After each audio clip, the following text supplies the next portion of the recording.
this innovation is driven by entrepreneurs, especially the startup entrepreneurs. So maybe this is not only a fun event, maybe it's even an important event. Thanks for having us and giving back to your seat. Thank you. If you know how to read the German sentence, the sentence about improvisation meant, how come you are doing the event in such a sloppy way? Okay. That's okay, that's perfect.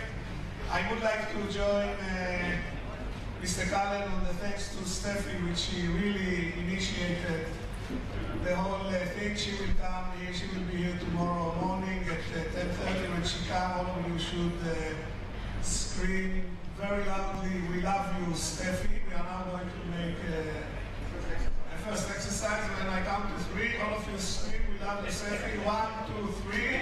We love you, Steffi. Not so good enough. Again, 1, 2, 3. Okay, we will make more rehearsal. I would like again to mention the great cooperation we have with the city of Tel Aviv, which is our major partner, and thank you very much for ornamenting the whole city with TV. Hey, you should do it better, because otherwise I'm not going to do it next week. How about screaming, "We love you, Ron"? 1, 2, 3. Okay, and we have our other big supporters here, and why don't you only show us with whom help we were able to put it together? Can you please show our... Sure, the Umite, great sponsor and partner. Yeah, who else? See all those names written here? Yeah, all our sponsors are on the board. Thank you very much. Without Thank you very much. Facebook, WhatsApp, PwC, the Israeli, the Tel Aviv Stock Exchange, and all that I mentioned here. Without you, we couldn't have done it. Yeah, and this year, as Mr. Cullen mentioned, is a record year. 1,300 people from abroad, 67 countries, thousands and thousands and thousands of Israelis are taking part in the other event.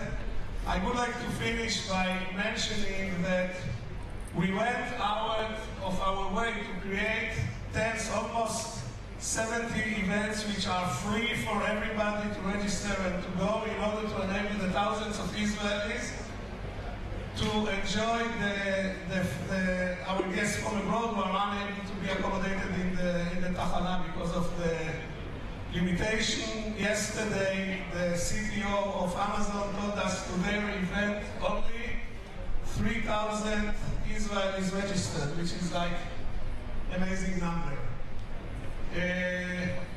Now all you have to tell me what I have to do next. Okay, you have to enter them into the vibe of Tel Aviv. I mean, we prepared something very special for them. Yeah, okay, so now, before we invite the mayor to greet you, we are going to show you a little video which will give you the feeling and the vibe of Tel Aviv. Tel Aviv is the first startup which was created here, and it's the longest startup, and the entrepreneur, the startupist who is now running the operation is Mr. Hultai. Video, please.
with shorts.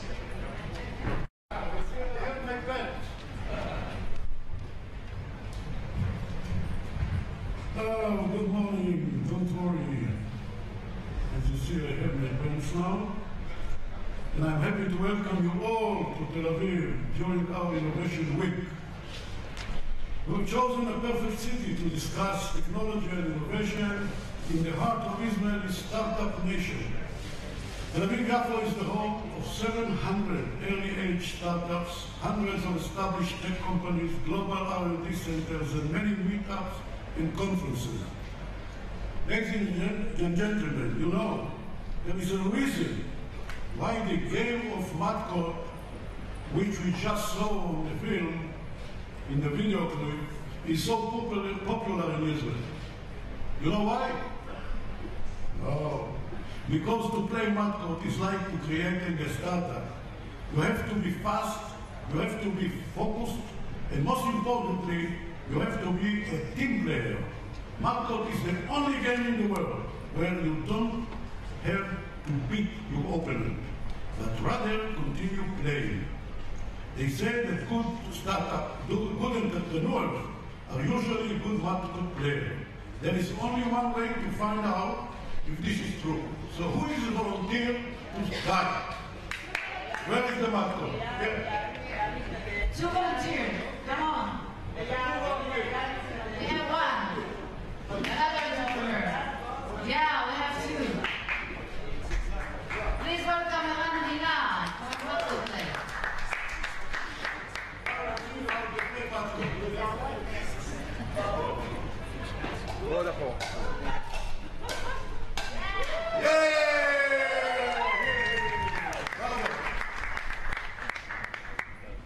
This was the second startup of the city of Tel Aviv.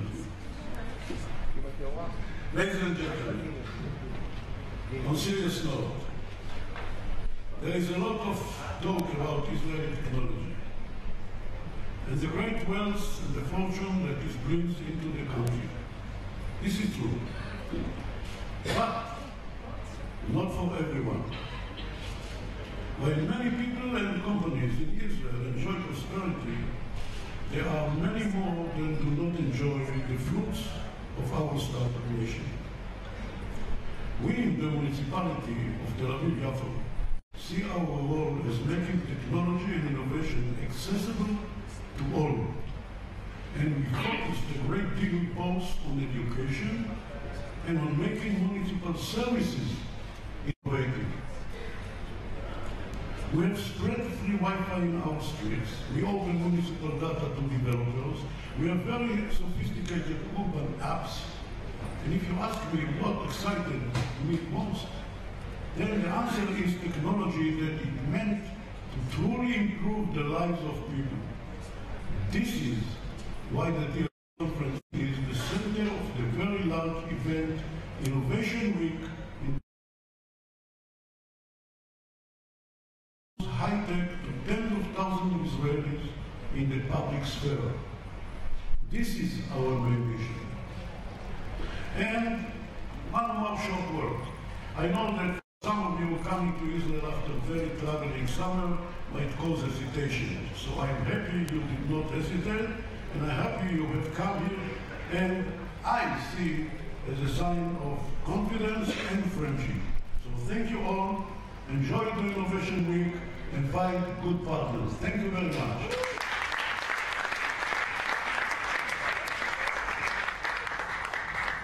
Thank you very much, Mr. Mayor. And now I would like to invite to the podium Mr. Brodel, the chairman of Bank Leumi, the chairman of the Jerusalem Foundation. What are you doing? Why are you not in Jerusalem? No, we love the Jerusalem. Yeah. Hi, good morning. Mr. President, Mr. Mayor, I'm not going to play any macros today, but it's my great pleasure to be with you this morning and to see such a large, distinguished crowd from the Israeli high-tech community. Everyone is here, innovators, investors, managers from the leading technology firms, and of course, respected foreign delegations. I'm happy to welcome you to Dld Tel Aviv. You are all in testament to the strength and resilience of the Israeli high-tech community. It is important to note that Israel is third after Canada and China in the foreign countries listed on the NASDAQ. It feels like every month brings us a new IPO breakthrough. FinTech, cyber, healthtech, cleantech, biotech. It feels as packing it, there is probably an Israeli startup at the forefront. Israel was and still a technology giant based on skilled, educated, and talented human capital, exporting its creative and innovative solution to the whole world. The high-tech industry is Israel's economic cornerstone. It represents about 20% of the GDP and about a third of our exports. Israel has consolidated its position as a Silicon Valley, and we and Leumi are the leading Israeli bank supporting and financing this industry. We have actually succeeded in changing the paradigm that only a small portion of the financing activity was being done by Israeli institutions. We have established Leumi Tech, which will serve as a home for the Israeli high-tech and improve the value proposition of the Leumi Group worldwide. We are located from Palo Alto, New York, Tel Aviv, and in the UK, the centers of the high-tech in the world. We have set ourselves a simple but very powerful vision to lead in proactive and innovative banking for the customer. We lead the field of investment in digital and also in retail and business customer experience. We work closely with the high-tech industry, venture capital, and investors in Israel and abroad, shortening time from initiative to implementation. I wish us all a very interesting and fruitful conference, the Dld. Shana Tova and Happy New Year. Thank you, Mr. Godet. Mr. Godet announced that in honor of Dld, all the participants of Dld are not going to pay account line commission for today, right? Say this because of the Bank of Israel.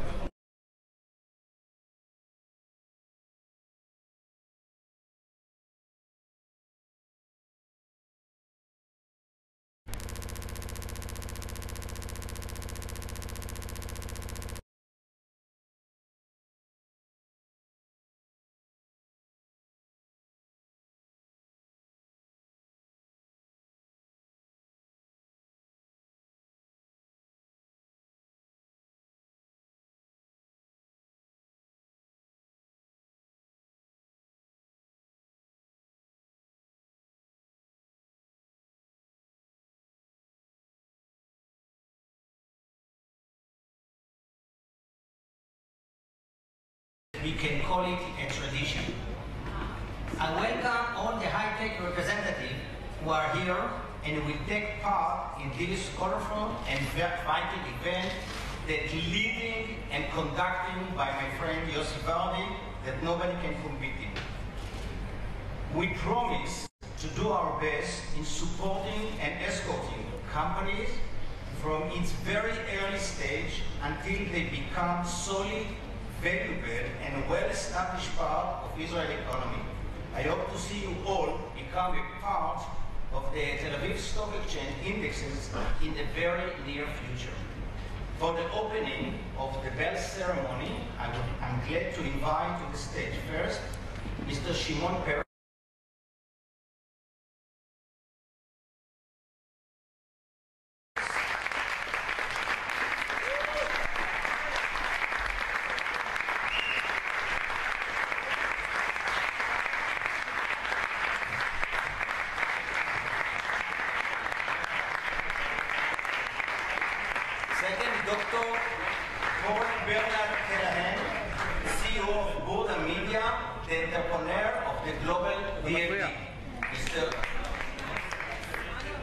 Then, of course, someone that I don't need to introduce, Mr. Yossi Bardi, the chairman of this great festival. Second, the next one is Mr. David Bordet, my colleague and old friend, the chairman of Bank Leumi. Now I would like to invite Mr. Ron Huldaï, the mayor of Tel Aviv, and then Mr. Guy Preminger, partner in PwC. Last and not least, my dear friend and colleague in Tel Aviv Stock Exchange, Yossi Bainer, the COO of Tel Aviv Stock Exchange.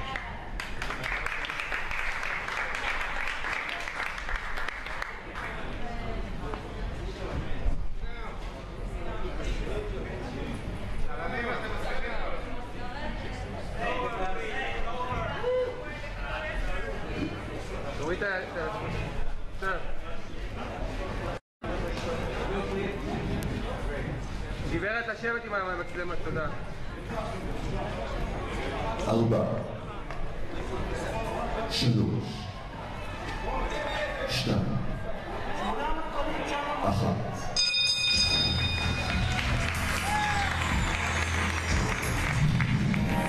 המשחק מתחיל.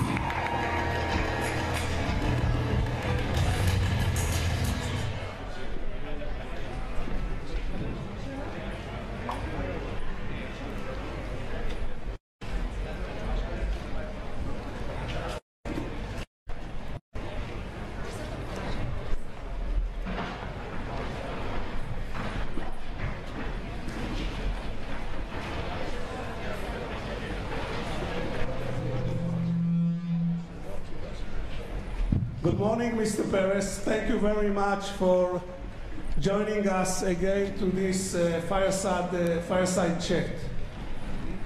First question.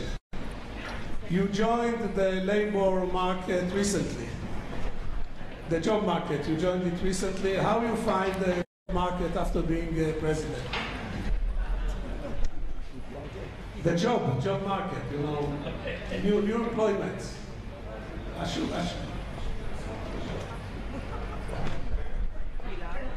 Not bad. Not bad at all. During the week I was looking for a job. Finally I find a lot. Not bad. Okay, and we have here many guests from abroad. Do you want to share with them your opinion on the Israeli high tech? What do you think? What is your really opinion on this sector? And it is really a story of bottom up. Up to bottom. Namely, a lady of individuals. They're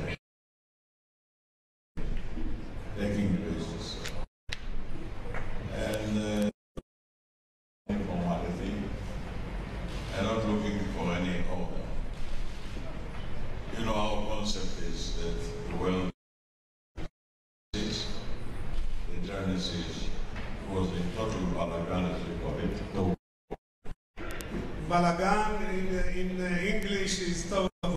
Yeah, that's right. And it is always in Tobago that I think things are going. I think the first place, if you want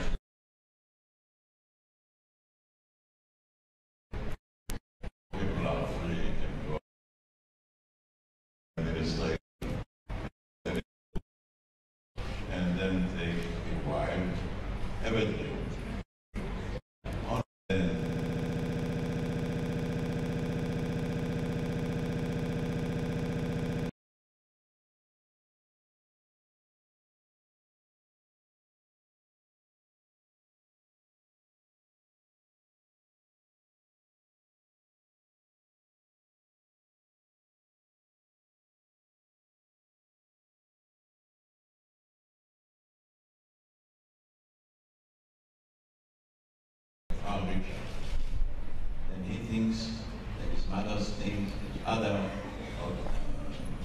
because all of them underrate the content of the human capacities. I think startup is really every person afterwards have a startup of his own.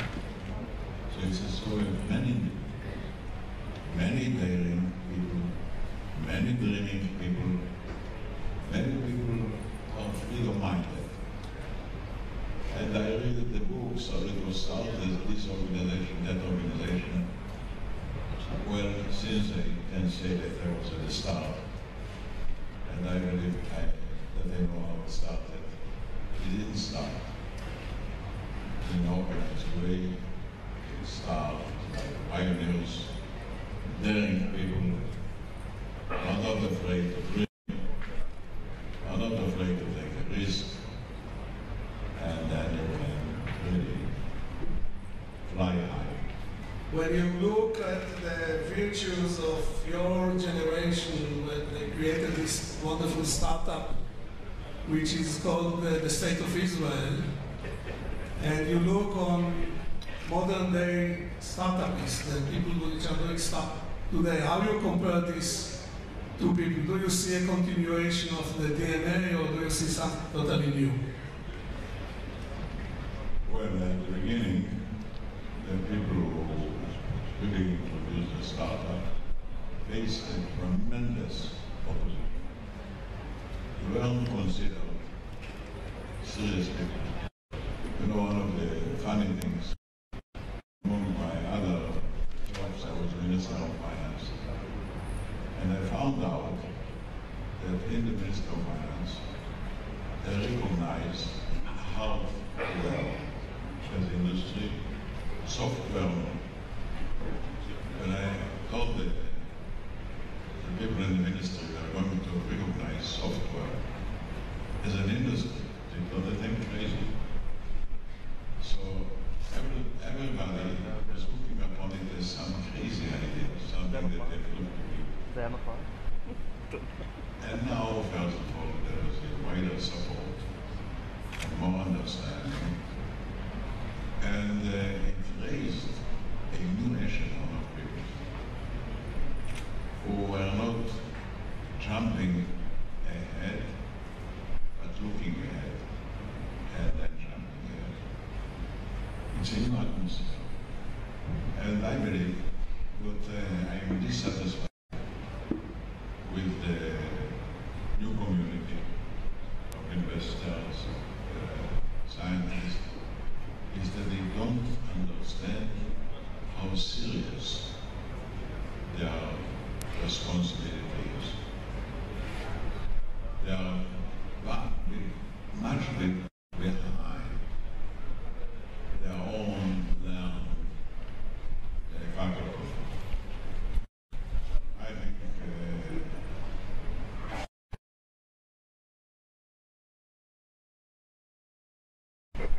but not a leader that has learned his task by precedence,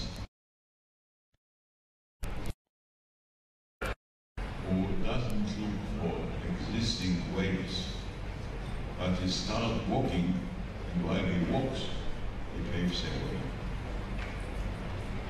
And it's there, because if you save our lives from dreams, wars. Wars is the most dangerous malady, judging by the number of victims, people who pass away, or people who lose part of their bodies. And the other is starvation. We can answer it. There is no real need for peace. It's a bitter memory that follows up without any reason. There was a taste for war when we were making our life out of the land or real estate. Everybody wanted a little bit more. When it comes to science, wars cannot help. Armies cannot win. Bodies cannot arrest. Borders cannot stop. Imagination cannot wrote down and say, that's it. So you're all the time in a leading position. Leading not to be ahead, but to go ahead. And also it's a very interesting thing because it's a double leadership. On the one hand, you have to sell to clients. If you won't sell them, you lose them. On the other hand, you have to offer the science the things they don't know and they don't ask for, and they can really advance. So it's double sort of leadership.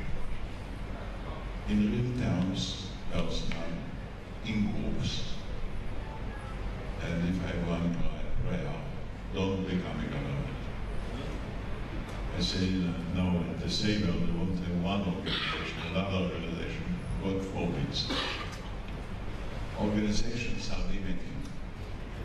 Organizations are controlling. And you have to behave, but not to be too organized. I think an air of freedom is important more than a strict administration. And when I see the courses about leadership, I say, my God, that's spoiling people. There's no more need for leadership. What is needed is for people who are ready to serve other people. Like what we can to serve. Thank you. With your permission, I would like to move to another thing. All of us know that you like to be at the front of things, to see what the young generation is doing, that you are now take a certain interest in augmented reality. So we have here a team from the Technion.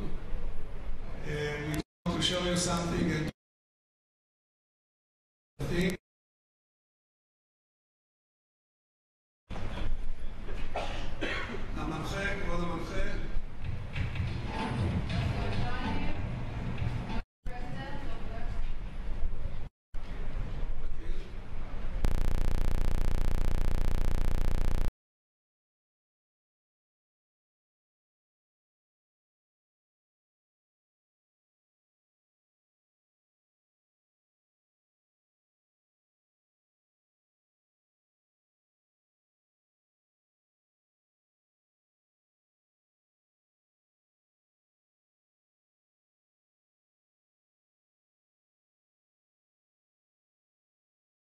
Under my supervision, and my name is Moshe, and Department of Electrical Engineering in the Technion. This project was partly funded by Intel.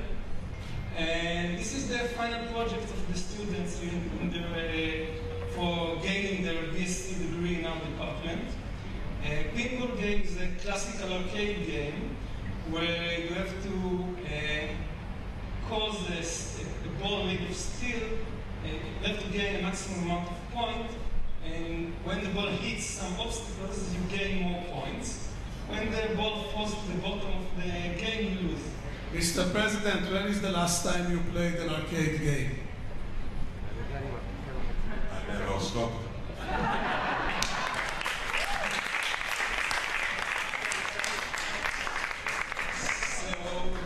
Here we have an augmented reality pinball game. The game is composed of real objects that soon will help us to arrange on the board, and some virtual objects. We don't have a ball here. The ball is in the computer, is projected by a standard projector, and everything that happens on the board is acquired by a standard camera, standard webcam, standard computer camera. We have a standard laptop, so all the arrangement here is common hardware, and the board will be able to interact, the virtual board will be able to interact with some real objects. So it's possible to draw on the board or to put some objects, and these objects and drawings will be the obstacles for the virtual board. How many years you are in the Technion? Sorry? How long you are in the Technion? More than 10 years. I graduated there and I worked as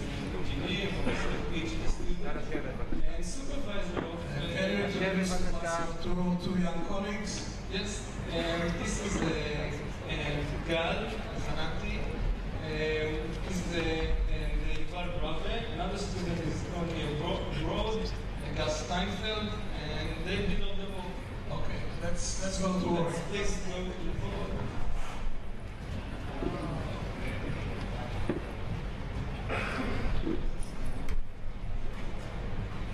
So we already drew some initial drawings, and those objects you can put whenever you want, and these will be the obstacles of the game. So you can just put them whenever you want. You just this, and another one somewhere here. Okay, that's it. Let's put it down so they already have some space to move. Okay, now we will have some. Now you've already.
world is changing constantly. And if you don't learn every day, you're lost.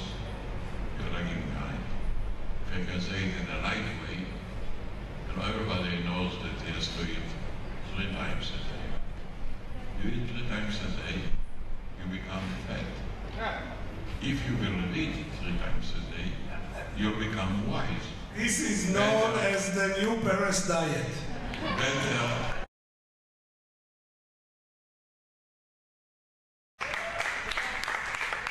I select to be fat, I must tell you.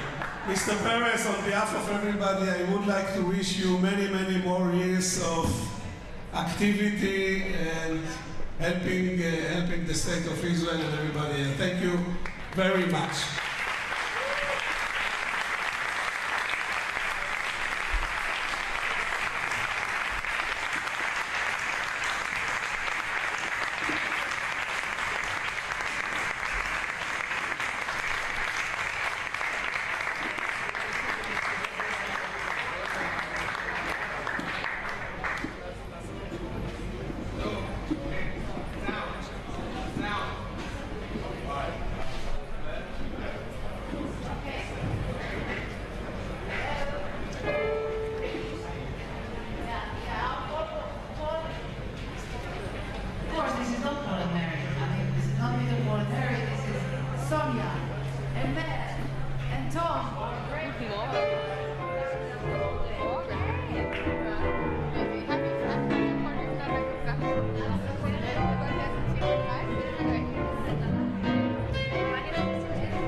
I've been a technology journalist for a number of years, and I'm very excited to be at Dld. I try to come every year to Tel Aviv and Munich for the conference, one of the best of the year.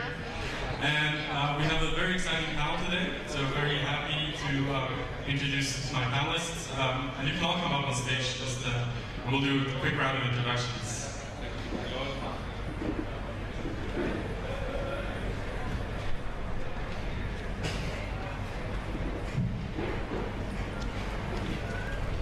So I hope we'll have enough room for everyone.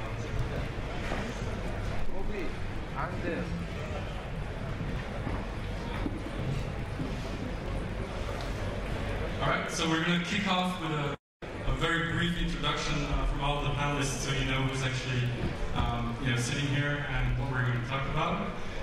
So we'll just go from left to right, just a quick. What do you do and where are you based? Hi everyone, my name is Aviv. I'm the CEO of Horizon Ventures, is the private investment arm of Mr. Likashin. And I want to tell you a little bit about Horizon Ventures. So, as I mentioned, it belongs to Likashin. Likashin is a very rich man. And a few years back, he decided to contribute a third of his wealth to the benefit of the world. And he established an organization called the Likashin Foundation, who contributes money in the fields of health and education. The latest contribution was to the Technion, some $130 million. That money came out of the waste exit. And that's the twist. That's where Horizons actually enter into the picture. We are kind of a vehicle to create money for the Likashin Foundation. Thank you.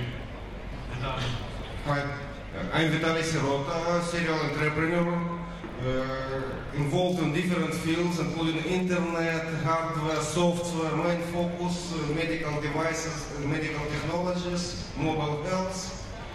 That's it for now. Thank you.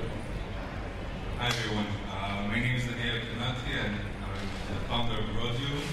Rodium is an investment company in digital media, early stage, both in Israel and the United States.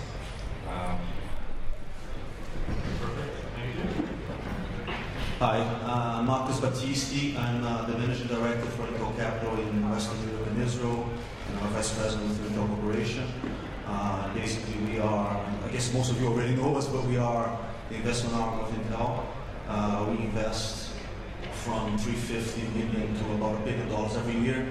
And Western Europe and Israel, we don't separate, but it is the biggest investment region outside of the US. And actually, although I won't disclose the amount because I'm not allowed to, this year Israel is the biggest investment country outside of the US as well. Quite a few investments that we've done have not been announced, but we are very excited about being here with you. I'm Michael Jarber. I'm the founder and chairman of Arab Noor, which is a pan-Arab initiative of accelerators. We have an accelerator in Ramallah, Amman, Dubai, and 2 more will be coming soon in Cairo and Casablanca in Morocco. We do acceleration as well as we have our own fund and we invest in startups and the cloud-based applications. Very nice. So as you can tell, the composition of the panel very diverse. Different regions, different activities. So we have a lot of ground to cover on how to grow a startup, which is something that every entrepreneur thinks he knows, and every investor hopes that the entrepreneur knows. But most of the people on the panel are actually on the investment side. But I wanted to start with Vitaly because you're the only one who hasn't yet become a professional investor after starting companies. So I wanted to ask you, one of the most famous companies you founded was FoxyTunes, also a very successful exit to Yahoo. So I was wondering if you could shed some light on how you started it and how you grew the startup. Yeah. Do we have more mics? Do we have more microphones? Really, FoxyTunes is quite a surprise project for me, because as I said, I heavily involved with medical devices, medical technologies, enterprise solutions, and we had our company together with my brother, and we were doing projects for big companies like Philips, IBM, and other companies. And FoxyTunes was a side project by Ali, my brother.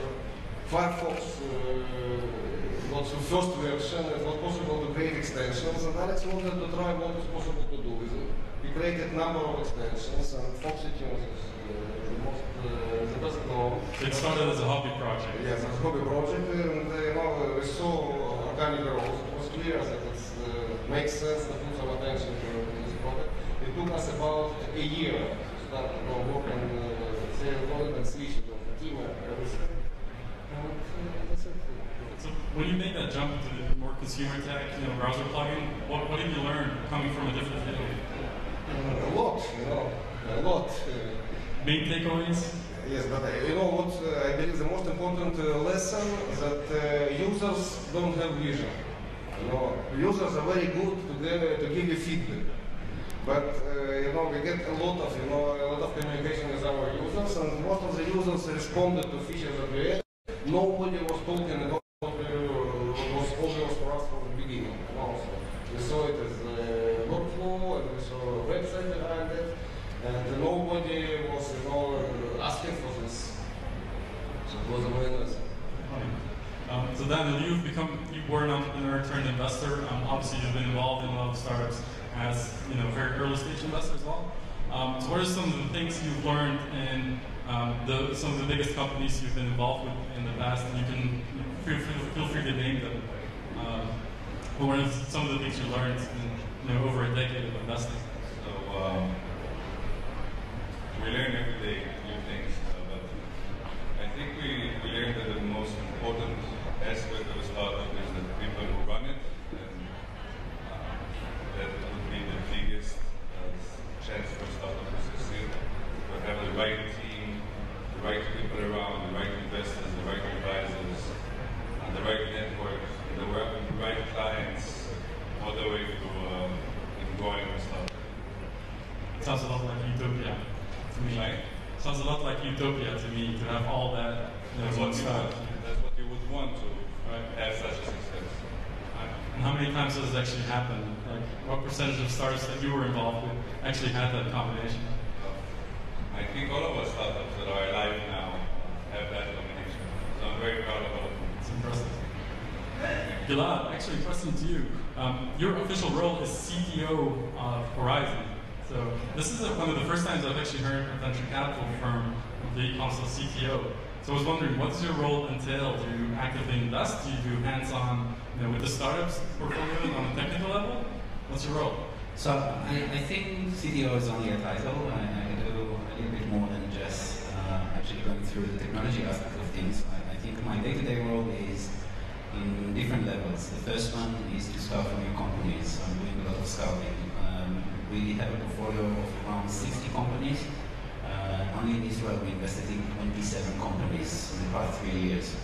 Other than that, I sit in boards of some of our companies. So it's helping the companies to grow from a small startup into a big organization and to approach the big world.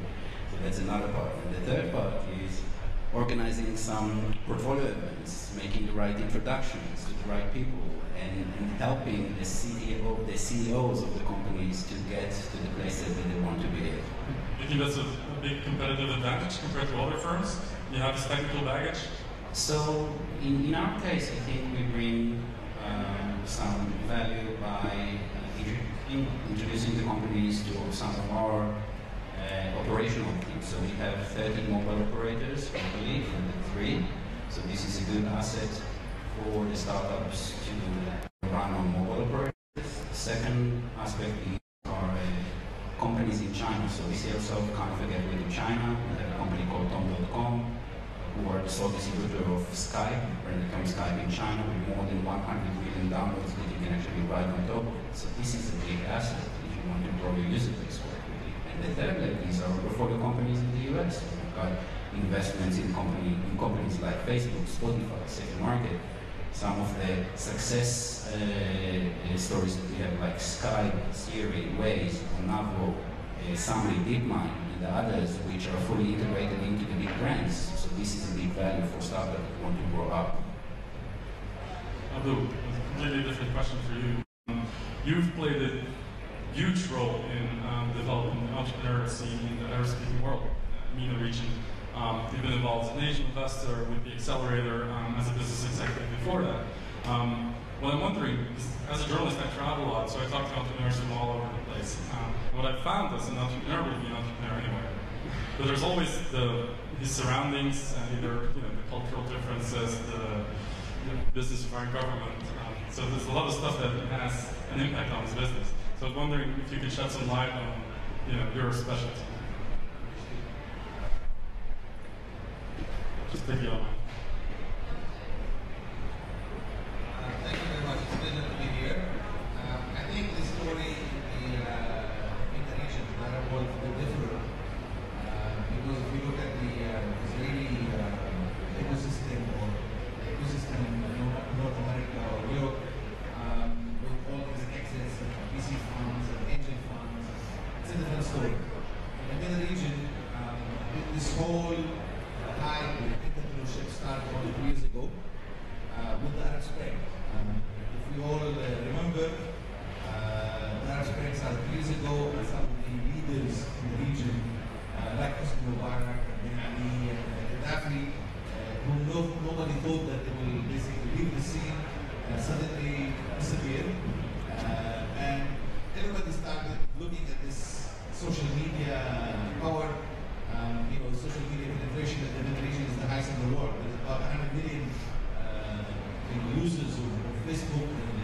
other social media means, and it's something that we cannot stop.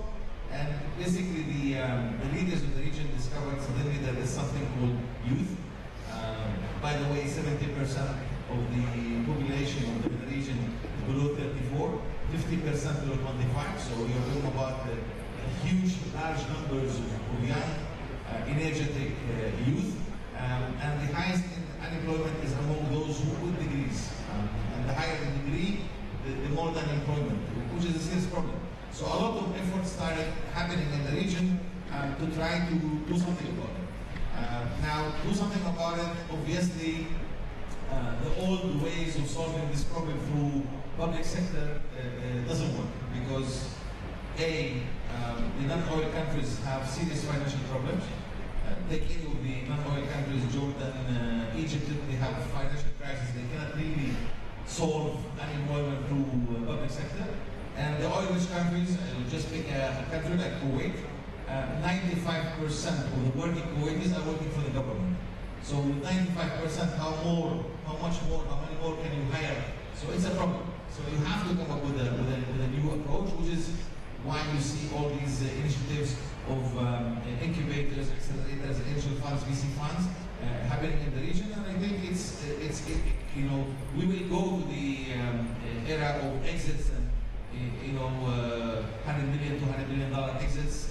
I would see that happening in the 2 to 3 coming years, especially with 350 million population speaking the same language, with the highest penetration of smartphones, the penetration of internet, high spending power. The Gulf market is really booming. What we did is we started our own private accelerator, and we're very proud of the companies that we have. And basically, our business model is very simple. The Arab world is divided in 2 parts.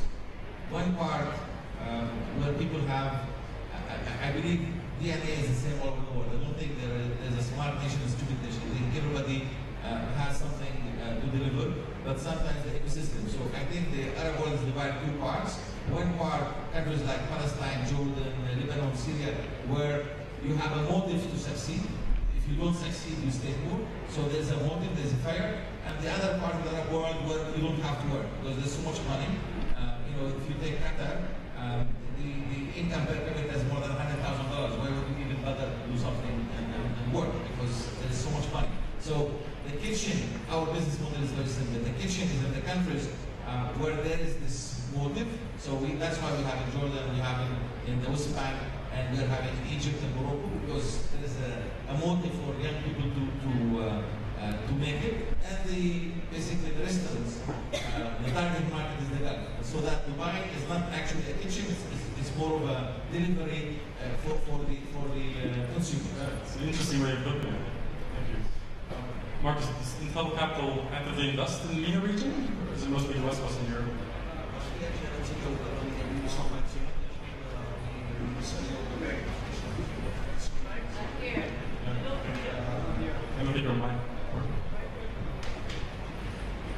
Is this better? It's very awkward to speak like this, I have to say. Anyway, we have broken EMEA into 2 regions where we separated emerging markets from the developed region. I manage the developed region. Having said that, although the developing region is a substantially small investment, dollars we put every year, we do cover the region, yes. We have done investments in Lebanon in the past, Turkey there, we have done investments in Turkey and most other regions. So tell us a little bit more about Intel Capital, because you're one of the more successful, if not the most successful corporate venture capital arm on the planet, right? So what do you think differentiates your approach from most corporate ventures? Well, to start with, we have a strategic view, right? We're trying to invest in ecosystems that are important for Intel, either today or in the future. But we are measured by making money, and that's what differs us from most of the other guys, right? This is an investment activity. If you don't have a financial criteria, which pretty much aligns us to the other VCs, you will be a problem on the rounds, right? We don't have the right mentality to go forward, and we established that early on, but we are about almost 30 years old now, and we've been very successful. We've been back just in Israel, just name one actually. They're a very successful company. They were back not long ago. This is a serial group of entrepreneurs we had back before as well, always successful. amongst others. And we do this not because we are looking to have a tap in the back from business development of Intel, although we see that that is an important mechanism for us to achieve companies are successful. We're doing this to make sure the companies are successful, and by allowing that to happen, by helping them happen, if you will, we guarantee financial success as well as an ecosystem that will be friendly to cooperation. But you're a completely independent entity within Intel. We are, as I said, I'm a vice president within Intel. So we're not we are part of Intel, but we are measured by financial independence. And we do take that seriously, right? We do terminate people almost every year based on financial performance. That's interesting. Right, so Daniel, you've been involved in a few exits, and again, feel free to name them. Among them, Face.com, sold to Facebook. So tell us a little bit about how you get to that point where you start getting interest not just from investors but from potential acquirers. How do you get to that point from the early stage? I think it's something that you have to think ahead when you want to create a company and eventually sell it. I believe in creating real companies that can actually make real money and make a difference. Are you saying that an entrepreneur should have an exit in mind when they start a company? Yes. Because that's a pretty controversial statement. I mean, a lot of founders want to start companies to scratch their own itch, not necessarily to sell. So I was thinking of doing a conference like this, which would be called 2020, and all the big companies would come and say, what are they looking for in the next 7 years? This way entrepreneurs would understand where they need, what they need to build in order to bring it to an exit. But at the same time, exit is only one way. I believe in making real companies, and if you actually make real companies, the big conglomerates would want to buy them because they want to have a good business that makes money, that works together with their infrastructure. Right. Vitaly, obviously you've already had a successful exit. So tell us more about how you got to that point and what changed your. Did you start the company to sell it? Probably not, right? No. So as you mentioned, it was a hobby project. So at what point did you start thinking that it was time to sell? Only when we were contacted by Yahoo for cooperation initially, and we started to support the products from the beginning of the company, and they were very excited by our support. And when we started talking about cooperation, we started talking, suddenly we saw synergy. It was clear that maybe my success would go something more than cooperation. And it started quite a long process. So the title of this panel is How to Grow a Startup. We're going to do something different, how not to grow a startup.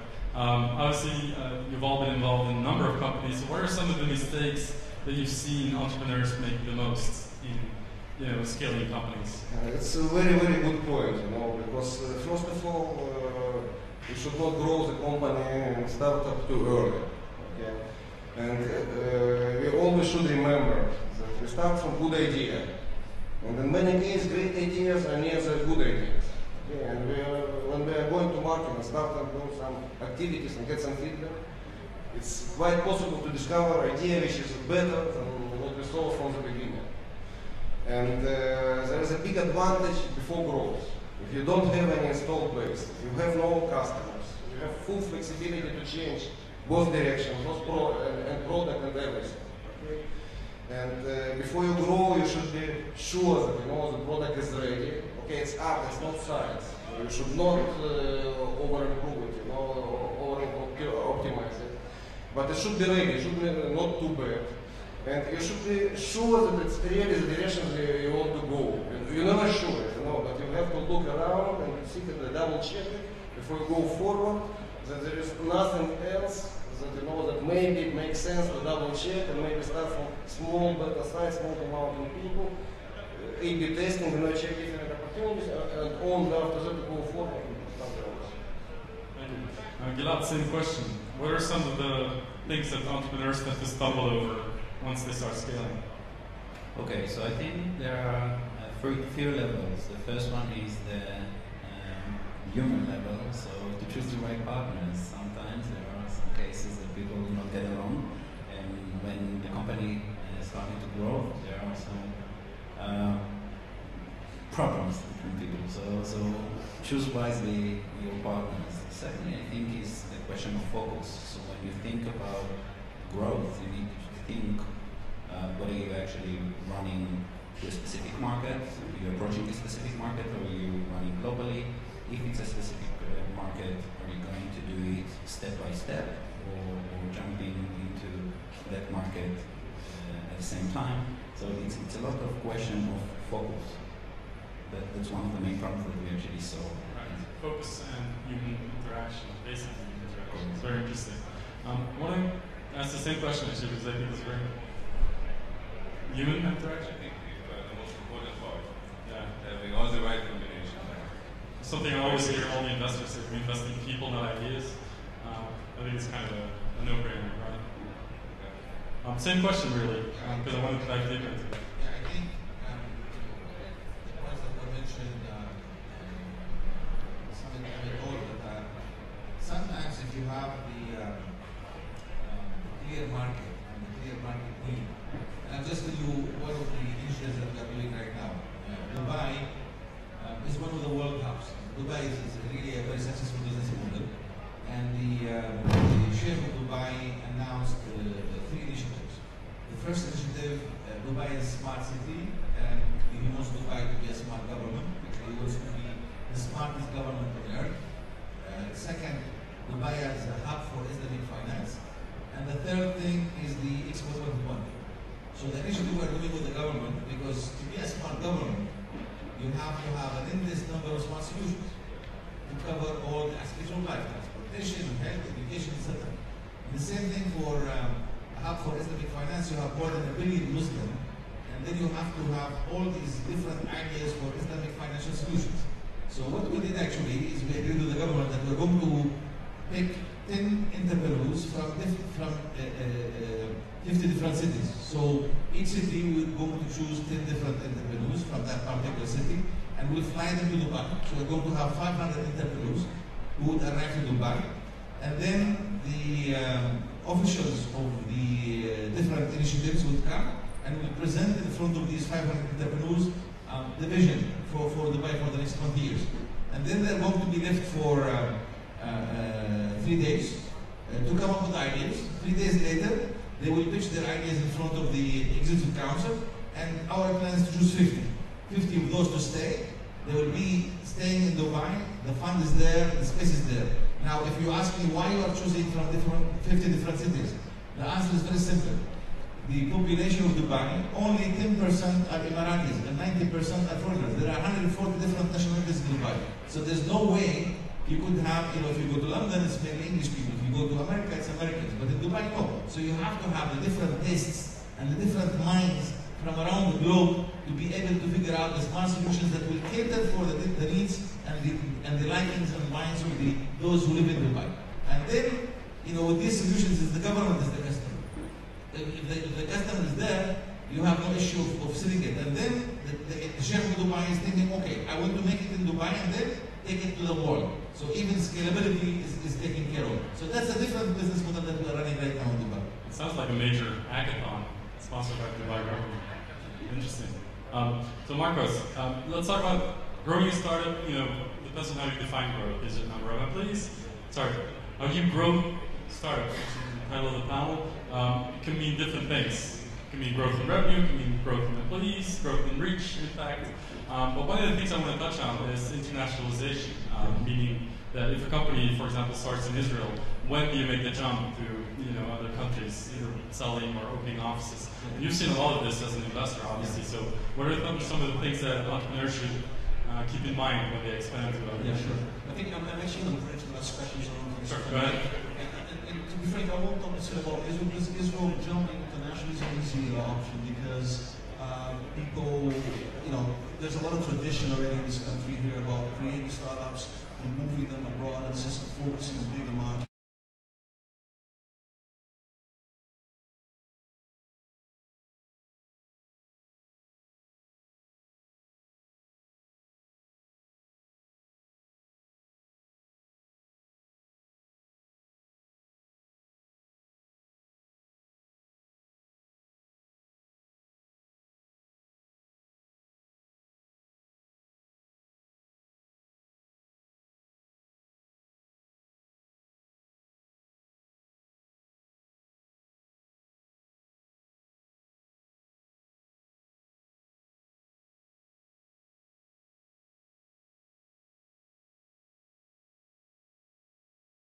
although they may have the right technology and so on. There's a lack of global ambition.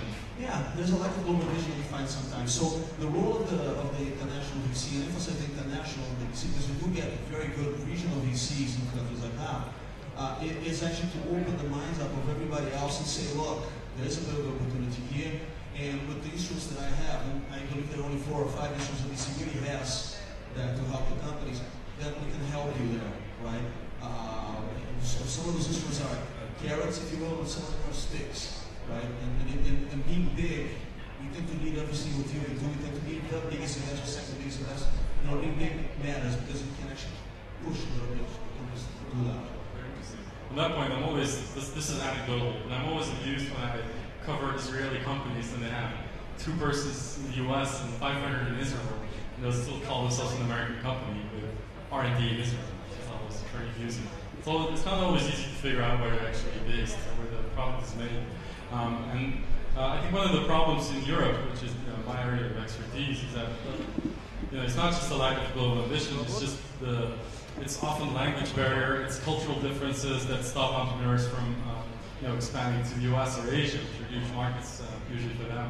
But I think the tide is slowly changing. It's actually changing very fast. I mean, if I go back, I mean, I've been doing this for a long time, right? And if I go back to 98, 2001, 2, 3, 4, 5. This was a big problem. Also, the word marketing in a German company or a French company was an ugly word. Like, they never understood that it's not only about engineering, right? You actually have to understand where you're going, position and things of the sort, right? What I've seen now on the new generation of entrepreneurs is that these guys come with a much broader package. They probably have already had some international experience, and on top of that, which has been one of the big advantages for us as an international organization, because Israel has had, we're starting to see big American corporate banks coming into Europe and making acquisitions. The public market still is a problem in Europe because you don't have the proper research, not the proper unfortunate institutional investors. You could argue that that would be similar in Israel because it is a small market, but again, the guys here positioning companies already in a bigger market like the US, so then it's easier to go public there if that's the case. So we're starting to see a change, and I think that's a change for the better because innovation is not limited to Silicon Valley. So, Gilad and David, questions for you. As an investor, how much of a difference can you really make for a startup? Depends on how you work with entrepreneurs, obviously, but in terms of investment, deploying capital is always the easy part. Once you have the money to invest, deploying capital is easy. But how do you make the difference between being a good investor, in your view, and just someone who gives money? Deploying money is not as easy as it looks. So writing a check is just understanding which one you want to invest in. But you're right, when you only invest, it's only the beginning of the life cycle of a company. So you have to help with your, I think the most important is advice and network that you can bring your entrepreneurs. Sorry? The mic blue. Advice and network, that would be the more difference, but from working with them on UI, on strategy, on pointing them to the right direction, understand who they should ask advice, bringing advisors in that know their field the best way, I think that makes a big difference for a company successful chances. Absolutely. Just one point on something we were talking, I think the world is getting very smaller and smaller. In Israel, we always looked at the global market because the Israeli market is so small. And I think the rest of the world is getting to that point because the world is getting smaller.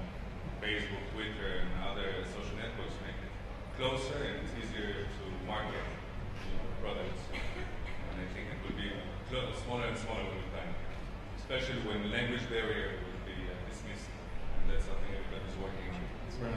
The previous question, essentially, are you an hands-on investor at Horizon, or is it mostly you let the entrepreneurs run free once the money's in? So I think what I want to touch is actually the difference between an investor and a strategic investor, and that's where we see ourselves as. And as I mentioned before, the value that we bring is connections with our operational team, so things again of our mobile forms of mobile operators. So 13 mobile operators, global operators, that you can try your technology on them, That's a big advantage for a small startup. But secondly is, as I mentioned, a gateway to China, which is a big step. And the third one is the connection with the big brand. So think of a small company, and I can give an example, Samli, which was an idea came out of a young entrepreneur in the UK in London called Nick D'Alicio. He came to me and he spoke a little bit, and I actually learned that he's developing a very interesting algorithm that summarized articles. It was an interesting concept, and we decided to back him up. 2 years after he sold his company, he went for $30 million. So I think it actually makes a big difference when you actually have the right connections, you being introduced to the right people, you're being introduced to the right people that can work along with you to develop your technology and run the company forward. Vitaly, which role did investors play in the companies that you've been involved with? In folk details, Yossi Wardley was and his support network. We had Steve Kiss, investor, and number of other really good investors. And they create, infrastructure, not very specific role. And every founder should understand that nobody will do his job. Okay, so he has to do what he has to do. And all the introduction is really important, it's good, but in any calculation, I would say open the door, it's about 3% of all the action, because after that you have to say something. And the best way to open the door that big company feel you on the market, that they see you, that their customer asks them about cooperation, integration, and everything. And investors are very good, really. It's very important to have back. And your partner should understand that we have a good back. But again, you have to do your job. Anyway. That makes sense. I also think you need to know how to ask advice from your investors. I know some investors that don't help as much, but when they are asked to help, they do. And some investors like us, we ask the entrepreneurs how we can help you. But that may be a difference between different investors. But if I believe every entrepreneur can get his investors to help if he asks right, he knows what he wants to get out of it. Marcus, you have something to add? No, I do, actually, because I just commenting on one point. I don't actually think there's a difference between a good, and it says good, but I define CVC versus VC, because frankly, if the goal is one of an investment, which is I want to grow this company, help grow this company, and eventually an exit, which is what I think the investor's goal should be, then frankly, everybody should be aligned, and regardless of who they are. So, and there are 4 things an investor can make to think about. And if you wrote a piece, one thing compare the real deals, and if you can put some stuff like this on gold, the right down, and basically, one is money. I give you that it's easy to write a check, but especially, I don't think it's too much of a problem when you look at Western Europe. You do have a lack of funding going to VC, which is alarming. And a lot of entrepreneurs go to people, if this guy's a nice guy, I get along with him and so on and so forth, and that fund is not viable, and that will have serious consequences later on for that company. So knowing who they invest any money from is an important thing, right? Which is also one of the big fears of entrepreneurs in Europe, if you will. Second one, and this is definitely for the investor, is you are going to be sitting on that board, either as an observer or a director, right? And a lot of people are there because they frankly feel that they get that with sandwiches, right? They don't prepare, they don't say a word, but they say things which sometimes it's obvious, and then even there's nothing that gets done. A good investor is actively helping the company to continue so that also is challenging what is given on the board, right? I mean, I've been suggesting people give some facts, so you listen for a second. This is right, let's discuss. And the side of the investor not only discussing those things and having a collusion discussion on the board, that's what the board is there for, but also being open-minded to say, well, you know what, I think you guys are right, but let's help you get that. The third one is I mentioned I hold my team accountable. We hold our teams accountable at Help. We also hold entrepreneurs accountable, right? And frankly, if there's a problem, that problem is manageable, we will take action. So we're not the nice guys, we are the fair guys, we're the guys who are going to try to make it work, right? But I don't manage the company, the entrepreneurs, and that's one of the big mistakes you see from investors trying to micromanage the CEO. If I try to micromanage the CEO, I will probably be firing that CEO because it's not his job, not her job. And the fourth thing, which I think needs to look at what you said, is, and in my opinion, the most important one, And that's what the big value add of the international investment is, which is facilitating those introductions that those companies would need. So by the way, the company has 5, 10, 15, $100 million in revenue. It's a small company, still needs help, right? And you know that last one is really getting those introductions, meaningful introductions. So understand where the company's coming from. You have the company, call the right people, and you will allow a meeting to happen. You're not making the sale, you're not making the partnership, you're not making the acquisition happen. You're opening the door for the technology to learn, right? And that, in my opinion, is a key value add of an investment. Very good. Thank you. I fully agree. Actually, in our business model, writing the check is the last thing we do. As I mentioned, we have our own physical space in the countries I mentioned. So the conditions first, the startup must be based in our facility. All of our startups are either in our Jordan facility or Palestine facility or Dubai facility or the facility we are building in Egypt. Second is what we call hands-on, being very involved, not micromanaging, but being very involved with the progress and making sure that the mentors we bring on board are giving the right advice, etc.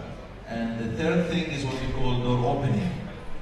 I used to run Zain Group as Chief Operating Officer, so opening doors is fundamental, you know, for these young entrepreneurs to make their first deal, and you want your first deal to be with a blue chip. So we use our network to facilitate and open the door for these entrepreneurs. And the last thing is writing the check. So I think that business model, I think we all agree on this, which has all these different elements, the 4 legs together, is a recipe for successful startups. I want to go a little deeper on the early stage investment side, because a lot of things are changing, not just in the US, but also in Europe. You know, more accelerators springing up, incubators, more angel investors forming groups, organizing themselves. So I think it's a very good time for people to start startups. Doing a startup is still incredibly difficult. It feels like it's almost incredibly easy to start a company these days, not just because it's cheaper, because there are so many more options for early funding, early customer feedback through crowdfunding campaigns and whatnot. What I'm wondering is, how does that change the role of an investor that usually steps in a little later into the game? Has it changed the companies that you see coming in? Basically, my question is, if a company comes out of an accelerator or has been backed by smart angel money, are they typically in a better position than they would be a couple of years ago before all this existed? Of course. Okay, I'll have a go at that one first. Maybe be the contrarian, not necessarily, right? Frankly, we have very specific goals we're trying to achieve, and when we find companies, regardless they have had angel funding or normally we have had angel funding, but not necessarily coming out of accelerators, they're not necessarily better off by coming out of accelerators. That's what I'm trying to say. And you know, some of the very interesting companies that I've come across actually in Europe have been self-funded, which is something that you don't necessarily see very. You wouldn't used to see this 10 years ago. You definitely would not necessarily see it in the US. So not necessarily, but what I have seen recently, right, and which is a little bit shocking, is that the financial crisis we have had in 7 and 8 was actually a catalyst for potentially good things to come into the future, at least in Western Europe. I just went to Spain. You know, before the crisis, the best people graduating from the universities, they would have gone to either the government, number one, and then if that wouldn't really be their path, they'd go to Telefonica, Banco Santander, or something like that. We are seeing an avalanche of new companies coming out. Entrepreneurship has sparked in that country, right? And we funded for the first time in 20 years 2 startups. They already had 1 exit. The other one is growing and became a US company and is already in almost $100 million in revenue. You know, those guys, and I spoke to them about this, would have gone to the government otherwise when the crisis happened.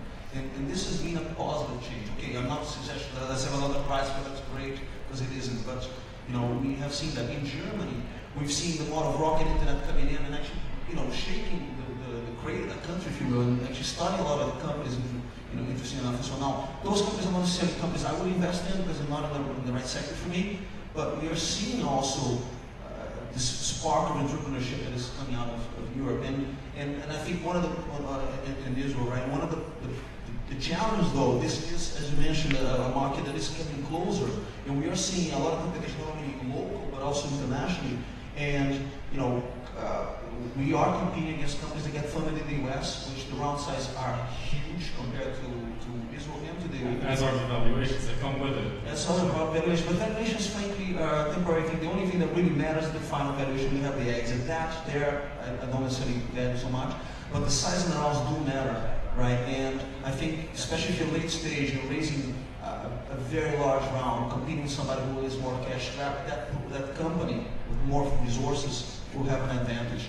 So that is something that is, I would argue, a little bit problematic, and which sparks the need for companies to have already this international expansion early on, to be able to cater for international investors, or actually to all the regional investors in the US or somewhere else, if you will. Interesting points. I think it's a lot about maturity of the entrepreneur and the experience. So if it's a first time entrepreneur, I would imagine it would be very similar between an accelerator or another program. When VCs meet the company, it depends where that company is at that specific time. If it's mature enough to get funding or not. If accelerator helps to get that, sure. But I think the companies need to reach certain milestones in order to get funding. It's interesting that you mentioned that, because based on the research that we've done in Europe, if you look at who enters accelerator, it used to be a lot different. Even 3-4 years ago, it used to be younger people, first-time entrepreneurs. Now you see, oftentimes even accomplished entrepreneurs with exits under their belts joining accelerator programs just for the network and the experience. It helps. Which it's good for brand, it's good for the accelerator. It's also good for the entrepreneurs. Right? I think one point that also we have to take into account when we look at the different ecosystems. For example, we were in a company called Voodoo, and the company doesn't exist anymore. The module from? But basically, the ecosystem in Israel can absorb this. There's so many companies that they go bust. Even the VCs and the investors have bought tens and even hundreds of millions of dollars. Other ecosystems, for example, if I take Jordan ecosystem, if you have a company that will go bust after investing, $5-6 billion, the whole ecosystem will collapse. So the ecosystem that cannot really afford, cannot absorb this kind of failure, because that is still in the early stage, and I think it will take some time. So this means you have to be extremely careful in which companies to bring the investors to, or the angel investors to, because these guys are not, they don't understand, frankly speaking. One of my very good friends, he saw what I'm doing and he said, I want to invest in you, in your startup. I said, fine. In the Gulf, most of the CFOs are from India. This is a historical trend. So he basically, they own an oil company. It's a very rich family. So I went to the CFO, who was an Indian guy, and I started explaining to him what we are doing. And after like 1 hour meeting, I told my friends, listen, if you bring Facebook to your CFO, he will say it's worth zero, because there's nothing he can touch in that company. And Facebook is a cloud, while he's used to oil drilling and pipelines, and that's what he understands. So it is not all ecosystems are the same. So some ecosystems are more advanced and they can absorb these kind of failures. Other ecosystems, I think, still too early. We need some time before we're able to have the cycle become more aggressive and more fast. I think failure is a must. That's how the market and the entrepreneurs learn. We learn from our mistakes, and that's, I think, the most important part. Modo was a huge size, but out of Modo came more than 30 startups afterwards. So I think for the economy and for government-wise, and for creating new entrepreneurs that came into the market and with some successful companies, failure made it work. It's a sign of maturity, right? I think what you're describing, we saw this like 20 years ago in France as well, where the entrepreneur may have had a great idea but failed.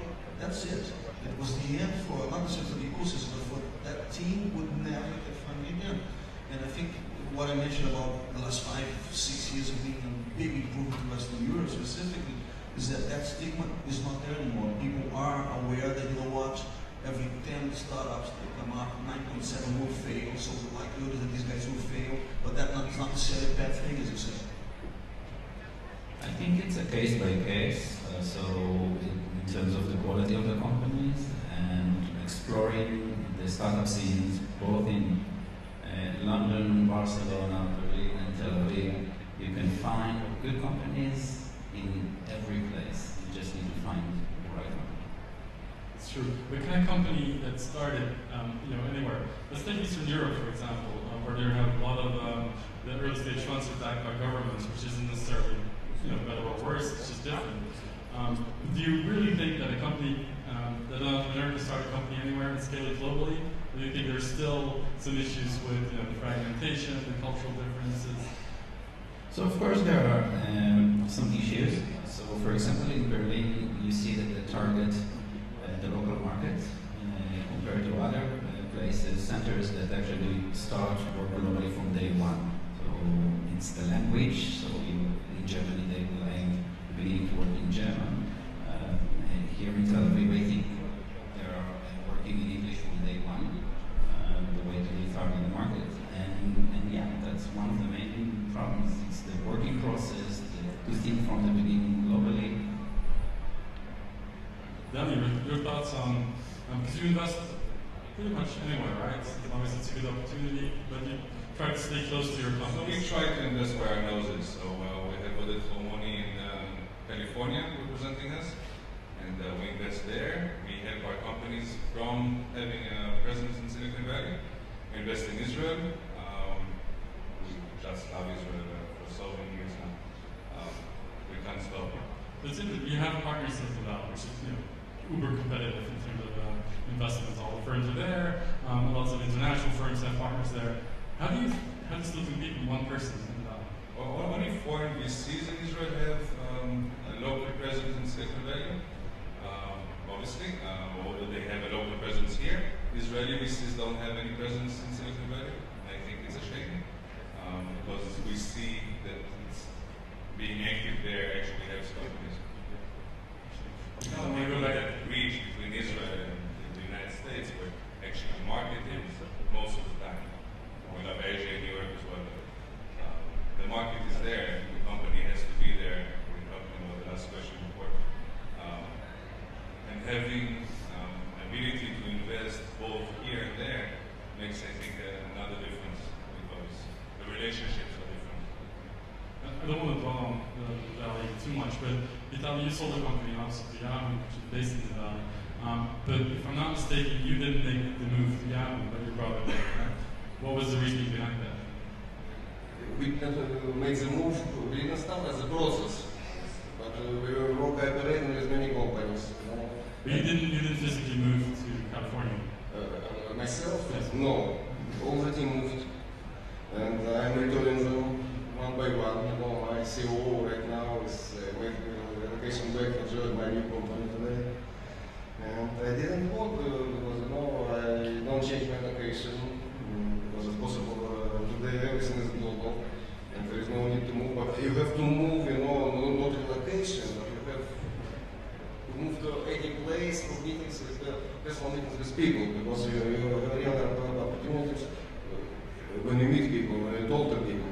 So there's all the communication, all the tools is good, but it doesn't replace personal meetings. And right now we are doing from interesting trip, and I have a lot of meetings and new unexpected opportunities. Okay. I want to go back a little to accelerators because I think it's an important aspect of the business these days. Marcus, this is a question for you because you obviously co-invest and you invest in a lot of companies that come out of these accelerators. What you see in Europe now, we've done some research, I think there are about 70 to 80 accelerator programs at any time, in Europe only, which a lot of people argue that it's too many, that a lot of entrepreneurs are getting funded without, that shouldn't be getting funded or accelerated. Then there's another side of the table that says, you cannot have too many accelerators, like you cannot have too many angel investors as long as it's, promotes entrepreneurship, and some companies will grow out of this and scale. But do you think we're in an accelerator bubble, or do you think it's the other way around? No, I don't think so. Look, frankly, my coming for, I don't necessarily, I'm not going to value work because it came out of Accelerator. There's no recipe that because it comes out of Accelerator it's going to be a better company. But the fact is, having a group that is helping those early stage companies get to the next level is nothing but positive, right? It is a positive trend, and I think it's a good thing to have that. I think specifically, and it's not the case in Israel, because I think this is a much more mature ecosystem than Western Europe really is, right? But one of the problems that you see in Western Europe is that you have a funding gap, actually, but not on the very early stage. You have on the mid to late stage, where I play in, right? Frankly, it's asset cell, index, atomic economic, that's it, right? I go to Germany, you know, and again, there are two areas in Germany that you can catch me. There's the thing that Rocket Internet, which is Spark, which is all these companies which I think are more regionally minded, as you mentioned, and they're looking to meetings or internet, if you will. But then you have the areas which are not as sexy, which are more infrastructure technology, and so that actually is our bread and butter, really. And what we see there is these companies are starving for cash. They're the ones which are self-funded and so on. I looked at a company now that's from 10 million revenue last year, 1 million the year before, they just closed, the financial year just ended now at 40 million euros in revenue and growing. Never had VC money, not because they didn't want to, but because they couldn't find it, right? So we're looking at it. So the problem is that their stage they're in is not an area that I'll probably be interested in. What would have been introducing them?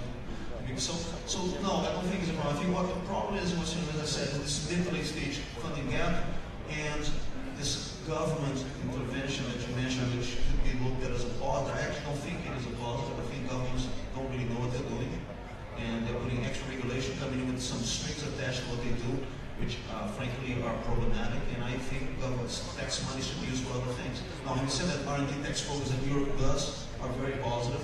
I was just going to ask, this is a little bit inside baseball, but what do you think of the European Commission starting all these programs to, fund the funds and, kickstart? No, I actually think that getting money, if you want to put money into startups and so on, you're the government, then you have to do it in a professional way, and maybe facilitating LPs, regardless of who they are, to put money into real professionally managed GPs makes sense. And maybe there's some regulation that has to be had there, which is difficult in Europe. Also getting the European Commission to stop putting legislation to justify their existence, which we see now. I'm finding regulation now that pretty much means that every single VC which has a link could even be interpreted as an LP link to an industrial player, regardless if that industrial player is active or not. And that player is taking more than 5% stake in the startup company, and also has at least information rights, that there's a need for registration, which will take about 15 days from close, and there's up to 6 months of time from the close of the round that the European Commission can intervene and unwind the transaction just done. Can anybody tell me why? Right? So looking at Western Europe and looking at Israel, this, frankly, what Western Europe should start is actually looking at this country and understanding why such a small country geographically, it's small population, has been so successful. Right, I'm very proud to be in this here because I actually learn every time I come here, right? And I think this is something that Frank Washington has to wake up, right? Because otherwise they're going to be relegated to a world that actually looks at it as an interesting tourist attraction, and that is a problem. Very weird. Yes. As you can see, I'm a little bit Abdul, tell us more about this aspect of the industry in the MENA region, because I don't really know a lot about it, but how you run an accelerator. Are there a lot of accelerators? Do you think there's going to be more? Do you think it's important? 3 years ago, you had zero accelerators. Actually, the only accelerator that existed in the Arab world was in Ramallah, funded by USA. And I think that because of the exposure of the Israeli ecosystem. But if you go in the Arab world, that did not exist. It's only, the 3 years ago, this whole thing started. So yes, there are now more and more incubators, accelerators. There are some seed funds, and there are few VC funds. Actually, there are 3-4 VC funds. One is about 100, another about 50 million, 25 million. So not the big funds, but this is picking up. There are more and more angel investors. Actually, we're setting up. There's something called EBAN, which is the European Business Angel Network. And now with EBAN, we are creating AMBAN, the MENA Business Angel Network. So this is also happening, creating syndicates and angel networks that will co-invest, because this is extremely important for the success of the ecosystem. In terms of governments, you start seeing some initiatives. For example, in Kuwait, the Kuwaiti government just announced a fund called Kuwait National Fund for Entrepreneurship, which is a $7 billion fund. I'm on the board of that fund, so that's a big fund that was launched by the government of Kuwait. In Lebanon, for example, the Central Bank of Lebanon, with the instruction of the government, came up with a 500 million bank guarantee, which will guarantee the VC fund. So anybody can do a VC fund, and that VC fund is guaranteed by the central bank, which is extremely important. There are other initiatives in Oman, Bahrain, Saudi Arabia. So you see a lot of things happening. And I think what's missing and what everybody is waiting for, the first exit to be announced. So the minute that first exit, because the only exit that happened in the Arab world was the Maktub Yahoo 15 years ago for $170 million, and that completely created a huge hype. I think the first exit that happens, and you have, for example, one of the companies in Jordan is called Markabi. It's an e-commerce company. Until now, VCs have invested up to $500 million in that company. So you start seeing this kind of huge money being invested in startups and seed funds and angel funds and some VC funds. Very interesting. Actually, follow-up question. Most of the startups that come out of these accelerators, or your accelerator, or angel groups, do they usually target Arab-speaking world, or do they think global from the beginning? Both. Actually, the Arab market, it's as big as Europe, as big as North America. So this is not a small market. 350 million is a huge bulk. And Arabic as a language is underserved. If you look at the web, the content on the internet and the number of portals per citizen and all that, so you will discover that the Arab market is underserved. Plus, if you look at, for example, Saudi Arabia, it's the highest consumption globally with mobile games. So there's purchase power, there's a high purchase power that's already, but the supply is coming from outside the region, and usually this supply is not taking care of the local taste. So the local market by itself is big, and it just defines the focus of the Arab market. Actually, we will not invest in any startup that doesn't have at least the Arab market as a target market minimum. But a lot of our startups, they have the global market as a target, and it's none of them is only Arabic, except one which is the entertainment portal in Arabic, targeting the Arabic market only. But the rest of them, they are multilingual. Arabic is one of the languages, but they also, one of them is, as we speak, in the education sector. It's in Australia, it's in Canada, it's in Saudi Arabia, it's in Jordan. So it's from day number one in all these markets at the same time. Very interesting. I don't know how we're doing on time, but we started a little earlier. Yeah, I was just going to say, we can take some questions from the audience if you have any. I don't know if we have a mic available.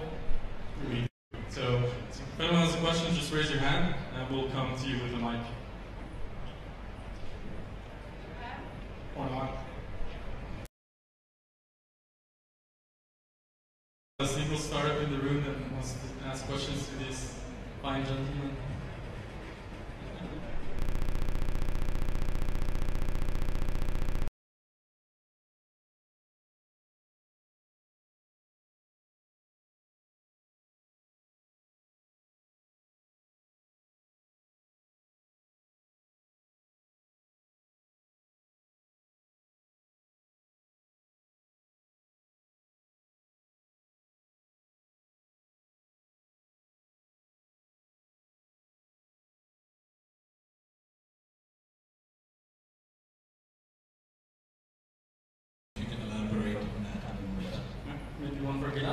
What are some of the new trends that you're seeing in terms of deal flow?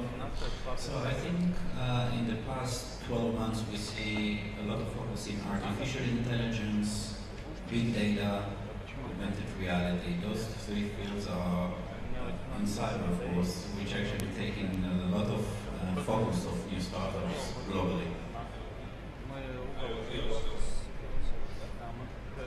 Not too many fields currently. Only I guess 5, 6 that are trending now. Cyber is one, IoT, big data. Those are the main ones. Marcus, I agree. Right? I think the concern is, for perceptual computing, which would admit to be on the spot on that. Frankly, I see a lot of people getting funded there, but this is a trend that happened 4 or 5 years ago. Right? We have already companies that were there, some were successful, some failed. But yeah, we still see companies in that space. We see big data, both analytics and storage, is very important. You can argue that storage, big data storage is the top country in the world for that. Companies are still very early on, but you have to come in and learn in that segment. Analytics is much more linked to the sector, the verticals that you're tackling, then you have to be very picky, and you have a lot of interesting stuff in the US, you have interesting stuff here, you have interesting stuff in Western Europe. Security as a whole, frankly, it wasn't a segment that was very active before. We had 4 or 5, 6 investors that were active in it, and we were one of them. There was a big surge of investors coming in after some big exit took place, and actually that's actually more competitive for us, but it has revitalized the segment, so that's good. And Israel is again on the forefront of that. IoT, as you mentioned, again, is a big segment. We have invested in a company called Sigfox, which does the communication network for wide area networks. Because one of the issues there is the signal which drains the very part of the elements in the field, so you have to be conscious of that. But then on top of the technology, there's so many different verticals that are active. We see a lot of interest there, a lot of interesting companies coming out. The nature of VC is one that those spends today will be ancient history in 18 months' time. And so that's the beauty of the segment. You see the entrepreneurs coming out with bright ideas saying, look, I'm looking at this other change, that's what I'm going to go for. I'm amused when people confuse trends with new technology and real innovation, because sometimes, if you look at 3D printing, for example, technology's been around for 30 years, right? It's only now that we start seeing the commercialization and more product and consumer focus. Intel is an enabler of new startups and ideas. Maybe you can talk a little bit about your new chip that you just launched. That's an enabler for a whole market of new technologies, new ideas. I mean, it's already in there. I think all the big companies are playing this ecosystem. That's why I mentioned when I said this strategic balance, is strategic that's important for us. Well, actually it is. I'm just not measured by that because you can't really measure someone by it. But we are investing in companies that would fit ecosystems that Intel can play in today, or we take a vision that Intel could play in the future, regardless of those companies are going to have a link directly to Intel. But us and the competitors of Intel, right, and we can name a lot of competitors here, which are active in the same. I think the mentality is the same, right? We hope we're going to win versus them, but frankly, it's a positive thing that these guys are doing. Very few guys are coming out with things that I want to buy this, I want to get there to get everybody out, if you will. Right? I think everyone's looking into this as a complementary strategy, right? And I think mentioning what you said there about, look, yeah, 3D printing has been around.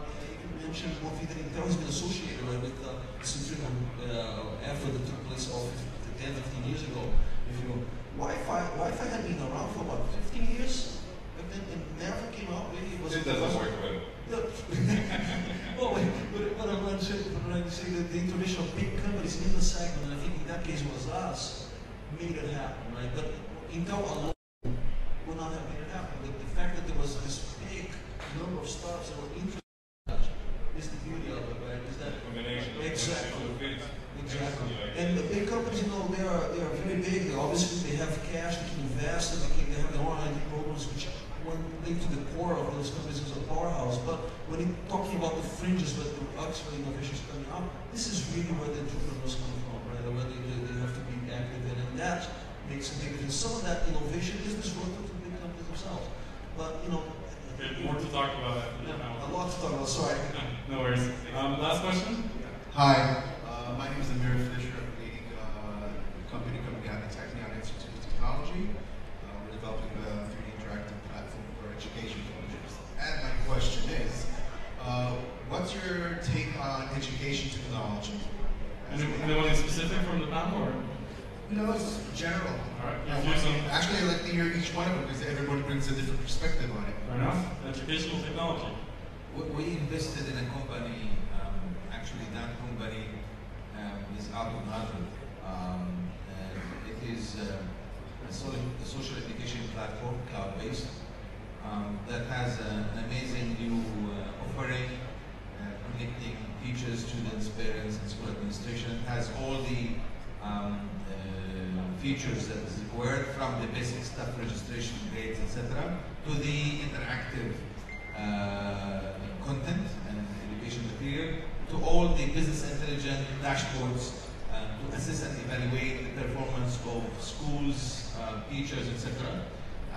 And to be frank, when we first started the investment, we were, not sure how well this company will do. Now it's among our stars, and as we speak, in no time the company is operational in Saudi Arabia, Kuwait, Dubai, Jordan, Israel, Palestine, Canada, Australia. Big growth market.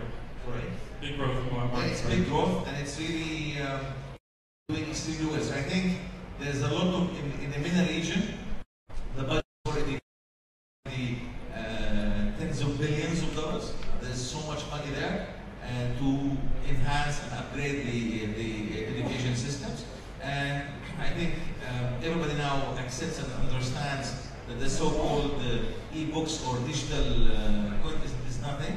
And at the same time, having these servers and putting computers is not the way. But it's more of having this dynamic platform that offers all what is needed. I think the beauty about the company that we invested in, it can integrate with different technologies that complements what we are doing in terms of the content supply, in terms of the smart boards, etc. So it is integratable with all of these things. So our experience with education technologies, it's a booming market. There is a huge demand for it, at least in the MENA region. Good space to be in. I'm sorry, but unfortunately we don't have time to let everyone answer. We have to wrap up as the time is up. We'd like to thank every one of you for sharing your views. Round of applause for our panel. Thank you very much.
We'd like to thank every one of you for A lot of time investigating companies and entrepreneurs who are changing the world. He's the editor-in-chief of Wired magazine in UK, and he's been awarded so many awards, but he's our award for today. Ladies and gentlemen, David Rowan. Please place that in nice way. On time. We have started at 11:30, not Jewish 11:30, real 11:30. Very good. My qualification for being here is I shared an RV with Yossi Bardi at Burning Man. So everybody who's leaving now thinks if they come back in, they might get some stories about what Yossi got up to at Burning Man. With photos. Okay, so we're back. So I'm David from London, from Wired magazine. But we're not here for me, we're here for our expert panelists who have extraordinary and different experiences on how to make money in new ways from their audiences. This is a session called Net Advertisement, which implies we're going to talk a little bit about new kind of ways of making money from advertising, whether it's native advertising, whether it's pre-roll advertising, whether it's using the data analytics from your audience.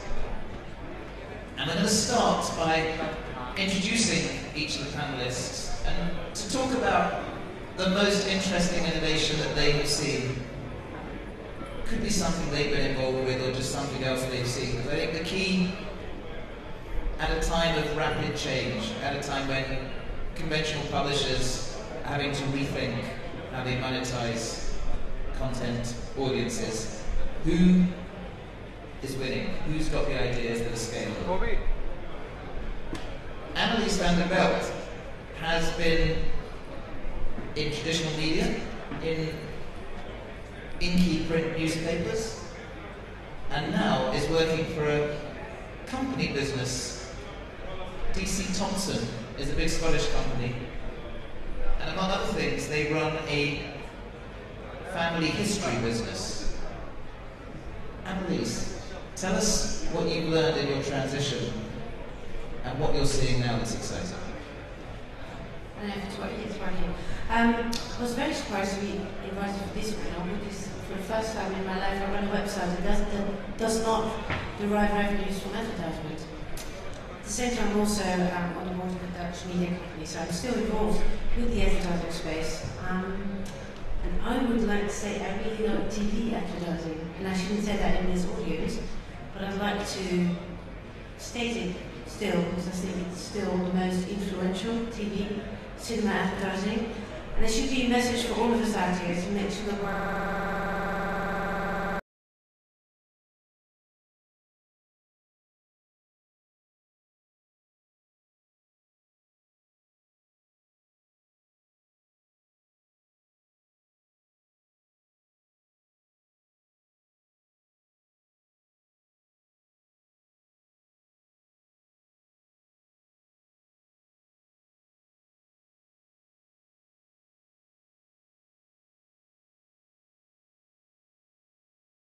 that they would be averse to advertising on top, or have you made a conscious decision? I took it all off 12 months ago. Why? Because I thought it was disruptive, and we've seen our numbers going up since then, and it was too small money. Funny enough, I think we can do other things which are advertising related and sort of selling them related services which are not CPM based. But there was lots of programmatic stuff, and you're not going to sell acai berries when somebody has a subscription on the genealogy side. So I took a conscious decision to take it off. Similar decision that the WhatsApp founders took. They could have made some easy revenue. They had 500 million active monthly users, and they kept saying no ads, no games, no gimmicks, because they wanted to keep the journey of the user as friction-free as possible. So maybe there is a wider trend in a commodified advertising world. I've said this many times on stage. I think the same rules still apply, whether it was in TV before the internet was there, or whether it's in newspapers. You've got the journey is very relevant, and for example, we've just done an amazing partnership with the Times Plus program, and I was very critical. This is the Times of London's membership service, and if you pay for your Times of London, you get extra benefits, you get discounts to tickets. And they took a conscious decision to take away a lot of potential advertising revenue by taking away a lot of traffic from the site. I used to run Times Online, but that was before that. To start a membership club, and they now have 400,000 subscribers, which is a lot of people. They do deals with commercial partners. Their most successful commercial partnership was with Spotify. So every member of Times Plus got a Spotify membership for a year for free. And the second most popular one was Find My Past. And why? I'm not surprised, because Times readers like to listen to music and they like to find out where they're from. So I think the message is it's still got to be relevant or really entertaining, and that's why I started with TV advertising.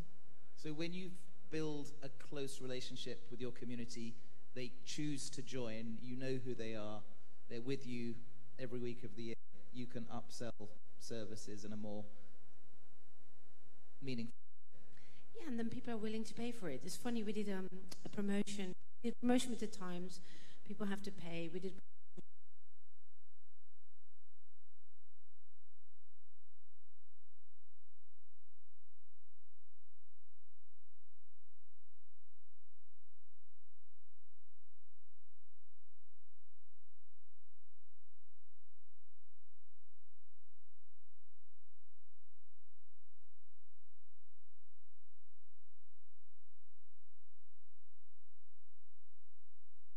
Ran ESPN Mobile.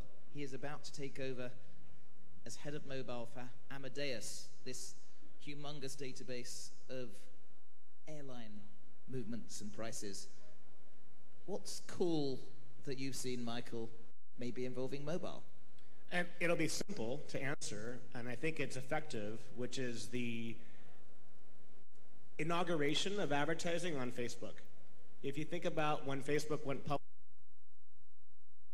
by Wall Street and ultimately reprimanded because they had no mobile advertising strategy, with a little maneuveration internally, they changed that and suddenly had content as part of your feed that initially wasn't labeled and then ultimately was labeled as sponsored. And that content effectively was applications. And it was applications that Facebook and its best guess thought would be meaningful to you as a consumer. And all of us are probably Facebook members, and as we thumb through the content of our friends, first and foremost, of sponsored posts secondly, and then from Facebook thirdly, you see introductions and invitations to download content and download applications that are helpful to you. And that has shattered through any expectations of revenue from Wall Street, where now Facebook stock is 5 times more valuable. It's the largest, most digestible audience to reach very elegantly. I think there's a whole session on this afternoon from Facebook itself. But to me, as simple as that was a big, big change in the market. There are challenges with what you can do with a mobile screen. There are. I mean, the biggest challenge collectively in advertising is, are you building a brand play or a direct response play? Direct response plays are very, very convenient in mobile, but challenging for attribution. The cookie ecosystem is very difficult to replicate thoroughly in mobile. Android, you can do it. iOS, you cannot. And then the other big challenge is, how do you storytell? When you do a pre-roll, it's very easy. It's video, it's the same content you see on the web. But the biggest challenge aloud is, how do you emote? How do you make someone cry? Like, when's the last time your cell phone made you cry? Well, if you're in New York and on AT&T, almost every day. But for the most part, it's very difficult to see an advertisement in a banner format on a smaller canvas cause you to emote. And that's the biggest challenge, I think, that faces the mobile industry. I think the iPhone 6 Plus and obviously Samsung Galaxy Note and other devices that are larger canvases, that will be accomplished. But at the moment, there's not been one advertisement I could tell you that I remember on mobile. So let me ask you about projects you personally have been involved with. Tell us about a single project, whether it was at Yahoo or ESPN, that really surprised you with what it achieved. Yeah, so ESPN is obviously a large broadcaster, very well known in America, and people seek it for both sports, scores, content, and highlights. And one of the things that we had the privilege to do was broadcast most of the college football games. And obviously with mobile, there's a desire for immediacy. You want that content immediately. So we were able to come up with a tinkering of the algorithm that within 2 seconds of any major play, whether it's a score, touchdown, a big drive, an interception, etc., we had that highlight available in video format, and we tweeted it. And we had a large sponsor that wanted to be known for immediacy associate their brand with that content, and the results were staggering because people hadn't ever seen that before. Of course, in hindsight, it seemed so obvious.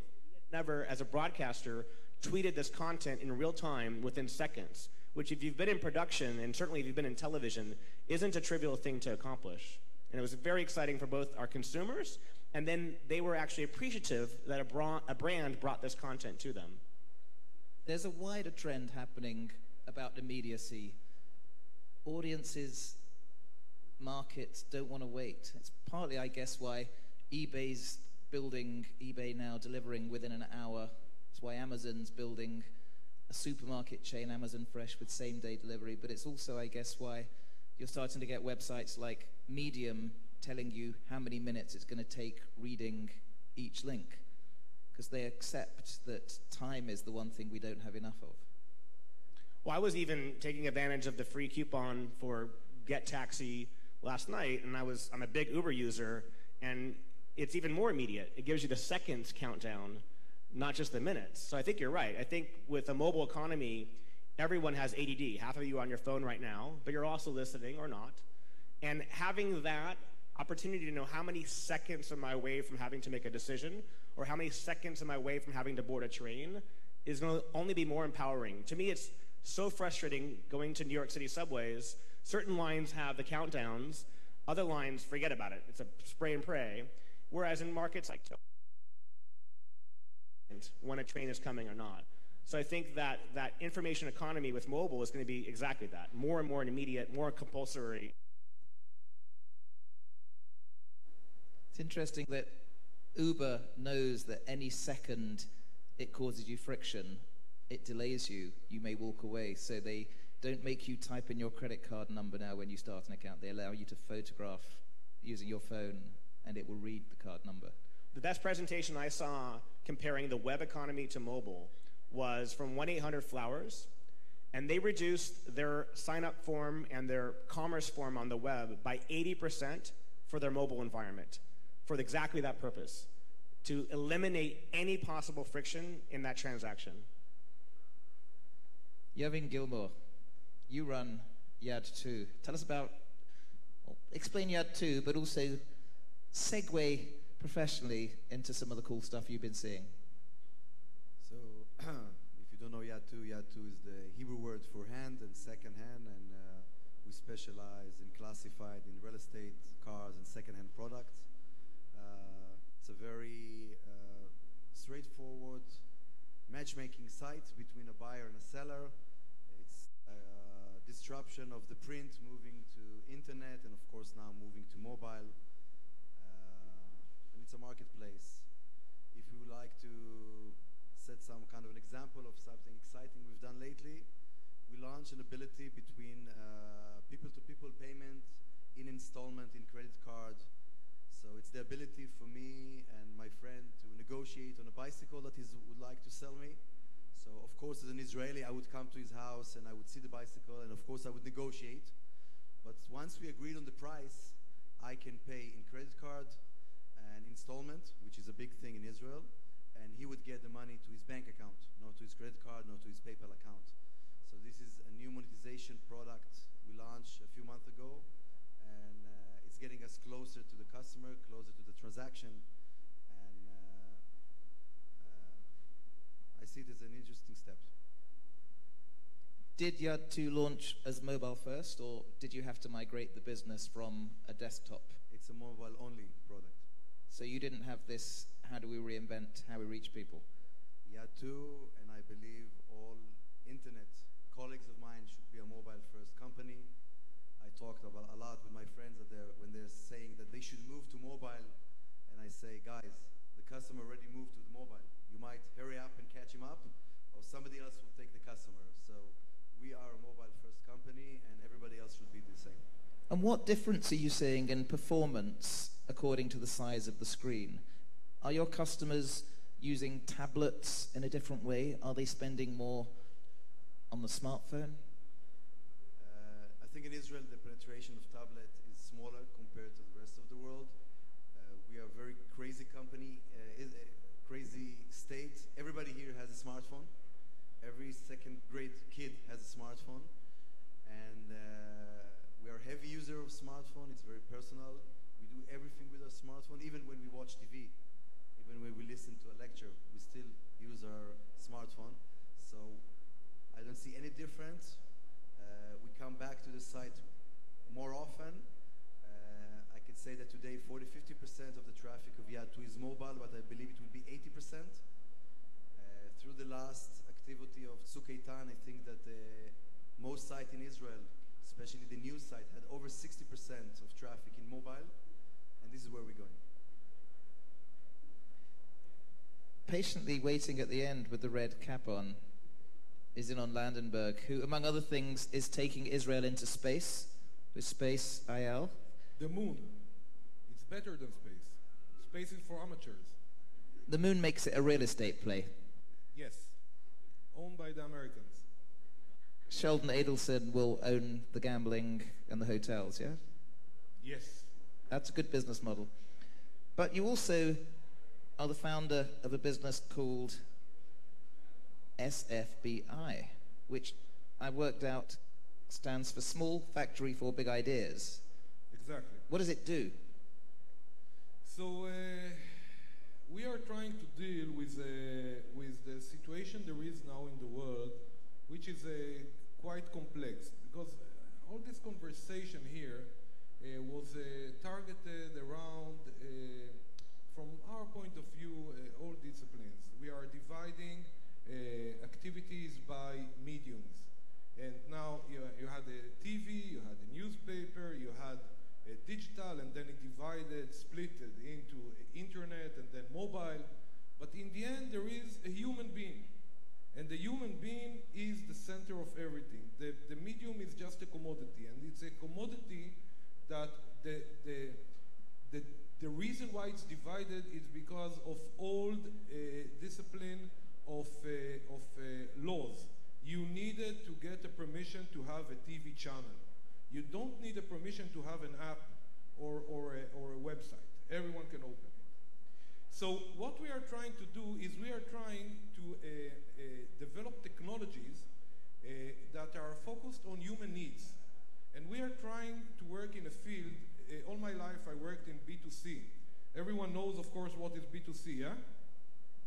B2C, you know what is B2C? Exactly, B2C is business to credit card. The companies don't really care about you. They want to find a way to get another $10 a month from your pocket. And we are working in a field that we call B2H, business to humans.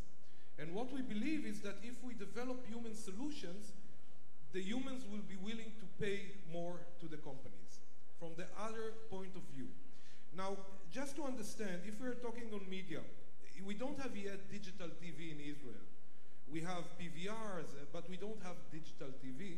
But my kids live a digital TV. They develop their own digital TV. My kids record on the PVR all the shows on the cable. If they lose their archive, they can come to my home and take my PVR. All the archive is there. And if they don't find something on the TV channel, on the cable, they will go to YouTube. So they live their own digital TV. They don't need anyone to change the technology. And it's so deep. My son is now 10 years old, but 2 years ago, we were sitting in somewhere in a family vacation. It was the 100 meters finals in the Olympics, London Olympics. And then came this guy, I forgot his name, Usain Bolt, and he started to do his all kind of shows. And my son tells me, "Okay, Daddy, move it forward." My son was 8 years old. He doesn't understand live TV. He doesn't understand there is something like that. He can't understand that someone tells him what to see. Now, we are trying to understand these human beings and to develop the technologies that solve their problems. Tell me an example of something you've been involved in advertising that you think, wow, if everybody else in the room knew about this, they'd have a competitive advantage over me.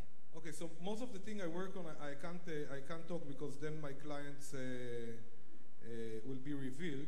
But what I can say is that 50% of what we do, we develop our own projects.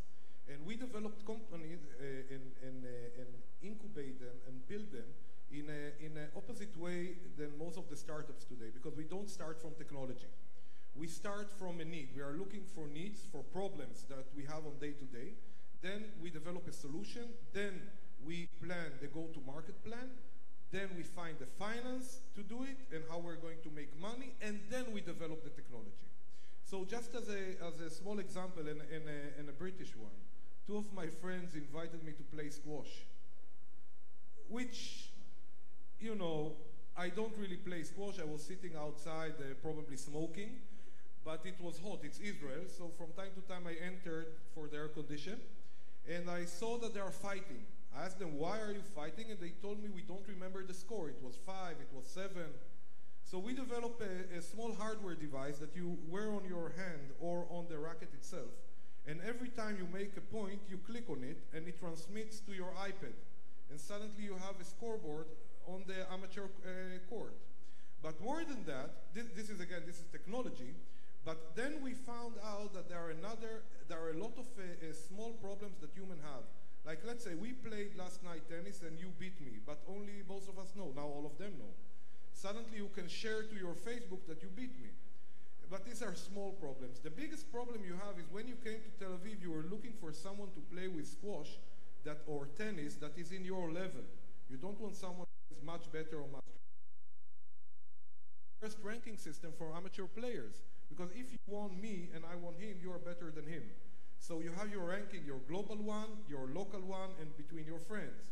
So we are always starting for a problem, looking for a problem, and once we buy problems for money. We pay cash on problems, and then we develop the existential question, which is, in a world where you have incredibly deep data on who individuals are, where they are, what their behavior is, does advertising itself become irrelevant? Because that doesn't yet have that level of personalization. We've got a story on the front cover of Wired in the next issue. Madhu, who was here moderating last year, got curious, one of our team, about what information she was giving away when she was using Street, when she was browsing. And so she went to the data broker.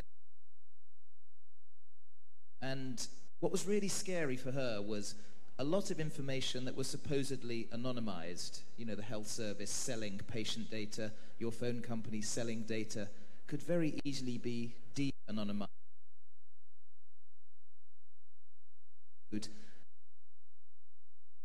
So the marketplace knows everything about you. Does that not redefine the whole idea of selling products to individuals that goes way beyond advertising? Okay, let me be Israeli and not politically correct. One of the big issues is the advertisers themselves. The data is there. Now, everyone loves advertising. Everyone loves advertising. The problem is that 99.9% of the advertising you get is not relevant to you. You would get only the 0.1% that is relevant to you. If you are looking for a vacation and you have an amazing deal, you would be very happy. I can give you a good example. When my son was born 10 years ago, I came back home and I saw a box from a company in Israel that sells goods for babies. And I was so angry because the only one that knew that I had a baby was the hospital and a specific lady in the hospital. It was a day after he was born. And then I kicked it home and I did the list of things that my wife told me to do, as we normally do. And I sat down, my coffee, and opened the box, and there were goods worth $200 there. And then I was so angry they didn't sell me 2 boxes. So it's all about the relevancy of what you're doing with the targeting. And unfortunately, most of the people use it for wrong things. They are just trying to track groups that they think are potential clients and not relevant. Now, to give you a deeper understanding, good advertising doesn't need media. Because if you have a very good story, people will talk about your story.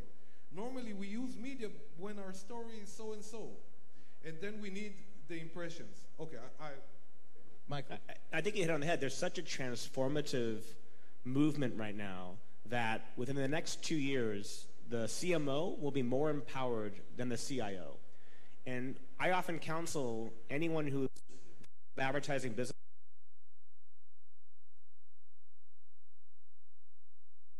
job sell cars, airline tickets.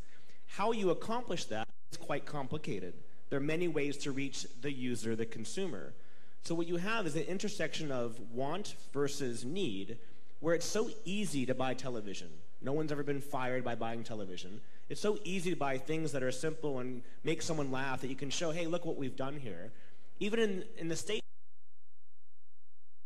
age male, 18 to 49.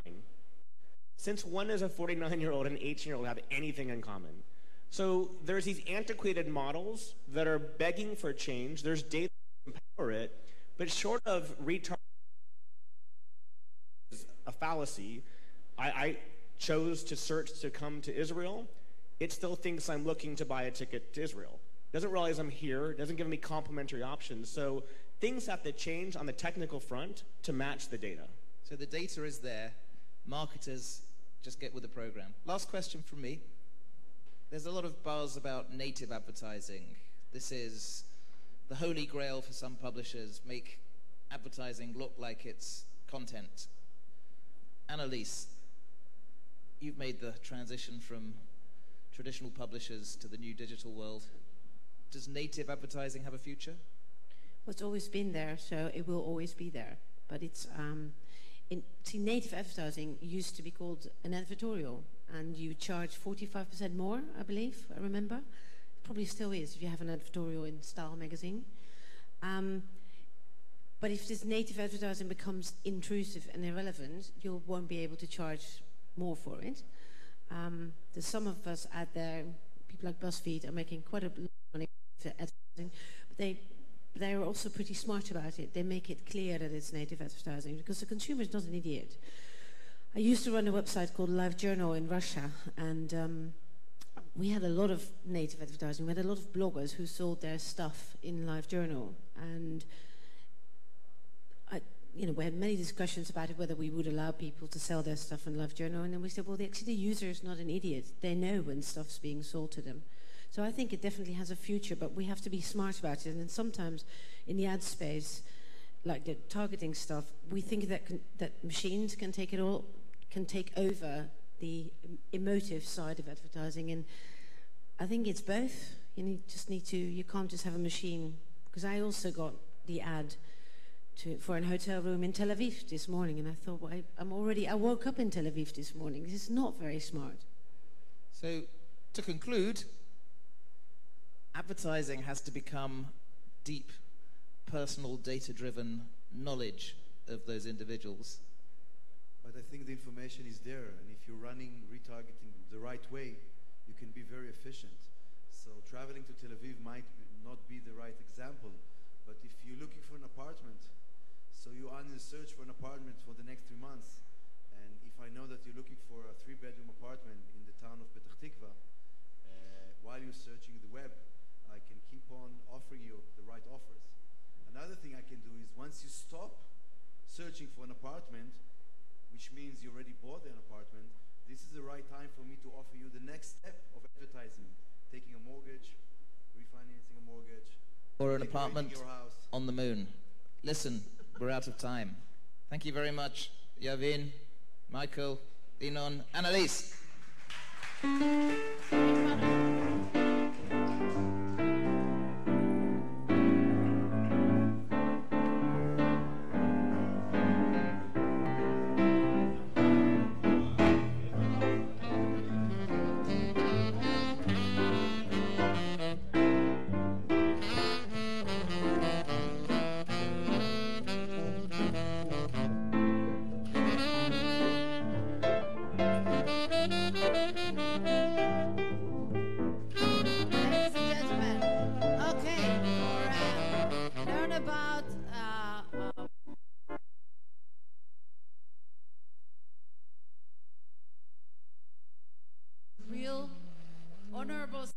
Dld Tel Aviv is a great supporter, he's a great guy, and I'm talking about no other than the CTO of Amazon.com. Please help me welcome Dr. Vernon Vogel.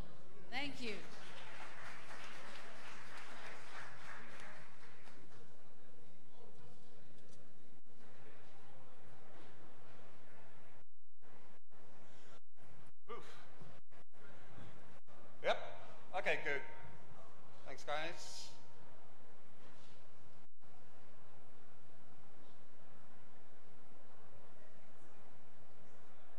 start it? Do I start it?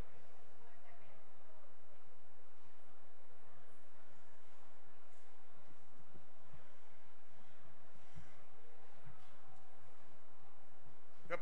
Okay, it's going. Thanks. I can take my shirt off here. Thank you all for actually coming all here together. I've very little time, at 20 minutes, more or less, and so the thing that I want to talk about is there's a lot of talk about what we could call Internet of Things and that whole world around it as being something that is happening in the future, or things that will become much more important.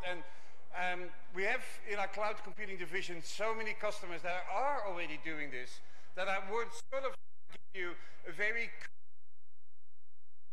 some sectors in the world where sort of connected data, that means devices that are generating data combined with analytics, providing services, that is actually already reality at very, very large scale. And so the title is actually a joke on that. If you look at what the typical use case in the past for Internet of Things was that your fridge would tweet to you if you would be out of milk, which is actually kind of stupid because that never happens. Not that you don't run out of milk, it is your fridge won't know that it's out of milk. And there was a great company that actually built a prototype of a trash can. And if you would actually throw things in the trash can, it would scan the barcode on the product that you would throw in there, and then it would immediately reorder it on Amazon. Unless you would kick the trash can, then it wouldn't do that. So there's lots of things, sort of your physical space.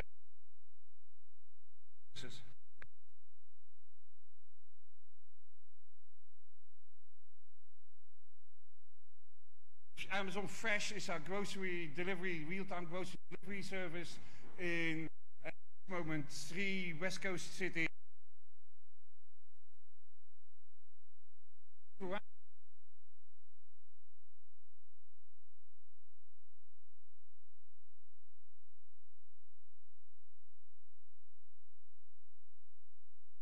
To drive your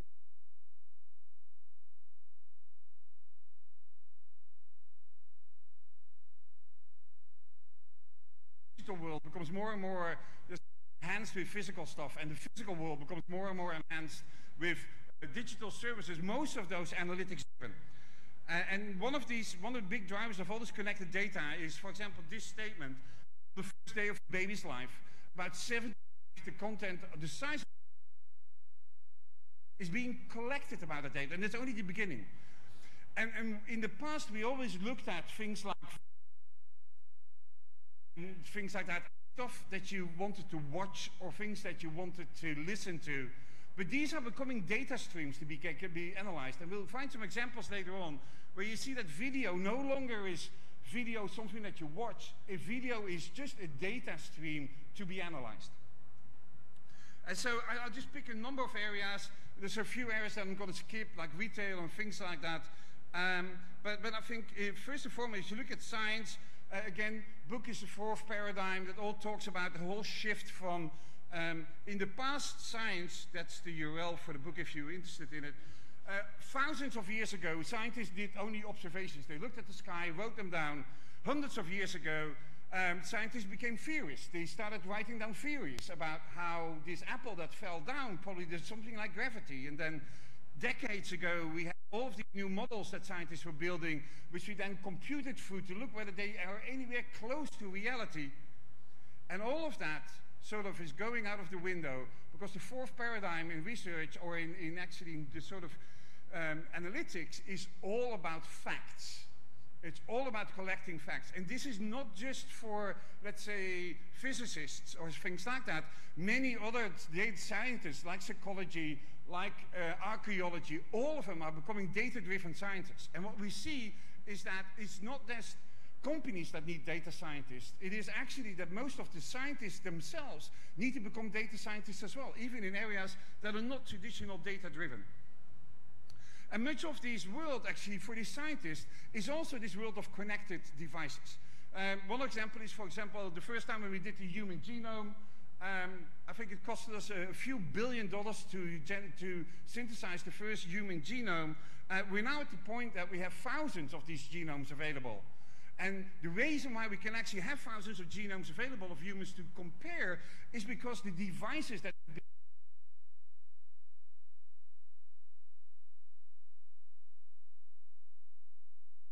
project with the NIH in the US and at Amazon, we now have 1,700 genomes. We host this whole data set for free for anybody that wants to actually make use, to do research based on human genomes. This is a data set that you can use freely, provided in Amazon, in the Amazon cloud. And this is, for example, one of these devices. Illumina makes these devices now that actually can do DNA synthesis. And what happens is that these devices no longer spit out data where you then have a marketplace that Illumina provides with all sorts of algorithms that you run on your data. Yeah, you don't even see the data anymore. It is all a connection between this world of cloud, unlimited resources in the cloud, with connected devices that are generating that data. And it's not just them. Even if things like Unilever is a well-known is a consumer product company, much of the things that these guys are doing is actually fundamental genome research. If you look at the way they build new deodorants, it's all about the interaction and the genes and the DNA of the cells that actually live there. And so you would think it's all about smelling good. No, there's a whole fundamental research.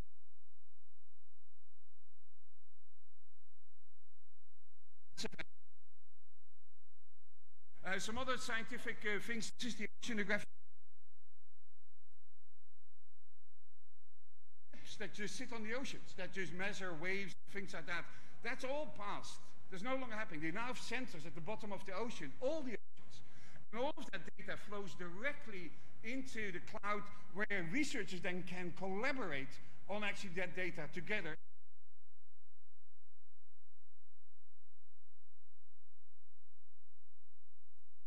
Who this is Curiosity running around Mars. And actually, if you it's actually not a very small camera. And he needs to make thousands of images. All of those images are being collected Mars that have uplinks from Curiosity where the data is being streamed. And actually, the connection between Curiosity and two satellites actually has less bandwidth than the modems that you used to have 10, 15 years ago. So the data is then, again, being streamed back into the Amazon cloud where it's being made available for anybody that wants to do research on it. These are devices generating massive amounts of data for researchers to collaborate on. This is the camera actually.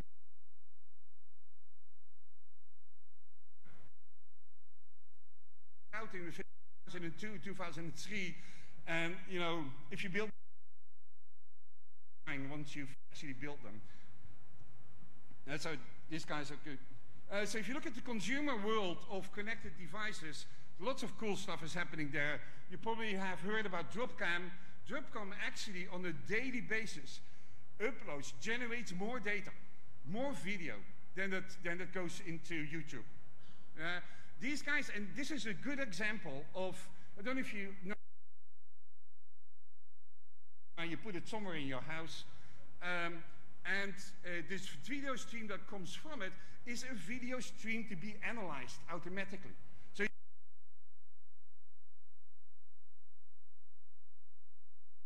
friends, it's crazy on the couch, things like that, where suddenly this video stream is no longer a video stream that you're going to record, it's one that you're going to analyze.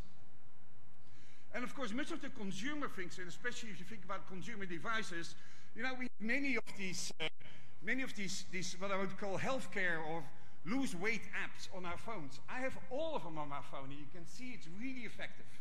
Yeah? All of this is all about trying to change behavior. Brushes these days are actually internet enabled, so you can actually, after you've been brushing, look on your smartphone whether you actually were brushing in the right way. And it's ridiculous interface, but we'll get back to that later on.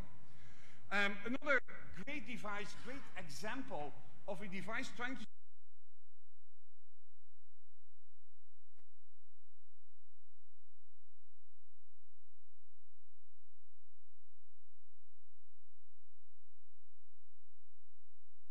when patients get older. And so GlowCaps knows exactly when you should take your pill. And if you have not taken it within the prescribed time, a light will start glowing on the pill box. And then if you haven't taken it 10 minutes later, a small music will start playing there. Yeah, if not, then if you haven't done it after that, it will send a text to your social network. I mean your real social network, not Facebook, your neighbors and people like that. And so they are actually really, really effective. So they have all sorts of stuff around this. You can see how people, this is actually a demonstration of how effective this is. This is for a control group that wasn't using controls over the y-axis, x-axis is time, and all the red dots are the moment that people forgot to take their medicine. And GlowCaps is really effective because this happens if you actually are able to remind people in a very easy, connected way that they should be taking their medicine. So these guys are really innovative and very successful.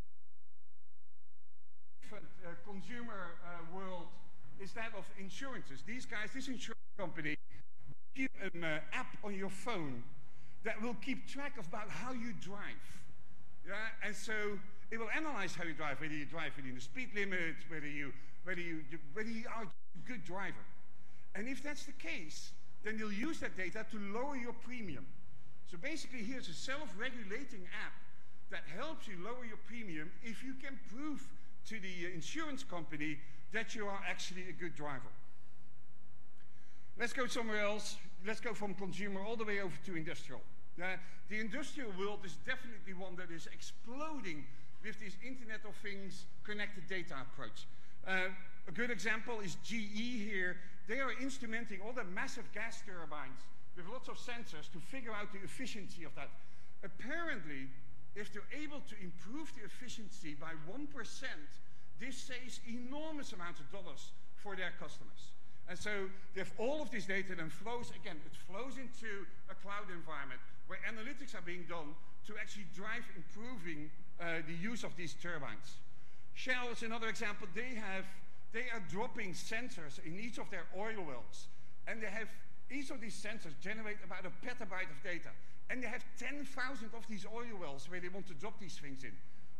If Shell would not take let's say, a cloud-based approach here, they would quickly go from being an oil company to becoming a storage company. Yeah? And so, again, simple examples, data flows from these oil wells to centralized places where all the workers from Shell can actually collaborate on analyzing this data. Another great example is actually in these industries. This is Kerger is a big company known for its high-end cleaning machines. And most of those are industrial cleaning. And actually all of these machines are data enabled. This data is being uploaded continuously about how effective these machines are, where they are in the city, for example, or where they are in a building, and then optimize sort of the use of these massive amounts of machines. You can imagine that a city, for example, may have thousands of these cleaning machines actually running around. And you get these dashboards for these customers to use. This is another interesting company, actually. It's called Deconstruction.com. They're a young startup. Apparently, one of the biggest problems has always been that, first of all, there's a lot of generating of noise and things like that, lots of environmental impact. And on the other hand, there's always things being done at the wrong moment, like concrete is being poured at the wrong humidity level or at the wrong moment of the day. And there was never any good legal tracking or any tracking mechanism at all. So these guys had built these small sensors, which you put 50 or 100 around your building site, and suddenly, in real time, you have a view of exactly what the environmental conditions at the building site are and what activities are going on. It's not only important in real time to be able to drive those activities, apparently it's also really important from a legal perspective to have afterwards a sort of an audit trail in what things happened at your building site. Another area that is, I think, totally exploding at the moment is that of city lighting. So Philips has a large division that deals with city lighting. Most cities are actually going to LED lighting. And each of those lamps there actually has not just an LED chip in it that records and controls the lamp and has a cell connection. And so as such, people with centralization can actually exactly control the brightness of the lamps, but also the color and the warmth of the lamp. So if there are particular areas, for example, in an area where there's lots of bars, it turns out that changing the color of the lamps at night actually allows you to change the mood and behavior of the people on the street. Or even if you know there's a party going on, a block party in a particular area of town, you can actually have a lighted path going from there to the train station and things like that. Next to actually just analyzing data and driving, for example, energy efficiency. But there's lots of cool things that can happen if suddenly all of these devices that used to be very dumb devices are suddenly intelligent and data connected by itself. One of the areas that I'm less enthusiastic about, but which seems to be a really, really big deal, is the use of actually connected data in sports. And of course, this is fine. This is sort of analytics or second screen technology that goes while you are watching a game. And this is actually a Dutch company, Infostrada, that makes these technologies available for other people to use. And it all started, of course, in the world of Moneyball. And now everybody knows it because Brad Pitt played in that movie. But actually, Moneyball was one of the more important business books to be written about how to use analytics to actually drive the right business strategy. Analytics. And it is all about that it's determined already on forehand, before the game starts, what the strategy is that the individual players will need to take. Yeah, if you're bad at shooting from the three-point line on the left side, you might as well even have to defend them. Or a typical strategy in baseball is, for example, if a shot is being taken at the rim, what do? Do you actually play for the rebound, or do you actually move fast back into a defensive position? These decisions are no longer being made on the field. They're being made based on data on forehand before the game even starts. Probably this is the most extreme example of this particular world. What researchers found out is that teams that are really working well together in sports have heart rates that go up and down in phases and in the same phases. All the players basically, their heartbeat accelerates at the same moment and actually decelerates at the same moment if the team is really in sync. If the team is not in sync, then you'll see that there will be one or two players whose heart rate decreases and increases at completely different moments. So what you see now is that this is a dashboard that coaches have in real time while their players are actually wearing heart rate monitors that are connected to the network. And they will look at these players, how their physics are in the field, and make decisions based on it. If your heart rate is not in sync with the rest of the team, you're out. Oh. Something happened here. So this is this is an example, not necessarily the connected data example. Apparently in ice hockey, the goal is to beat each other up. And preferable in a way that you get a concussion out of it. I don't know why people let their young kids play ice hockey, but it apparently is really fun.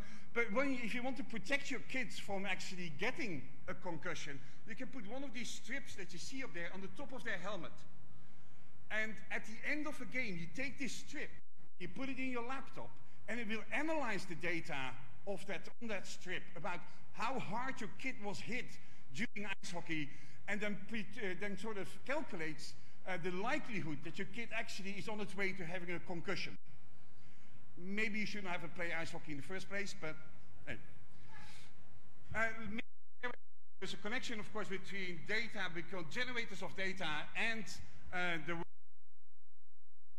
that in location. And of course, Foursquare has been one of the well-known ones, one of the forerunners, but there was lots of cool stuff that actually happened around Foursquare. This is the Foursquare cooler. There's beer in this cooler. But you can only open the cooler if 3 of your friends check in at this place at the same time. Tata Motors is an interesting one. Just like General Electric earlier on, these guys are instrumenting. They have about 200,000 trucks that run around on the roads in India. And one of their biggest problems is trucks breaking down. And so they're instrumenting all of their trucks, not only with location information, but also with health information about the engines, as such that they can actually do preventive maintenance on these trucks and drive it down from what, I don't know what it is now, maybe 80 or 85% health to actually 95% health. That would actually massively increase the efficiency and the success of the company. And there's lots of other things that are doing all of this instrumentation with location-based. One Bus Away is an open source platform that allows, companies, public transport companies, to provide their customers with insight how far the bus is away from where they are. It's made by the University of Washington. It's freely available for anyone else. One of the users of this platform is actually the MTA in New York, where you can actually see how far buses are away. But of course, you guys here in Israel have an alternative to that. I think Move It is well known about taking sort of the same approach that Waze has taken for individual driving directions. Move It gives you, by using social mechanisms that are on your phone, an indication about how far the bus is away, how busy it is in the bus, and lots of other information around this. And these are, I think, great examples of Israeli companies that have made tremendous innovations in this sort of crowdsourced traffic, public transport information. These are other examples. Strava Labs, I don't know if you know them, you can actually load things. Lots of folks are using Strava for competition, for running as well as bicycling and things like that. And based on the data that these guys are getting, they can actually provide cities with information about what are the most traveled bike paths in your city. Or in this case, what did I pick here? I think this is Paris. And so what you can see here is that along the Seine, there's lots of people running around the Seine. But if you look at the places where people are bicycling, it's very different. So there's lots of input that you get out of these environments. There's a company called Human. They built a health app on your phone. It's all about intended to make you move for at least 30 minutes a day. They are actually also able to actually generate lots of information that cities want, namely how frequently are which paths being used by which individuals. One drive in this whole world is the drive from let's say, after the fact analytics to real-time analytics. So we're no longer interested in what was happening yesterday. Okay, that might still be interesting. It's much more interesting what is happening right now. What is trending right now? What is the analytics? What is the efficiency of my environment right now? And most of these things. So you see a shift from analytics as sort of an ad hoc environment where you get reports to something that in real time drives and changes behavior. There's lots of that. We provide lots of technologies for you to actually build these kind of things. But this is a great project by the guys, by a research group in Australia. They built a product called We Feel that basically in real time talks about, analyzes the sort of mood on the internet in particular countries or in particular locales based on the kind of tweets that are going out in real time. So you can see in real time how, let's say, the mood was changing when this goal was scored in the World Cup. You could see that in Ecuador, everybody became very enthusiastic, while the Italians immediately became totally depressed. And I wanted to make one point, sort of giving you a bit of an overview about what is all the cool stuff that is happening in this world. But we had this one example earlier on of this toothbrush, remember? And I said that I didn't really like that example. And there's many of these cases where, for example, with energy efficiency in your house, you have to pull out your cell phone to look at the graphs and see what it is. It's not really changing behavior. Because if I really need to look at my smartphone after I've brushed my teeth, I don't really think that's a sort of an approach that really works well. So I think there's lots of displays that are really being built at this moment that are way more effective. For example, we talked earlier on about how far is the bus away. So if you have this bus ball, these things are real examples, by the way. This is an ambient bus ball, and basically the light goes up from the bottom to the top, the closer by the bus is. So already from, 100 yards away, I can look at the bus stop and know whether I should walk to the bus stop or whether I can go get an ice cream and slowly stroll over there. And I don't need to pull out my cell phone to look at how far is the bus away. You just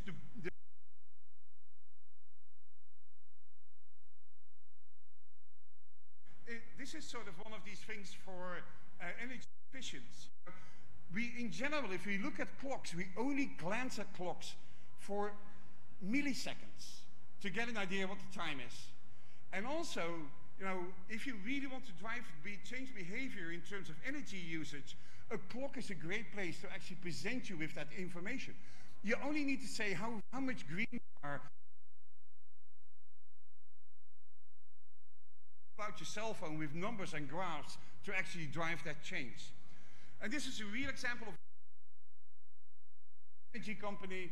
Apparently, quite a few of their customers were not paying the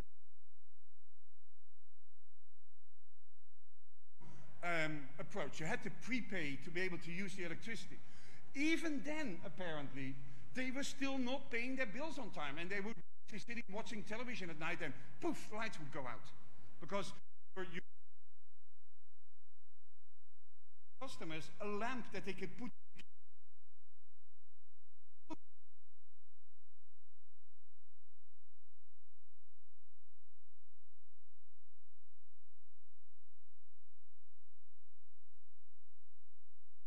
Not top up on time.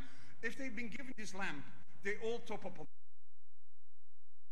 time. Finding different ways to engage with customers and drive behavior. Minutes, if you come to the Amazon event tomorrow, I'll be giving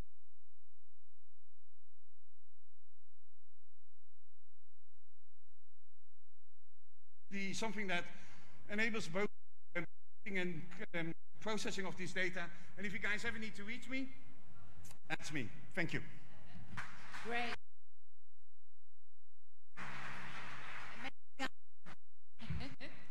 Okay, band, you can play because we have to arrange something on stage now.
and your mama's good looking.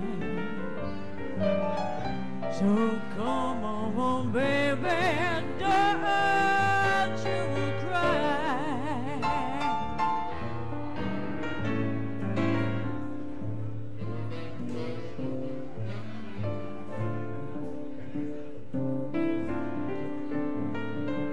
Okay, to talk about cyber, to moderate this amazing session, we have somebody here is not only amazing, brilliant, and beautiful, but she's also the cybersecurity industry analyst and public speaker, and she's with IDAO Research, and she's not else than Keren Elazari. She's a natural hacker.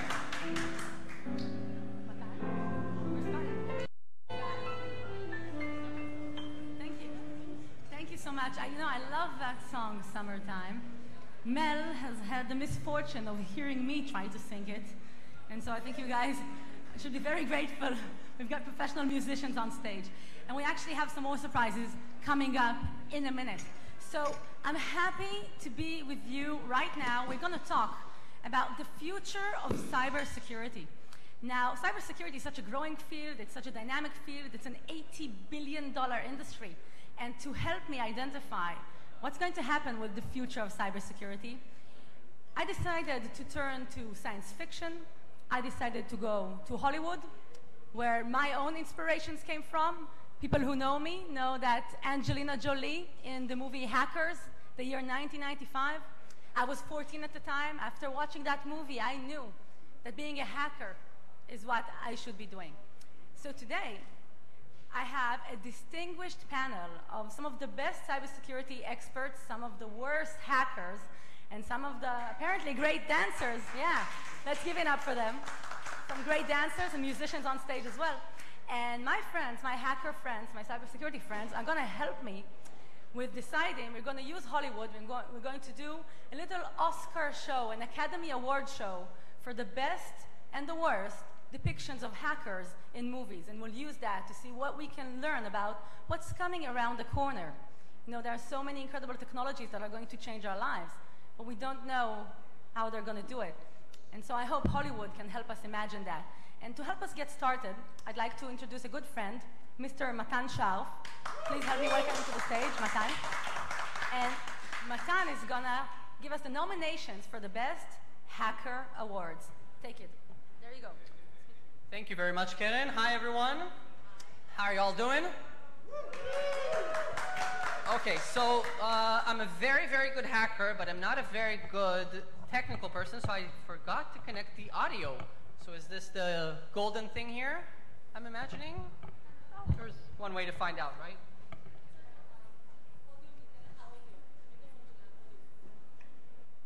Okay, hopefully this would work. Okay.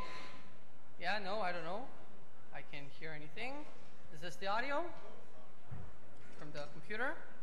Okay, so today I wanted to start off just by giving you guys a small taste of what we see in the movie industry and the way that we see it. So we're going to give out a few awards for Oscar awards for movies, and let's just get started. So for us as hackers, it's always funny to see the way that hacking is portrayed in movies. So I want to give the Oscar award for the most ridiculous hacking scene in the history of Hollywood. And for that, I have to go to the basics. You guys all recognize this movie, right? Superman #3 with Richard Pryor. And what we're going to see here is how hacking was viewed in 1983. And pay close attention because it's going to go really, really fast, okay? So this is Richard working on his computer. And he's trying to steal money from his company's computers. And now he needs to provide some sort of authentication. The computer says, give security code. And he says, override all security. And the system is hacked. That was easy. Right? Amazing. I wish, if only our day jobs were like that. The security architect never thought of that, right? Yeah. Fantastic nomination. Okay. Next one. Actually, I have the same nomination, another nominee, Do you guys know that piano song? Minnie plays the piano, right? You know the one that you play with two people? Raindrops? Right? Have you ever seen two people on a keyboard? That's NCIS, one of my favorite shows, by the way. Especially known for fantastic depiction of hacking, as you can see. What's going on? All right, maybe if we can get two hackers on one keyboard. What do you think, Matan? Okay. Aha, here's the genius. He's going to solve it. All right, so Karen is offering us the dubbing for the movie, but yeah, two people working on the same Now keyboard it's at the three same people. time. Such windows. So wow. Okay, you got the idea. But really, I even have a better hacking scene than that. And it always wonders me, you know, we're in the 21st century, but still we need things like that, right? Whenever you want to connect something, Karen and I wanted to copy a computer from my Mac to her PC, couldn't do it, right? This fact did not in any way bother the creators of this next movie. This is the famous scene from Independence Day, where they board a spaceship. They fly out into space, into the mother spaceship, and they infect the computer on the spaceship with a virus. I can get a virus from a Mac to a PC, but they can infect an alien ship with a virus. Unbelievable, really amazing. I think the Oscar goes to Jeff Goldblum in this category, right? Okay, moving on to the next category, because we're short on time. The next category now would be the most old school hack. And for the most old school, I have to go back to the sources of cybersecurity. And of course, I'm talking about the movie War Games. Anyone here seen it? All right. Classic. Cool. Best movie ever. So in this scene, what we're going to see is Matthew Broderick hacking into his computer, into the school's computer. Or maybe we won't. Possible that we won't. Yes, we will. No, we won't. I can tell them what's happening. Okay, so please, Ken. The fun thing about this, and this is why it's the most old school, not only is this guy hacking into his professor's network, into their high school computer, all he had to do was call the school and get the secretary to tell him the professor's password. Anyone remember what the password was? It's pencil. It was pencil. And the sad thing about it is that even today, recycled passwords, people use the same passwords all the time, allow hackers to get into systems very easily. Right. So when it comes to passwords, recycle. And now moving on to the last category of this day, and that's the most realistic depiction of hacking. And this is now serious. I know that I've been joking till now. But what you're going to see now is a scene from a movie, and it actually shows a real hacking in progress. So this is the movie. You guys all recognize it. It's Matrix Revolutions, the second Matrix. Anyone knows which scene I'm going to show? Anyone remembers? So Neo goes into the Matrix. He has to do something. The whole building is going to explode. Trinity rushes in to save him, and she needs to take down the entire power grid. So this is Trinity running in.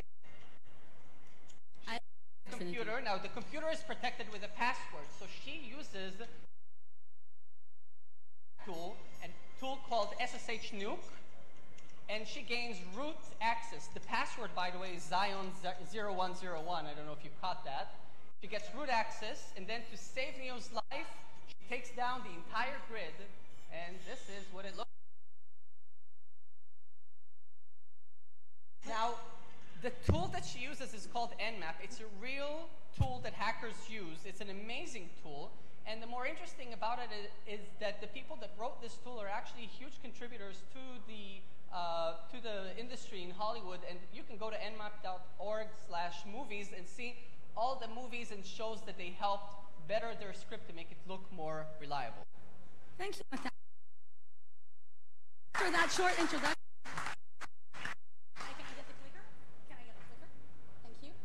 So after that short introduction, I think it's almost safe to assume that bugs, right, security vulnerabilities, will exist in virtually any technology we'll use. Now I'd like to try and identify what's going to happen in the future of cybersecurity by asking, the fantastic audience here and my panel members, can anyone tell me what is the most popular language in the world? I think it's Chinese, right? Maybe Hindi? English, perhaps. I see a ginger gentleman in the front row. Do you have the answer, sir? Indeed.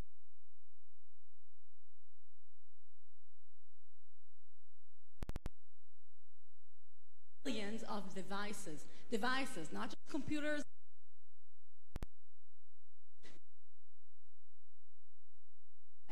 The NASA Curiosity rover, which is on Mars, runs Java. So I'd like to ask our panel members, what are going to be the next technologies that we're going to have to secure? It's not just PCs, it's not just robots, it's not just smart TVs. What's the next thing? And you got mics right over there. You think we'll go into space? Because if you can hack a robot on space, that scenario from ID is not so unrealistic. So, do you hear me? People in the back, I didn't see you answer any question. So, please raise your hand if you cannot hear me. No, raise your hand if you can hear me. Okay, so you can hear. Okay. So, what's going to be the next thing that we should protect, right? So, we're seeing something very, very interesting. The borderline between the physical world slowly vanishing. So we know cars are integrated with computers. That means that this car exists both in the physical world and in the virtual world. Soon we will see people who are integrated with computers, right? So people will exist in the virtual world as well as in the physical world. So I say protecting the human body is probably the most interesting next phase. That's a good point, and we have that coming up in a second. But let me just introduce you to our audience, because I forgot to do that. Terrible host. So this is Mr. Manny Brazilai. Let's give it up to him. One thing you don't know about Manny, other than being the head IT auditor for Bank Hapoalim, probably the biggest Israeli bank, Manny is also a rock star. And I'm not kidding. He's a rock musician. So I'm happy you're with us here on the panel today. And Nimrod, my next guest, and I'll let you answer the next question. Nimrod Kozlovsky, Dr. Nimrod Kozlovsky, is a partner with Jerusalem Venture Partners, as he is in charge with cybersecurity investments by JVP, one of the leading, I guess, investment firms that's focusing on cyber right now. Cool, thanks. I think, Karen, you mentioned a really critical point in cybersecurity. The fact that we have what Professor Dan Gierk used to call monolithic culture. We have so many devices, from embedded system to industrial internet to our platform. So if there's a vulnerability in Java, we are all vulnerable. And he said that we never trust that there is a single prototype or a single model that everybody is trusted upon, and one failure can be catastrophic failure. So the problem that we have is that the industrial internet that we see, that all power plants and chemical plants and production is now running on the same platforms. All embedded devices are running on the same. All basically, sorry, audience. We're not food, but the problem is that we have complex architecture that was not designed for security. And unless we start building from scratch the architectures, as we're doing now with cars, for example, as we're doing now with embedded systems, we will be exposed to the vulnerabilities of legacy systems 40 years ago. So we need to get security. So we need to get security into the foundational layers in the design phases of new technology. Is that right? Certainly. And like what Intel is trying to do now with trusted computing, that's a mechanism to secure from the infrastructure rather than later trying by software layer to secure the infrastructure. And I believe unless we sometimes give up legacy systems and change, it's kind of like leapfrogging into designs, secure design systems, we will be vulnerable for a long time to go. And as well, Yaron Blachman, please help me welcome him to the stage as well. Yaron heads technology and forensic consulting at PricewaterhouseCoopers here in Israel. And I have to tell you something. I've known Yaron for so long because one thing people don't know about me is I actually started my career after the military in PricewaterhouseCoopers Israel. So we've known, I guess, for a decade now, isn't it? All right, Yaron, so what do you think about new technologies that we're going to have to secure? Well, I think one thing that we have to add into the equation is also connectivity, because this is one of the major changes. We're all connected. It's all, as Nimrod said, the same vulnerability is everywhere. It's on our computer, of course, our cell phone, our industrial control system, on everything. It's the same vulnerability. And if we can get into one of the systems using connectivity, we difference between today and 20 years ago is connectivity. Everything is connected. You know what I'm waiting for? I'm waiting for fantastic innovation if we could surf That's the a web great while idea. we're fanning ourselves. Okay, sorry. So, I'll fan you a little bit you too. know, adding to what Nimrod said, looking at the connections, looking at the activity of everything, protecting this layer will actually place because we can segregate the threat into specific areas. All right, and now with that in mind, with connectivity and with security from the foundations up, I want to take you to where I think this television series, Homeland, the American TV show, by the way, based on an Israeli TV show, Chatufim. Has anyone not seen the second season? Okay, spoiler alert. In the second season, hacking of the United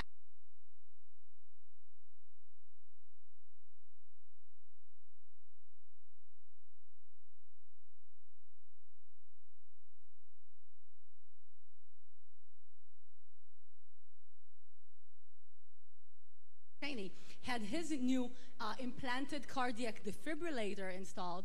His doctors made sure to completely turn off any wireless capability because they were afraid of exactly that scenario.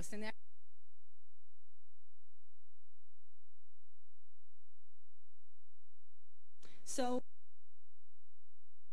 let's think about this, the potential of having technologies in our body that we cannot upgrade the software, we cannot design it from the beginning, it has to work, it's wetware, it has to work inside the body. How can we even secure that? First of all, by design, it's unsecured. The fact that the human body is insecure?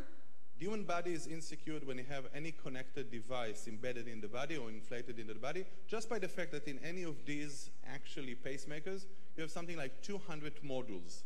200 modules are designed by third parties. You can never have control over the design floor or kind of like the production floor, unsecured by design. So whether we can secure them, certainly we can have trusted infrastructure, and that's actually the way we designed them in embedded systems. However, I believe that most of the scenarios that we imagine are destructive scenarios. I'll try to kill the person with the pacemaker. I'll try to harm his physical presence. Please don't. And honestly, that's the hardest thing to do because all monitoring and protective layers try to look for destruction. Most of the time, actually, what's happening is data leakage. People are much more interested to get the data from any and the data that you can collect about his activity, well-being, behavior. From his pacemaker? You can get it from his pacemaker. About where he's walking around? Certainly, you can get it from the pacemaker, location. Oh, you can share the mics, guys. No, continue.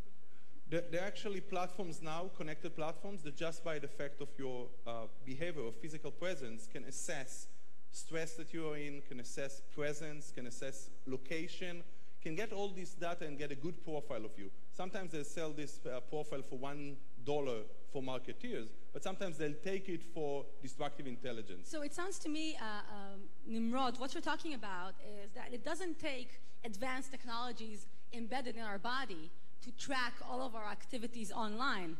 And I think a good person to respond to that would be Matan, because Matan's technology company actually focuses on behavioral biometrics. So he tracks people for a living, and he doesn't use, yeah, that's what he does. He's one of my friends, so it's okay. Thank you for that intro. I don't think I ever got more accurate than the... No runs for you. Exactly. Yeah. Well, send me the check later. Everyone stay away.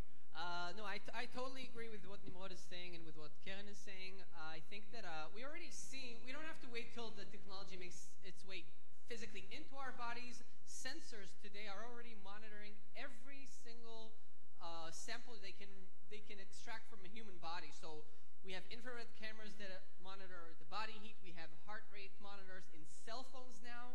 So this whole thing ties to health and lifestyle thing, but at the same time, we have never been as closely monitored as we are being monitored right now. And I want to ask the audience a question, actually. Is anyone here wearing any wearable technology? Are you tracking your steps, your calories? Do you have the Nike Fuel Band? Anyone using a step counter like that? Anyone in the audience?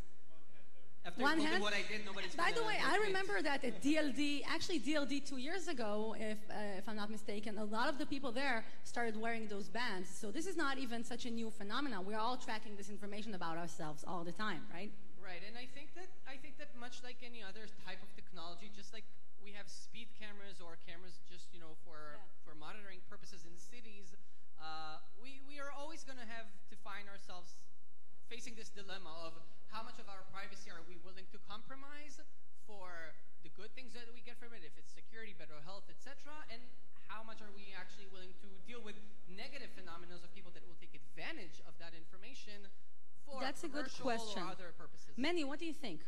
As an auditor, you deal with security versus privacy all the time.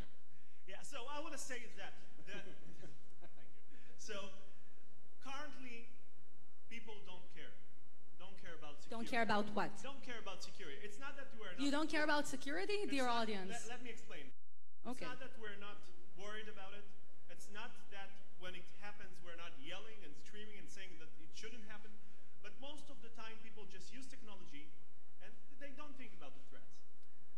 The moment that we'll have technology integrated in our bodies, people will start caring. The moment we will start caring, we will not allow manufacturers to create technology which is not safe.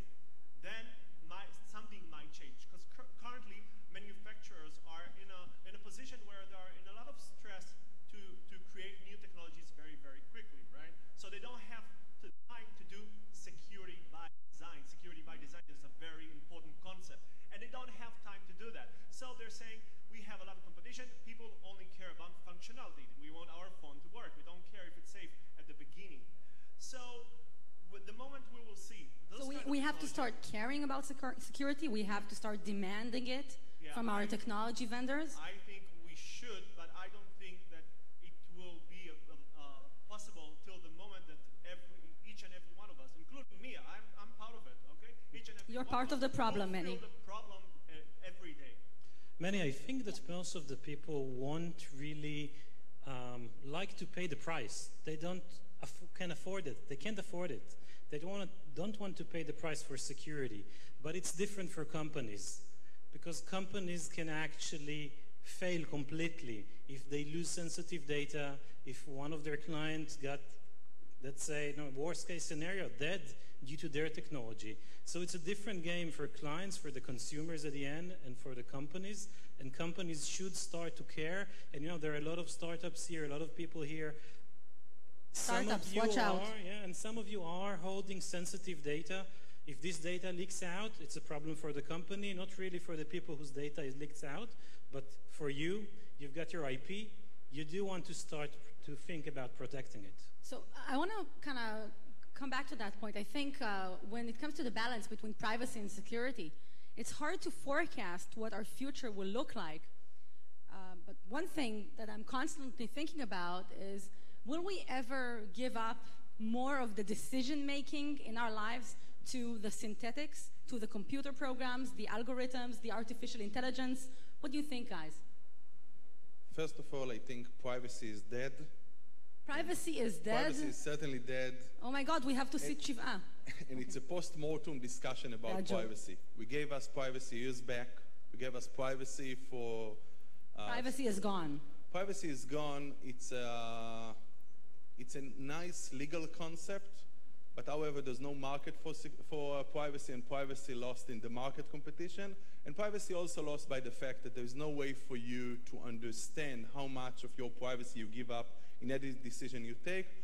And privacy is not a good business model. So therefore, privacy lost. And now to your question, which I think it's a very important question, whether we see differently that an algorithm or some artificial intelligence take decision rather than a human being. And for example, there are now monitoring systems that can track human beings for their physical behavior to see whether I'm too stressed, to see if there's something moving in my muscles, to see the iris movement, in order to track for me being a potential wrongdoer. Potential threat. Potential if threat. you're nervous, you might blow something up, right? That's a sign. If a policeman would come to me in the street and said, I want to do a physical search on you, all the lawyers in the room would come and shout, this is a breach of privacy, human rights, and everything, and we'll have a legal catastrophe. If you have it in the airports now or in capable by smart sensors, as Matan was describing, smart sensors that can sense chemicals on your body and can take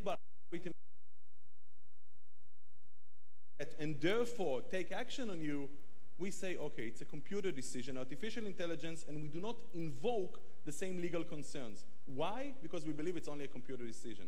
So I think we have about time. Have something that you want to say? Matan? Many? Or, yeah, many. The audience.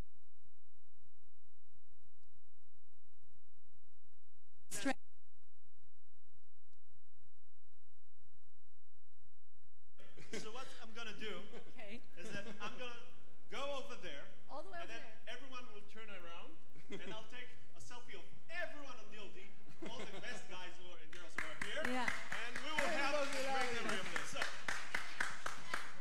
And I... Yeah.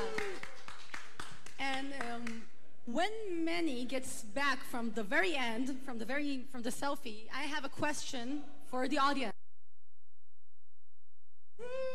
Maybe we should stand up? Stand up? Let's stand up. Dld selfie! Yeah! Okay, and now I have a question for the... What's that? We told him that. Yeah, Manny is a rock star, you know, he's confused. The Lady Gaga concert was 3 days ago. So here's a question for the audience. Who wants to go to lunch? Woo! Okay, access granted. You may all go to lunch. I want to thank our panel. Thank you, Oscar. Thank you, Oli. Thank you, Ruti, for hosting Dld. Thanks a lot. Enjoy your lunch. Don't forget to come back. You just pick one of the most exciting restaurants here outside. Have a great time, and see you all at 2 o'clock.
So what are the tools for making really fast prototypes? So the first thing, our best friend is Alibaba. Alibaba, if you're not familiar with it, is like eBay, but it's like a reverse auction. You say, I need a screw, I need like 100 of these particular screws, or in this case, motors, and you just post your requirement, and 100 Chinese guys will try to sell you their stuff, or services, or things that are not easily available locally. And sometimes you can't buy one, you have to buy 100. This is a recent project we're working on. So this is, we have 2 months to put together a 1.80 meter robot, humanoid robot, upper body, on a Segway. And so the tools that we used were, for example, the body, the backbone of the robot, uses an aluminium rod that you can source and then chop up, and we outsourced the heavy metal part. And then we bought a Segway from China, a proper Segway clone, and had to hack it in order for it to work as a robot. So it involves electronics and mechanics and programming. The chest of the robot has carbon fiber rods that are used in hobby quadcopters. And then the joints, which are really complicated, are 3D printed. So all of these tools are easily accessible and then provide you with a way of quickly prototyping things. This is another project I'm currently working on. I've brought here an early prototype. The idea here is to do a robot that can fetch tennis balls in a court. So if you're practicing your pitch, it will just walk around the outer skirts of the field and put the tennis balls in a cart, and then you can call it and it will bring you the tennis court. So the robot is completely designed to be 3D printable. I don't know if there is a market for this thing or if anybody will want it and what the end price will be if we make 100,000. So the idea now is to make a 3D printable version, eventually make it work, make a nice video, make a kit, and put it on Kickstarter and see what people think about it. So as an example here, the bearing, the joint of the robot needed a special bearing.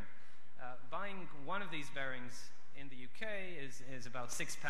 Buying 1,000 on Alibaba costs about $400.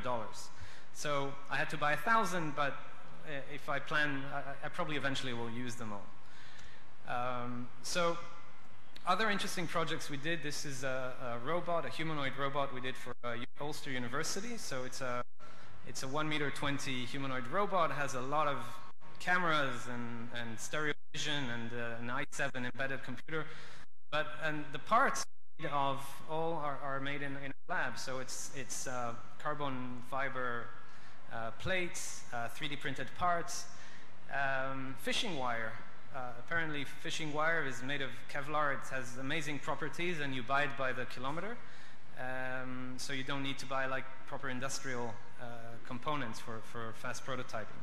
So we made, as a result, we made these hands, these 3D printable humanoid robot hands that are very dexterous and innovative.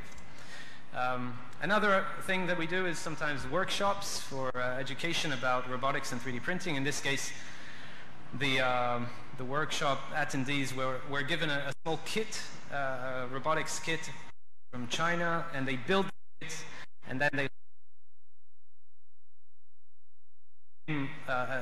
plot their own name on a piece of paper. And then they get to scan their own head and use 3D tools, software tools, to dig a hole through their head, then 3D print their own head and mount it on the pen, so you get in the end a mini-me that writes my name. So that's a fun workshop that we do. Finally, another interesting project we worked on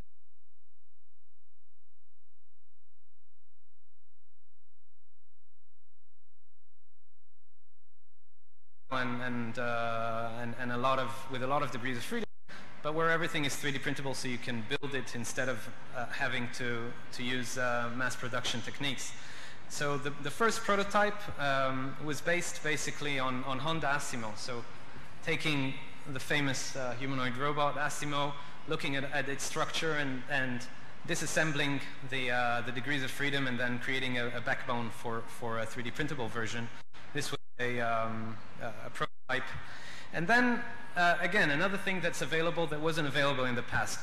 we wanted to create a nice design around it. So I put a bounty, $800 on GrabCAD, and I got 30 designs from around the world of how to create a nice design with a nice shell that was 3D printable and that can be make the robot look pretty. And finally, the winner was a postdoc from Carnegie Mellon, and we're currently working with him to finalize the model and launch this robot.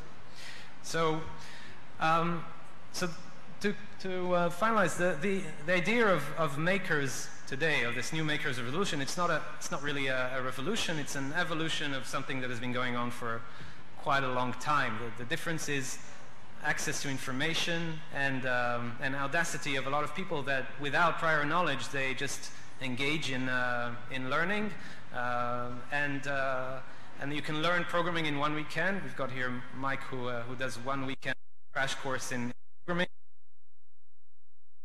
and you can really make things happen in a very short period of time, and that's what it's all about, the Maker's Revolution. Thank you.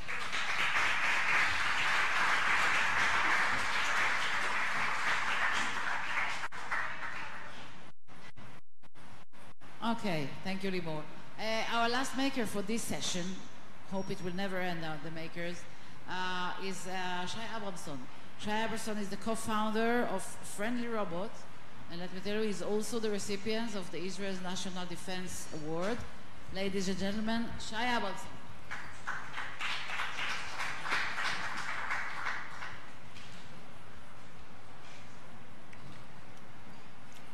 Hi. Okay, so this is not exactly the maker's world, but the things that are evolved from the maker's world. And it's about the home robotics, which is, we believe, a new category. And we'll start with a short movie. And it's a glorious night for football. It's out. On this one.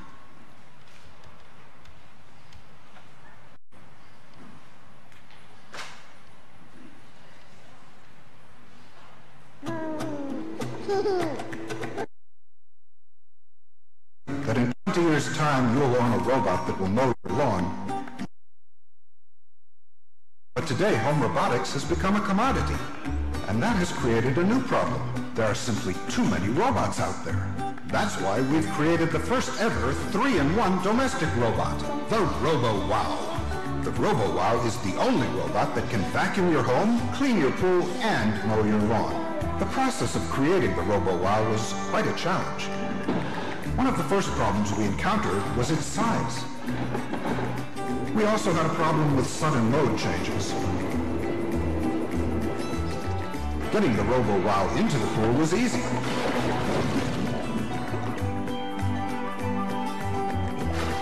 But getting it out was an entirely different matter. We also had some sequential issues. However, fitting the Robo-Wow into a diverse home environment was by far our biggest challenge. But step by step, we overcame each obstacle and went ahead to create the most advanced domestic robot ever made, the Robo-Wow. So what's next for us here at RoboMo? Our engineers continue brainstorming, and we believe that in the not-too-distant future, we'll see our domestic robots conquering new and exciting domains. To learn more about the Robo-Wow, come visit us at our website. Okay, so we released this movie as an April 1st joke. And what was surprising that the majority of the viewers really thought it's a real product. We even got some inquiries. So I think what it actually suggests that robots are not any longer something that we see in movies, that they invaded the home and they are there to stay, and people can take and believe almost in every technology statement that we show there. So why do we need robots at home? So obviously, who wants to do these routine chores like mowing the lawn or cleaning the floor? And at the digital era, we all care about our free time, so we look just for more and more free time. But surprisingly, these robots are just doing the work better. They maintain the house better because they can work thoroughly, they can work much more frequently. And what we found out, and it was not one of the original things we thought will happen, is that actually lawns that are taken care by robots and are just look much, much better because they are maintained all the time. And the same stands for the home. The robot is not to replace the vacuum cleaner, but it is to maintain cleanliness along the week until the housekeeper or the people of the house make the deep cleaning. So there is an additional value except for in addition to the free time. Currently available products in the market, there are three killer apps. One of them is quite old, it's about 30 years in the market. It's the robotic pool cleaners. This market, by the way, the market leader is also an Israeli company named Metronics, and it is nicely growing, and it seems that in the last several years you cannot think about maintaining a private pool or a public pool without a robot. In the last 2 years, even a category of robots for above the ground pools have developed. So you sometimes buy a robot that is more expensive than the pool. But those of you that have the pools know that it's really a nightmare to take care of them. I guess you all know about the Roomba here in the center. Of home robotics, really a boom is the launch of the Roomba in 2002. Prior to that, in 1997, Electrolux launched also with the Trilobite, which was the robotic vacuum cleaner. It was too expensive and not good enough. But in 2002, at the price of $200, iRobot started to change the world with this product. And today, I think it's nearly a commodity. Many people use it. There are many brands that follow some giants like the Samsung. I'll show you a short movie from IFA 2014, like a month ago, where Samsung launched with their new robotic vacuum cleaner. Includes vision systems, cycle vacuuming,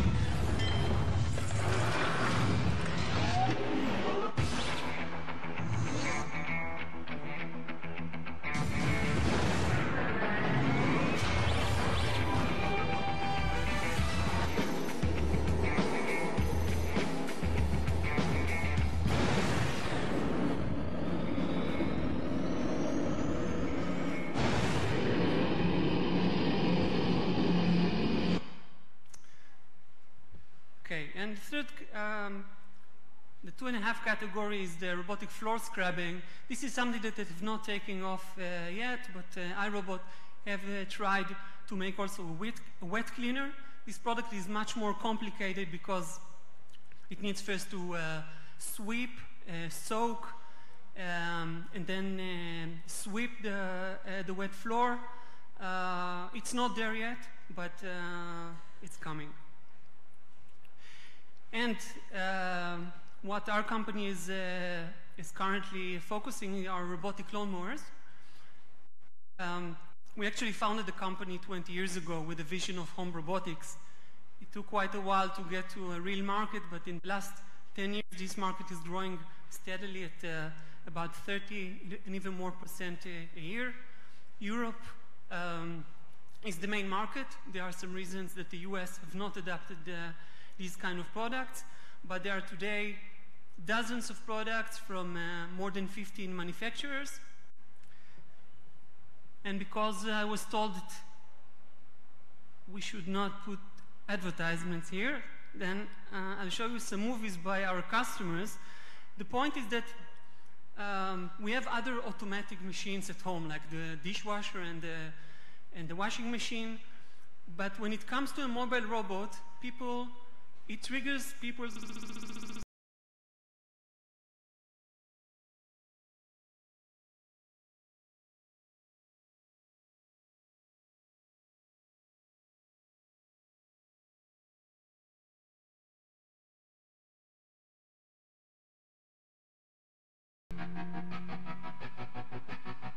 I walk a lonely road, the only one that I have ever known.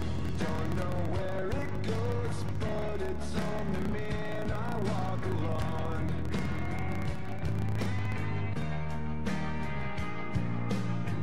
I walk this empty street on the boulevard of broken dreams.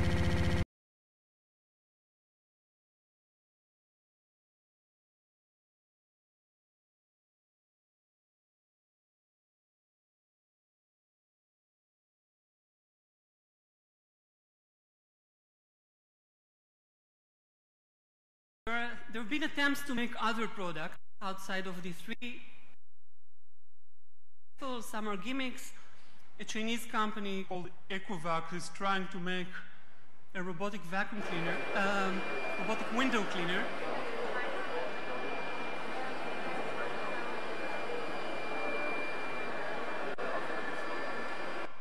Technology-wise, they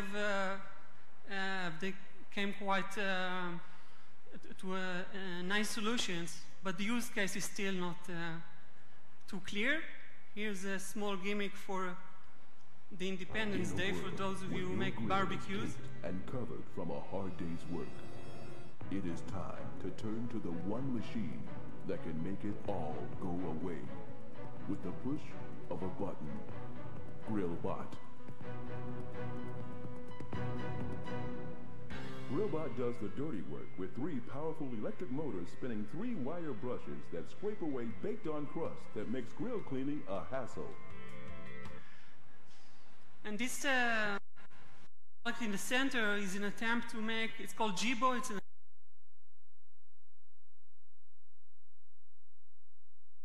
series. There have been attempts to make some communication robots, not successful. The gutter cleaner by iRobot. Again, it's not autonomous, it's teleoperated, but another attempt.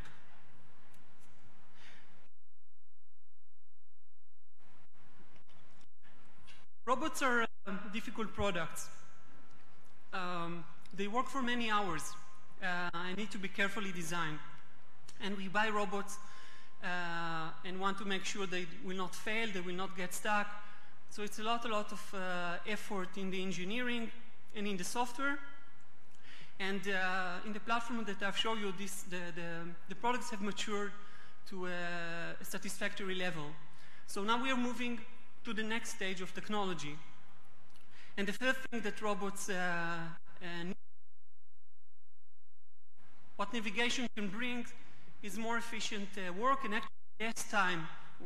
The products can finish the work faster if you have a robot on the lawn and it takes hours to cover the lawn. If you have a systematic navigation system and not a random one like most of the products have, you can spend less time on the lawn. So this is something I'll show you in a minute, a movie showing where it goes in terms of navigation. There are payloads improvements like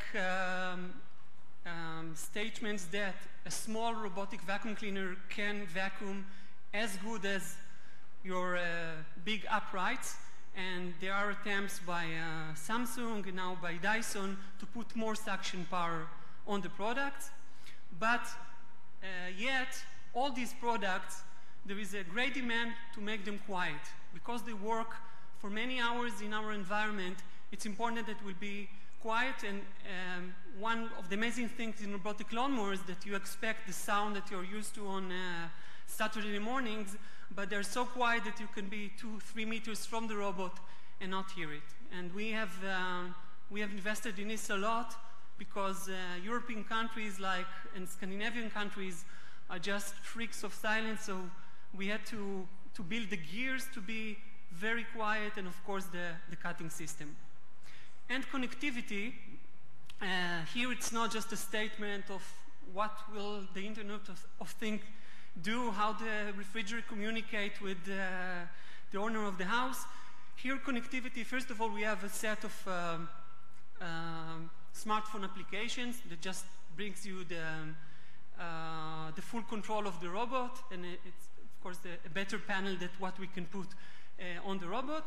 But more than that, we collect data from the robots to improve the products, and as the tasks are getting more and more complicated, for example, in navigation, connectivity can allow cloud computing and just save the money of this relatively expensive processor on the robot, but do the heavy processing in the cloud. So a short movie just demonstrating some of this is a new robot launched by Dyson. And you will see there, pay attention to the navigation system, which is based on VSLAM, Visual Simultaneous Localization and Mapping.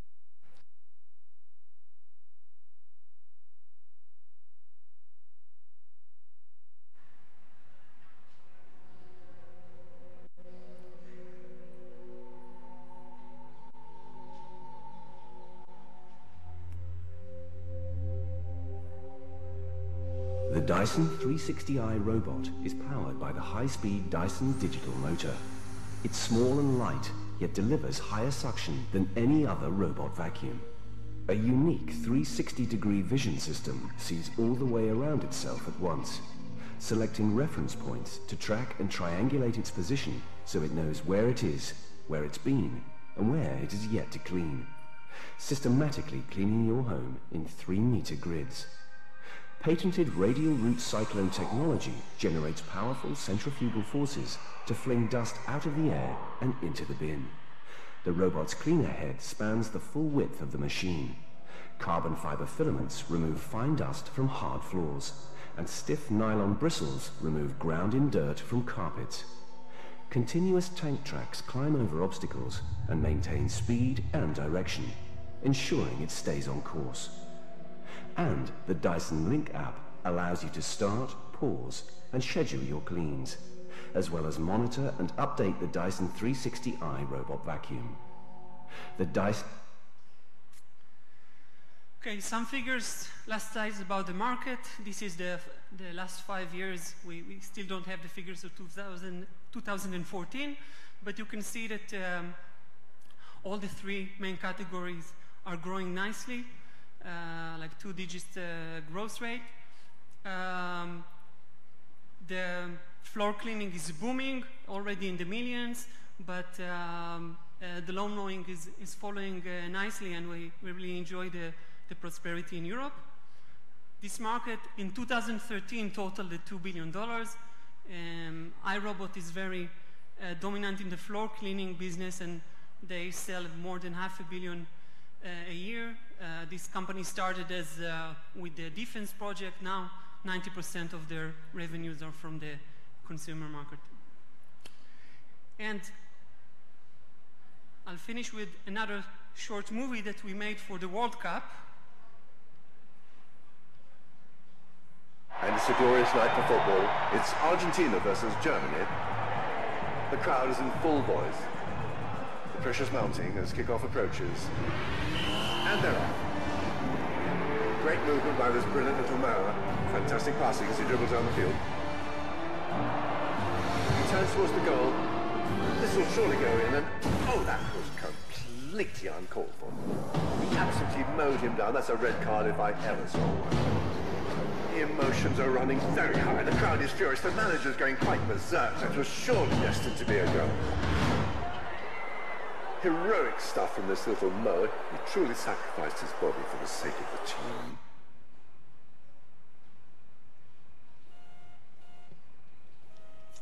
Thank you.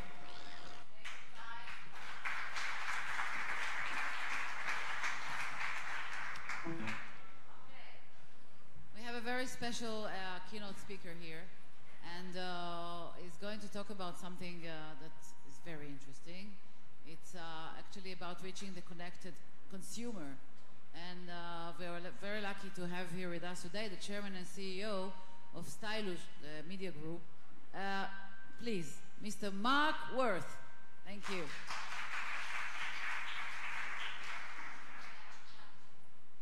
While he puts a presentation, play something for Mark. Somebody has?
Thank you, and good afternoon, everybody.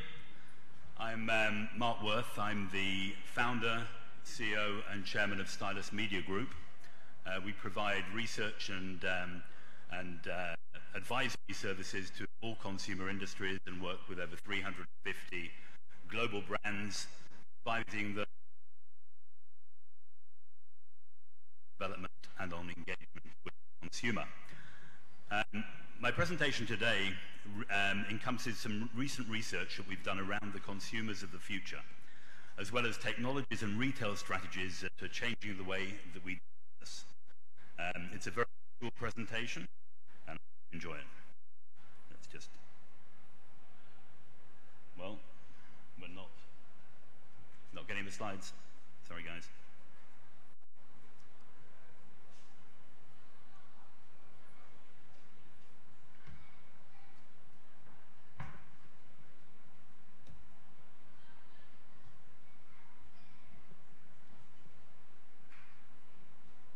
Short technical hitch.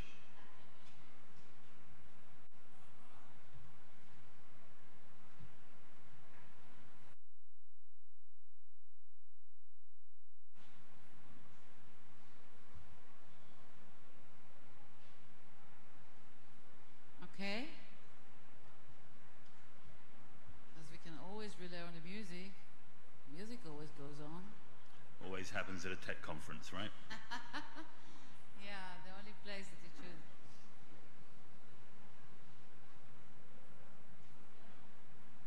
Okay, no. Yeah, you can play something for us. Play it. Sure. Whatever you like. On the request of Mark.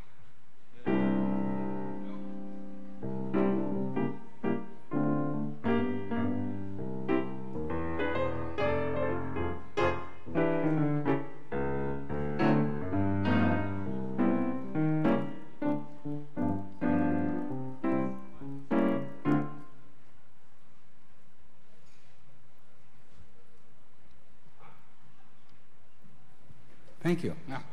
No one to walk with all by myself. No one to talk with, but I'm happy on the shelf.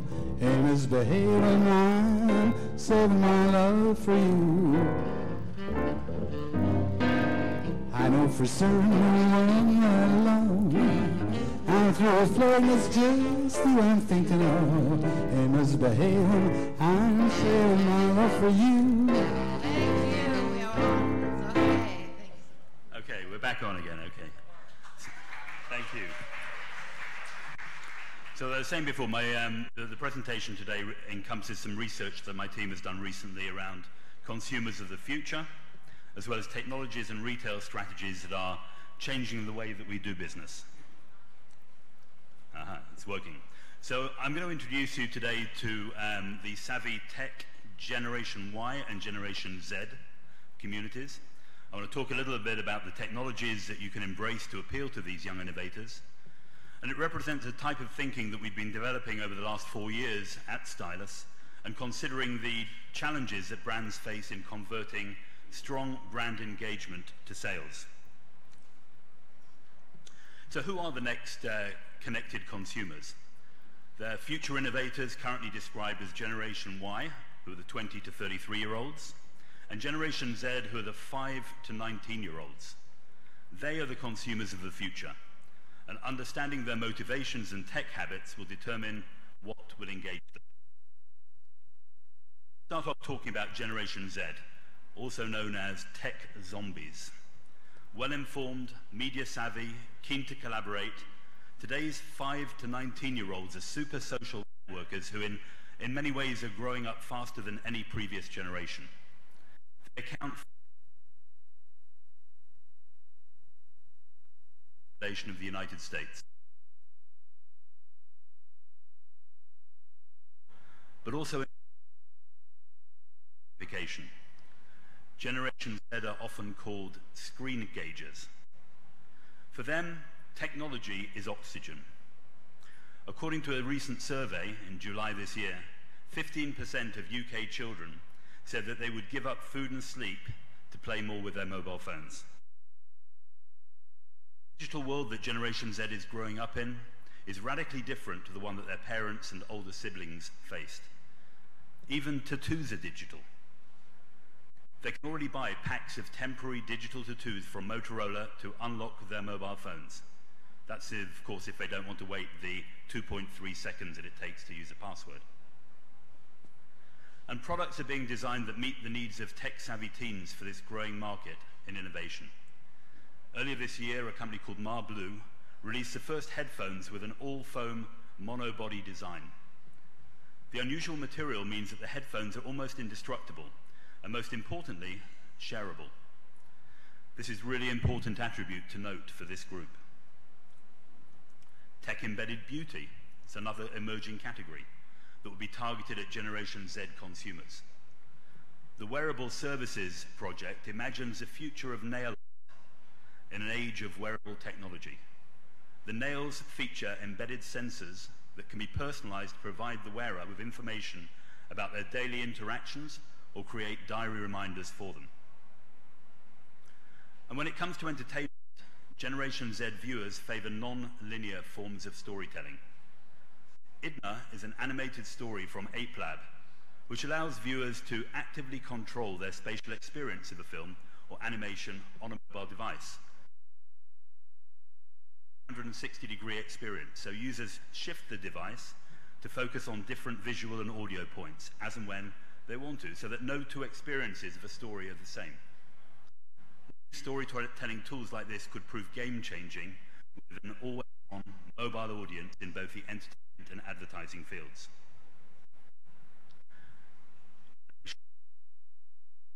Their droves, apologies to our sponsors. A quarter of teens in the US have left the social network this year.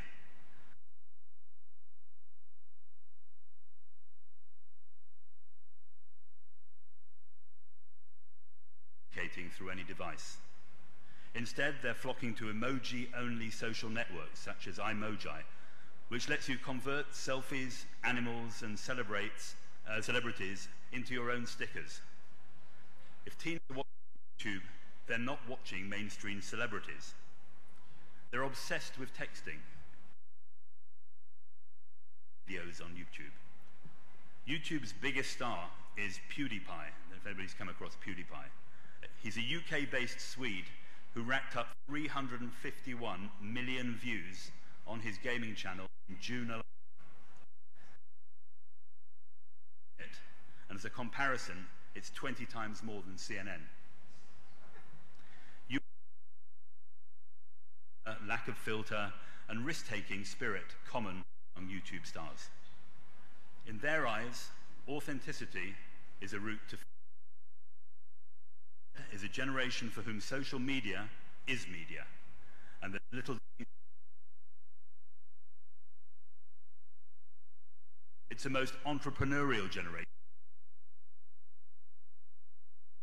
72% of Generation Z members,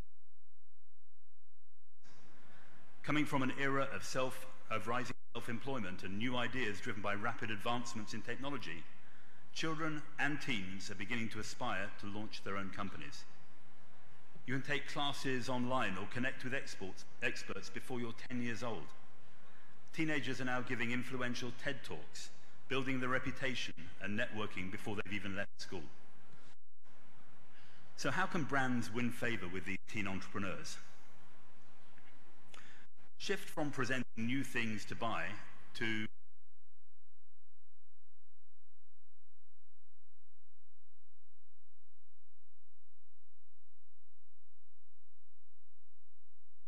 example of this with their in-store interactive areas, a new creative process. And just as this chocolate Lego demonstrates, despite all the tech advances we've seen, a sense of play is still paramount for Generation Z. So moving on to Generation Y, or Generation Yo, or Millennials as they are most commonly known.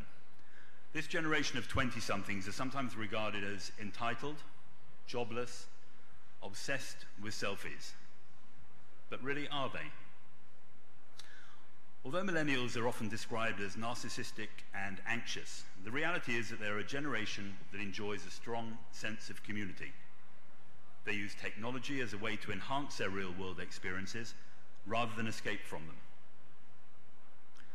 Growing up with information at their fingertips, millennials are determined to find their own answers. On average, they can do 5 tasks at a time, a huge improvement on the 1.5 tasks that Generation X are capable of. They can watch Game of Thrones, listen to One Direction, create content, search online, and Skype with friends all at the same time. And they check their phones a bare minimum of 43 times a day. And perhaps not surprisingly, more than 40% believe that losing their phone would be worse than losing their car. They're a freemium generation. They expect free tasters, trial periods, upgrade potentials. This applies to all aspects of their lives, including, would you believe, marriage. Out of 1,000 US millennials, 43% would support a beta marriage, a concept that considers the first 2 years of a union a beta test period. At the end of a 2-year trial, the couple can choose to part with no paperwork needed. Their online reputations are everything. They thrive on social validation. Muppies, who are millennial yuppies, represent an important group of post-recessionary, educated, social and outspoken 20-somethings. They have an unquenching lust for likes, retweets and follows. Shrewd luxury brands are pursuing this emerging demographic via selfie-driven social media campaigns. In a world defined by constant flux and rising complexity, millennials crave straightforward solutions and purpose-built products. Easy to adopt, easy to delete. That is a mantra. Nowhere is this more evident than in their favorite apps. Last year, we noted a trend towards unbundling. Startups such as WhatsApp were peeling off functionality, in this case messaging, from bigger players like Facebook. This trend is accelerating, and apps are becoming even more specialized. It's all leading to one app per task. In April, US app Yo took the single-purpose app trend to its ultimate extreme. With the tagline, "It's that simple," the app's only function is the ability to send a single notification, Yo, to friends. With 2 million downloads, and a valuation of $10 million under its belt, now they're looking to start to commercialize the business. This no-hassle app attitude is popping up even in the most traditional service sectors. Snapchat is a prime example. It's come from a stripped-back beginnings to dominate the app space for this market. Just 3 years old, it's already the 3rd most popular social app among millennials, more than Twitter, Pinterest, or Vine. Among younger millennials, penetration is hovering at 50%. It's becoming a powerful brand tool. Last year, Juicy Couture, for example, debuted a fashion campaign of behind-the-scenes images on Snapchat to 2.5 million fans. And considering hardware, 30% of millennials use more than 4 devices a day. So what are the secrets to designing millennial-friendly interfaces? Make it big, loud, and easy. Fuss-free, no-hassle interactions. Those are the way to their hearts. With a simple-to-use interface, Tinder has become the standard bearer for apps that do one thing well. These days, consumers need to be able to understand your product function and its benefits in your lives in seconds. Another key strategy is to create a place for connection. The reason why Yo and Snapchat have become so successful is that they create online connections. They help people be together without exchanging long streams of text. And nowhere is a radical shift in media consumption more evident than in vlogging. Beauty vlogging is big business. 2/5 of British women watch online beauty tutorials. Beauty vloggers are key authorities, controlling 97% of the conversation around beauty topics and related brands on YouTube. Where bloggers could potentially retouch images, vloggers present a more true-to-life portrait of the product in use. New York Magazine dubbed 24-year-old Brit vlogger Zoe Sugg, also known as Zoella, the queen of the haul video. Sugg's YouTube channel, which boasts more than 4.7 million subscribers, is focused on makeup tutorials, but also features haul videos where Sugg shows off items purchased on shopping sprees. She's now becoming as famous as some of the biggest pop stars in her generation. At a recent One Direction gig, she was the one that was mobbed by fans. It's a fast-changing world. And so to sum up this first section, I want to highlight 2 observations that we've made about these groups. First, appeal to Generation Z with tech products that invite participation and appeal to them on a number of different levels. Non-linear storytelling is key. Help them to discover content. And next, sell in beta. Generation Yo wants to test drive all aspects of life, from new over by offering taster-free periods or early get-out clauses. And with that, I want to move on to what this means for retailers.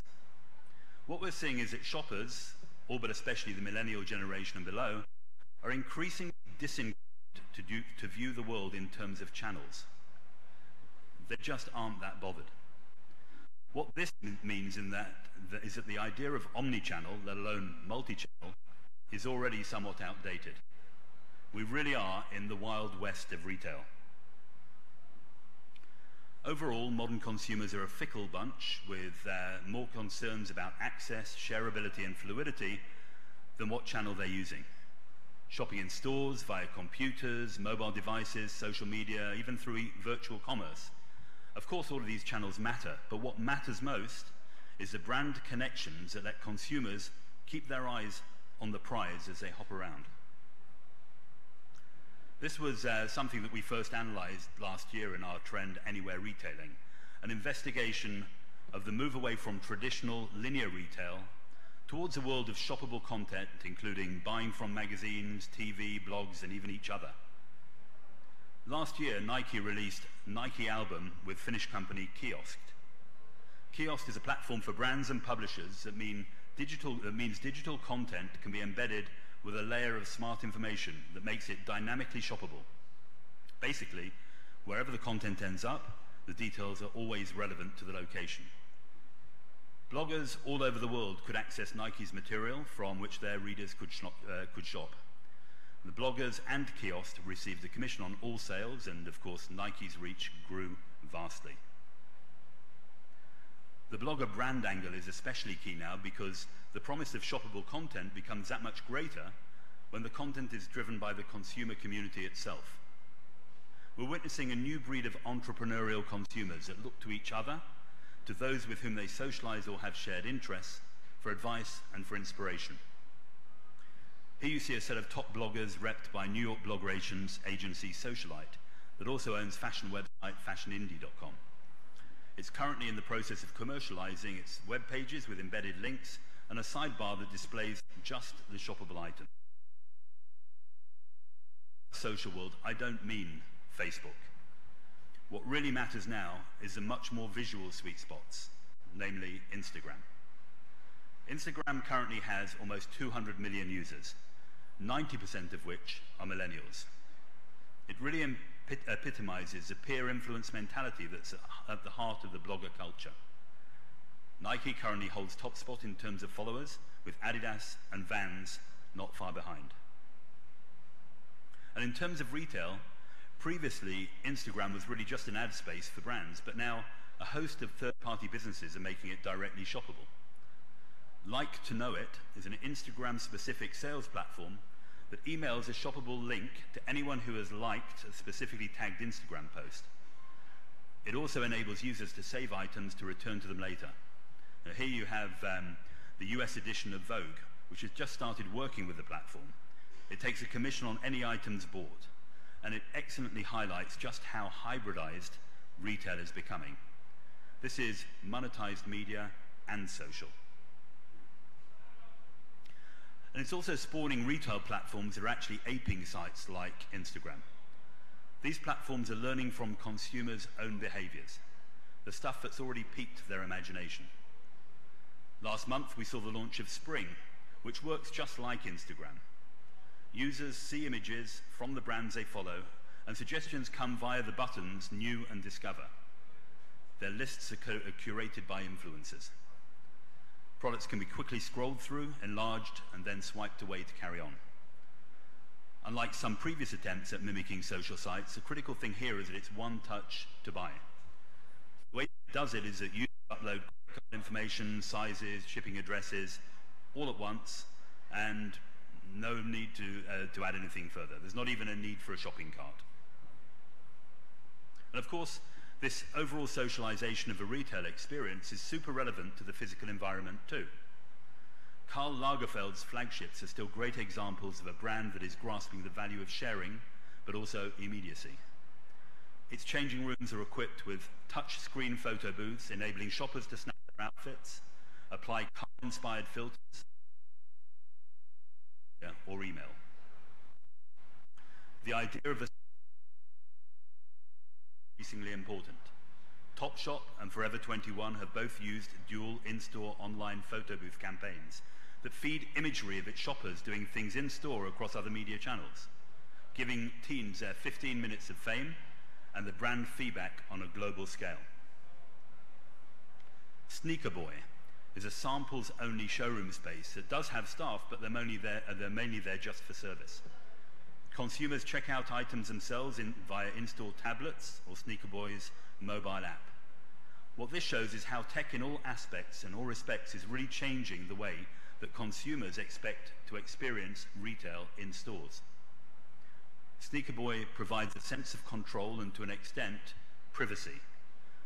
As Chris Ross, Sneaker Boy's founder, says, if your customers shop online, they're used to controlling their own experience. They will naturally want control we're feeling in our digital worlds is a big deal. That would expect. As consumers' physical and digital lives blur, immersive e-tail experiences that transcend the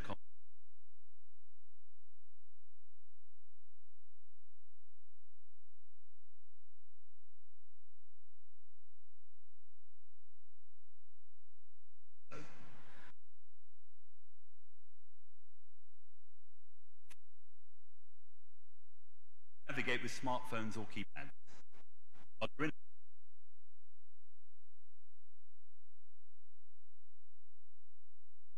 Shop virtual showroom. Very similar concept. What is interesting here is that it's actually a replica of its showroom used during the Milan catwalk shows back in February. But we think one of the most exciting and in-depth versions of this new form of insider immersion came from Topshop this year. They used virtual reality gaming tool Oculus Rift to transport a handful of its fans into an immersive hybrid version of its 2014 catwalk show. By looking around while wearing the headsets, users were transported to views of the set design, backstage footage, and the show itself, all overlaid with virtual animations, such as live tweets, fluttering across the screen. Right now, this is a lot of visual fun, and it may seem like a marketing gimmick, but we believe that we are on the verge of a shift from these experiences being very visual to hyper-interactive and social, which also means shoppable. Ambient interfaces, also known as VR control tools, basically virtual touch points in the air around us, will allow users at some stage to control how they navigate through these environments, and also what they bring in or feed out in terms of communicating with others. But bringing things back to a more imminent present, we're already seeing moves towards closing that digital-physical loop via Bluetooth beacons.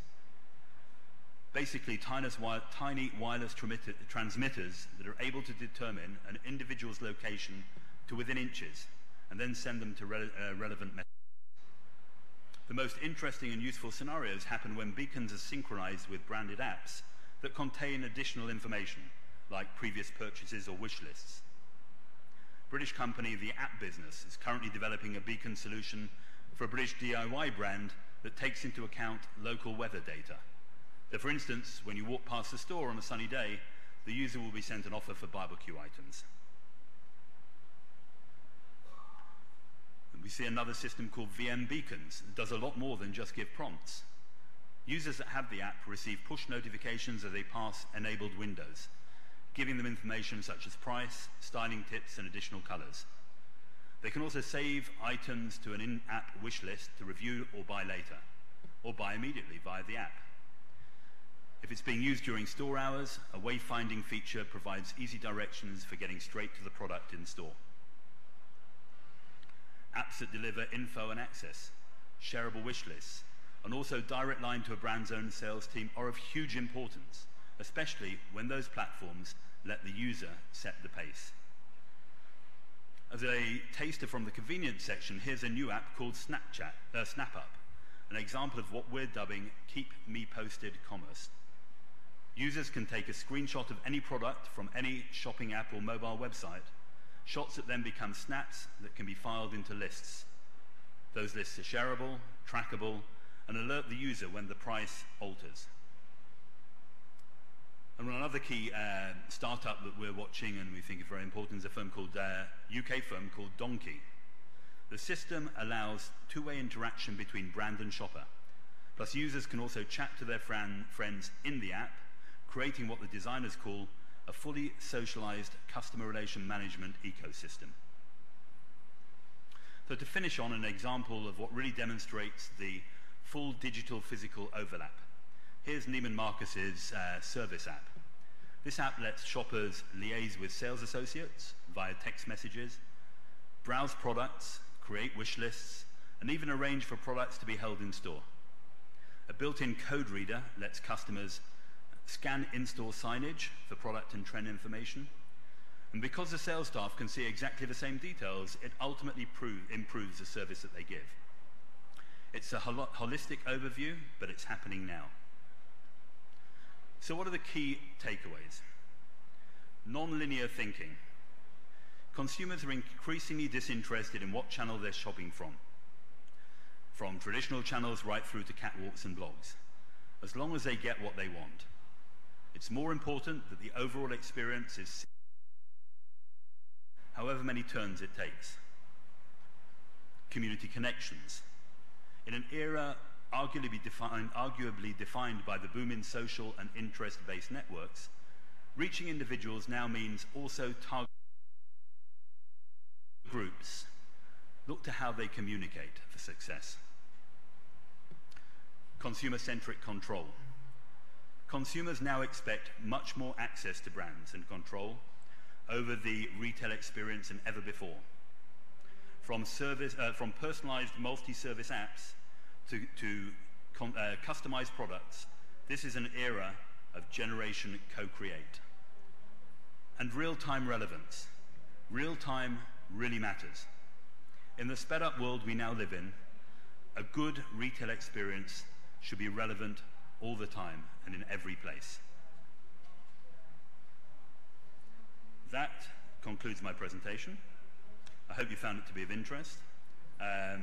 Copies of the presentation will be available through the organisers and the research report. And if you'd like any more information on the work that we're carrying out at Stylus Media Group, we'd be very happy to answer. Thank you. Thank you, Mark. Thank you very much. They like you too.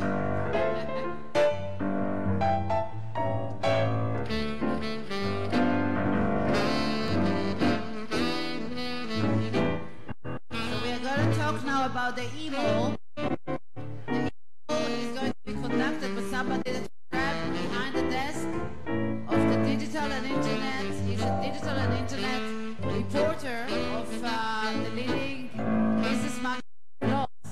And please help me welcome Roy Goldenberg. Thank you.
Okay, thank you. Although you don't see it on your program, we have a huge surprise for you at 4 o'clock. So if you're sitting in this panel at 4 o'clock, there is no free time. There is a huge, huge surprise.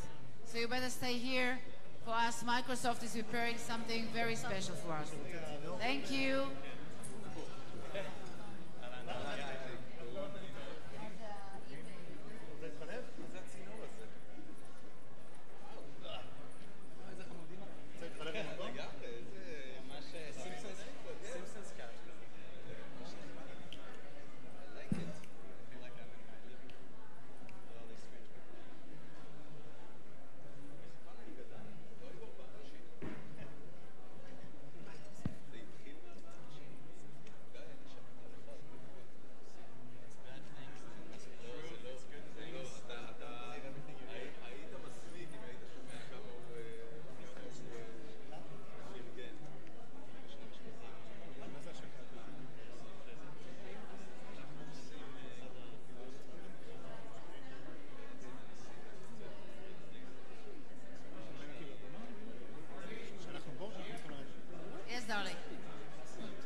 תעשי לי עם ההצבעות האלה.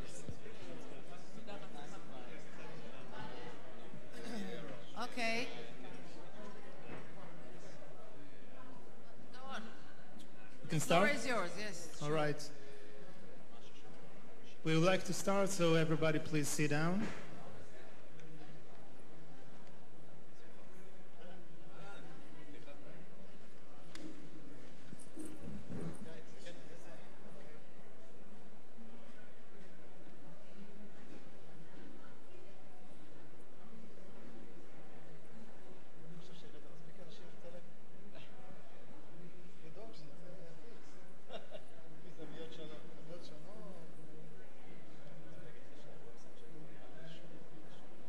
Okay.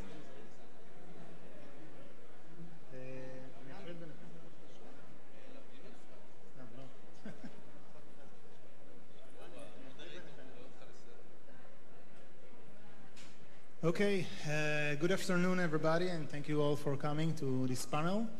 I'm Roy Goldenberg, Internet and Digital Reporter at Globe's newspaper. The panel today called eMall, and of course we're going to talk about e-commerce. Last week I wrote a piece about the local e-commerce market here in Israel and how it changed in the last 4 years. And you can see how you can't blame anymore the Israeli customers that don't buy online, because if you go to any branch of Israel Postal Company, you can see their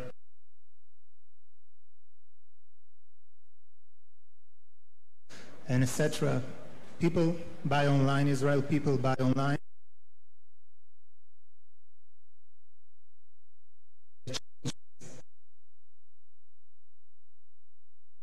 Is handling, and now I would like to hear all the panelists saying what challenges are for the e-commerce globally.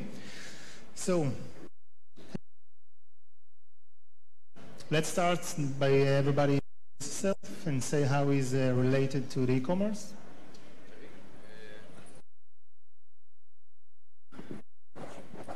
Hello. I'm the CEO and co-founder of Happy Sale. Happy Sale is a mobile application and a mobile marketplace where anyone can sell practically anything. We're aimed at lowering the bar for selling so that people will be able to sell anything they need. And God knows all of us have a lot of clutter in our houses. We started in Israel, we're launched in the US, our main presence is in the US now, and we are all about empowering consumers to be sellers as well. My name is Guy Shorey. I'm responsible for strategic initiatives for eBay Inc. eBay Inc. is essentially the mother company that includes eBay Marketplaces, PayPal, eBay Enterprise, and a lot of other business units that we have. My responsibility is essentially to bring in external innovation into the company in the form of strategic partnerships, startup programs, acquisitions, and a host of other ways of bringing innovation into the company. Hello, hello everyone. My name is Or Ofer. I'm the CEO and founder of SimilarWeb. What we do in SimilarWeb, that today we're one of the leading places in the internet for web measurement ranking. Basically, we do like rating for, some companies do rating for TV, so we do rating for websites and mobile apps. People come to our website to get information about what's going on various kinds of markets. Hopefully to present later a presentation about the e-commerce in general and the e-commerce ecosystem in Israel. Thank you. Hello everyone, my name is Shai Alfandari. You here? I work at Salesforce.com. Salesforce is the leading CRM company today, managing customer relationship. So to your question, what's the connection to e-commerce? When you manage customer relationship, I think the answer is pretty clear. Wherever the customer is, we would like to be there, whether on the buying side or the selling side. Salesforce was established in 1999. Today it's a $4 billion company, one of the 10 larger companies, software companies in the world, 15,000 employees, and pretty big brand in this space. Hi everybody, Avi Kenny from LivePerson. I'm I'm handling product at LivePerson. I assume most of the people here are familiar with LivePerson. In one sentence, LivePerson is a company that's leading the world around creating meaningful connections between brands and consumers.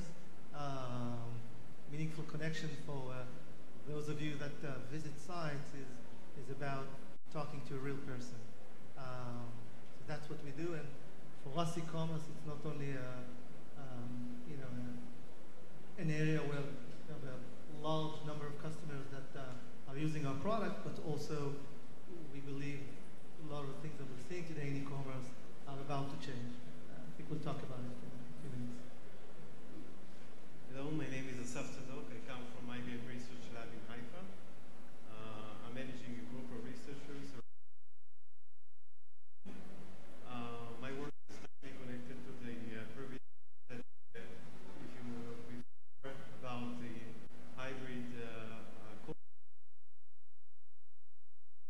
virtual shopping, either is in-store, is around enriching the experience in store with augmented reality. We had very nice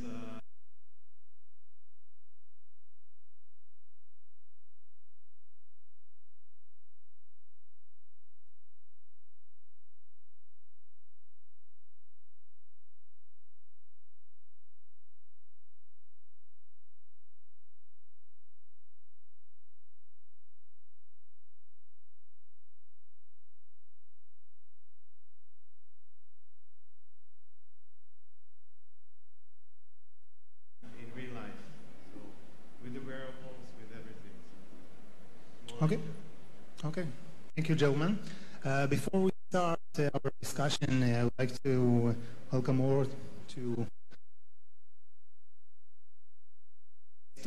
insights about local and global ecosystem of the e-commerce based on. Please. And up. So I'm very excited that we have the opportunity to present you this presentation we made especially for this panel, leading company give digital insight. So I asked our team basically to look over the e-commerce world and the e-commerce basically in Israel and come up with a few insights from our system. So we're seeing two main trends that are happening right now in the retail. So one, rise of the little guys that backed by the big ones, and I'm going to show you a few examples of rising stars. And the second trend that we are seeing, that as the world is going more and more for local. And the second thing I want to talk about you and show you some nice insights in this world is the masters of the social retail, how social affecting the e-commerce world, and talk a little about very interesting trends that we're seeing, as I know that a lot of people, when they're talking about social, mainly focusing about Facebook, where there is amazing opportunities out there for. I'm going to show you those examples. So let's start with online retail trends that we are seeing. So let's talk about those rise of the little guys led by the giants. So basically decided to took the seller central of Amazon. This is where a domain that basically gave small and medium companies to go and sell their product in Amazon. And we're seeing amazing growth over the past 2 years of people that are joining Amazon and basically adding and start selling their stuff. So we're seeing Amazon start to open and give more and more small companies the possibility to sell their merchandise on the website. Nice, interesting growth that we're seeing as a company, the platform Shopify basically is the, let's say if we take an Israeli example, it's the Wix for online shopping. It's a platform that everybody can go there today and open e-commerce website like in a zip. So we're seeing amazingly growth in this platform, supporting all those small, medium players, basically providing them more and more tools to sell online. And of course, AliExpress, I don't know if you're aware about it, but it's also very big in Israel, and I'm going to show you. I think that AliExpress and Guy later I'm going to, if I'm wrong, is the Alibaba answer for eBay. Am I right? AliExpress. the answer, it's Alibaba answer for eBay. They open it as competition to eBay, if we can say. Not necessarily. So AliExpress is also a place when you have those people letting sell SMB and small medium business to sell online, and we're seeing amazingly growth there in the past 2 years. Now, if we look on the e-commerce advertisers versus brand names, so we took all the major search terms in those ecosystem, and we decided to look on paid, the biggest paid keywords, and basically the organic keywords. So of course that if you look on the paid keywords, mostly heavily known brand, that eBay, Amazon, etc. But if you look on the organic section of it, you can see a very high growth of the local players going up there, like OLX, the biggest classified in India and Brazil. You have Allegro, is the basic marketplace of Eastern Europe. Flipkart, upgoing stars in India. So you can see those local brands getting tons of power, and we're seeing it in the brand awareness. People searching them more and more organically, and they don't need to spend money on that. So it's a very nice insight to show. Now let's a little bit focus on Israel, because it's important stuff, and I will basically support what Roy just started with. As Israel, we have people, they buying online, but they love to do it somewhere else. So we took the whole here you can see the top 16 e-commerce websites, shopping websites in Israel, and you can see the market share of each one of them. And this slide is very important, and I'm going to explain why in a second. So you can see the biggest player, eBay. eBay is a very known marketplace, and he's taking almost 10% of all the traffic in the shopping. Then you have Yad Shtaim, is the classified, the local classified of Israel. Zap, behind it, is the price comparison of Israel. Groupon, it's a flash site. Flash site is flash deals, like Groupon style. And then look at number 5. Then you have AliExpress, another not local marketplace. So in the top 5 of the Israeli market, top 5, you know what, let's go a little bit. Number 6 is Amazon, is retail. Is Walla Shop, is the retail in Israel. So if you take all those group of players, the most amazing insight that I see here is that Israel doesn't have any local marketplace. I think the wrong point is basically for you. Like every country in the world probably have its local company that doing the marketplace, like eBay or AliExpress, but Israel, we don't have any. And you see those international players basically taking over the market here, and I think there is tons of opportunities. So if we have any entrepreneur except Doron here, my advice is open a local, invest in Hepsi sale. So I will move forward, and I'm going to go to the second part of this presentation, is the insight about the social retail. Now let's look about 2 nice examples. We took Amazon and we took Etsy, and we look on this is their traffic distribution, where they're getting the traffic. I'm sorry that the presentation doesn't look good. We thought the resolution will be better. But the thing that you need to focus, is this blue here. This line here, this small blue saying the share of social traffic that arriving to this website. So you can see that Amazon, only 2% of its traffic coming from social, while a website like Etsy is getting almost 12% of its traffic coming from social. This is huge. And you can see that if a website can focus on a good social strategy, it can basically do a life changer. So Etsy is one of the best known examples for doing good job in social. Now, we took another amazing example of a company from the US called Teespring. Teespring basically is a company that lets you print, you can go there, design your shirts, then order it, and then you can upload your design and let other people buy those t-shirts you design. This amazing growing company getting almost 32% of her traffic. That if you look on their Facebook page, close to 500,000 fans. So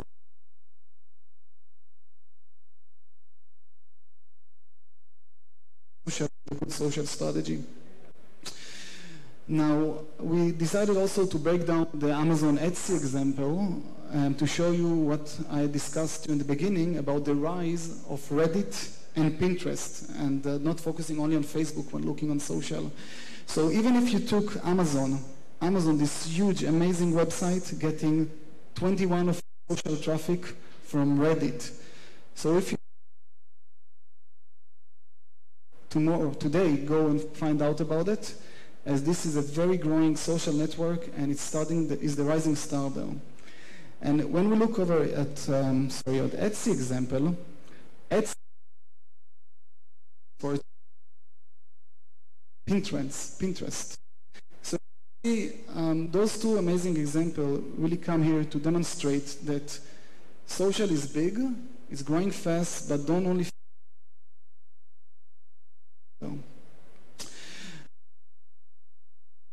a nice graph of the 5 top leading social websites about the traffic that they're pulling out. So you see, Facebook is still big, but it's only 55%. Pinterest is 60% and Reddit 30%. It's more than 30% of social traffic of the internet are coming from those two players alone. More than YouTube and more than Twitter altogether.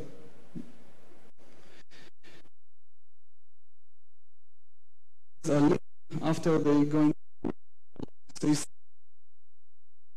can see that number 9 of the outgoing clicks from Reddit is the proof that those social networks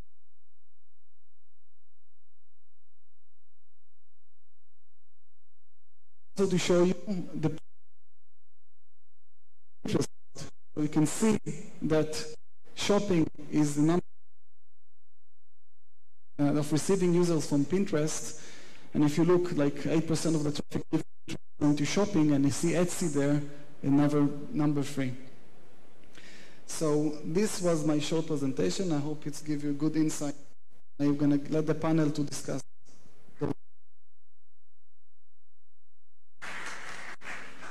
I want to go from what you said, Leslie, about social first. Last Twitter adding a buy button to some of its tweets, and Facebook I also to do something like that a few months ago.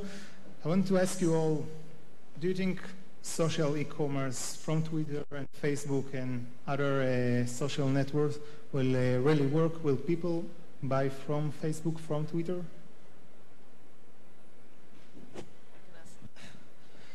So I think everyone brings to the panel his day-to-day and some of the data. So we work with about 8,500 customers. A lot of them are the biggest one, like AT&T, Bank of America, etc.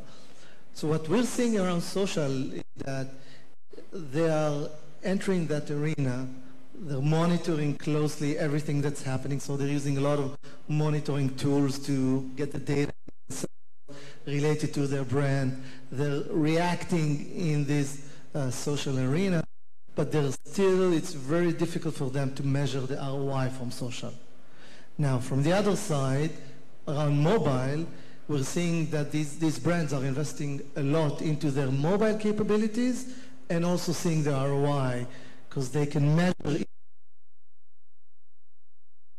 from it. So I think these kind of things like buy button that Twitter or Facebook bringing in, I think it's not something yet that we're seeing as jumping, at least what we're seeing.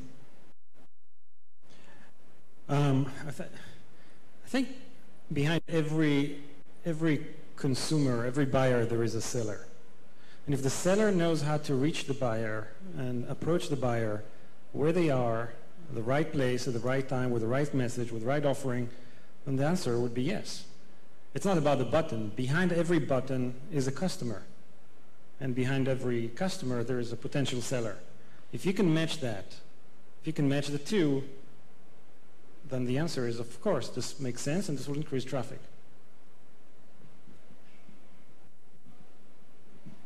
So at eBay, we've also been doing quite a bit of experimentation with social over time. And one of the things that we've found is that, in the right context, of the shopping context, social can actually be a very powerful tool. So last year we launched something called eBay Collections, which essentially allows anybody on the site to create a curated collection of items on eBay. And essentially people can follow each other's collections. We brought industry leaders who are curating create collections on the site. So today, if you come to eBay, come to the eBay homepage, you can find a curated collection by folks like Pharrell Williams and a lot of other fashion leaders and opinion leaders. And what we found is that this creates a whole new layer of engagement on top of eBay, and it really inspires users to dig much deeper. So, for example, finding really interesting, unique items on eBay, curating them to say this item would go really well with this one. So in this case, social we found to be a great engagement tool, but we think that industry-wide requires ongoing experimentation. So I want to say two things. First of all, from the perspective of social companies like Facebook and Twitter, right now the amount of commerce-oriented discussions and posts that I see on Facebook every day is staggering. So you get everything from people asking for recommendations on professionals to people posting stuff for sale to everything from real estate, cars. The discussion about commerce and consumerism is very, very heavy on social networks, and Facebook and Twitter are not harnessing that right now to their own benefit. I think that would be a very scary thing for e-commerce companies like eBay or Amazon if they decide to go that route. On the other hand, companies like Happy Sale, we are gambling big on social commerce, and Happy Sale is using information from social networks both for the reach, everything you also post to Twitter and Facebook, and really harness your social network to sell better, and also use your social network profiles for better reputation, to be sure that you're buying from somebody who's a decent human being. And we see a huge response.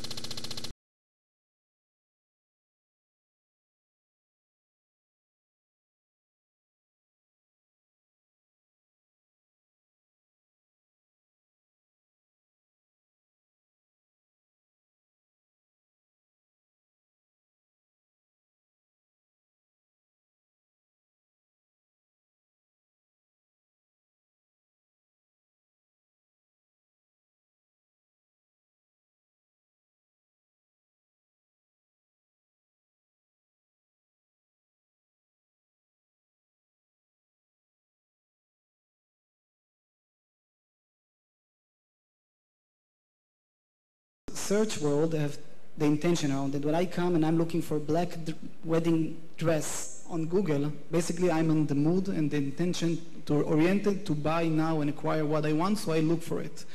And this is why the search world was so good. Social is different attitude.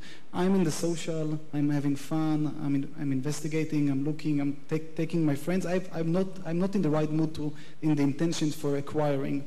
So I think that, I'm not sure if buy now is the right approach for that, but I think that the example that Guy gave is an amazing example of how eBay took this way of build interesting collection that I can share with my friends. This is interesting, and then I can go to my friend. See, we're seeing a few companies out there getting this approach. One amazing example is a company from the UK called ASOS. It's one of the biggest clothing selling online company. Amazing company. So they took this approach and they built a whole website called fashionfinders.asos.com, where users can go pick up the clothes that they want. This is my outfit for a winter day, save it as a page, then share it on the social network. This drove tons of traffic to the website and basically increased dramatically their selling through the social platform. So I think those examples are much better than the buy now button.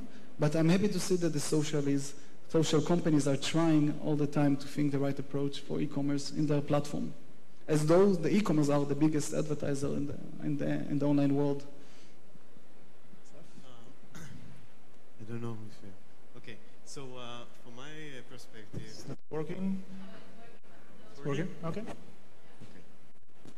So, from my point of view, the social network allows people to talk and discuss about everything. Social networks and analytics. Where you are a premium customer, where you're looking for the best deal.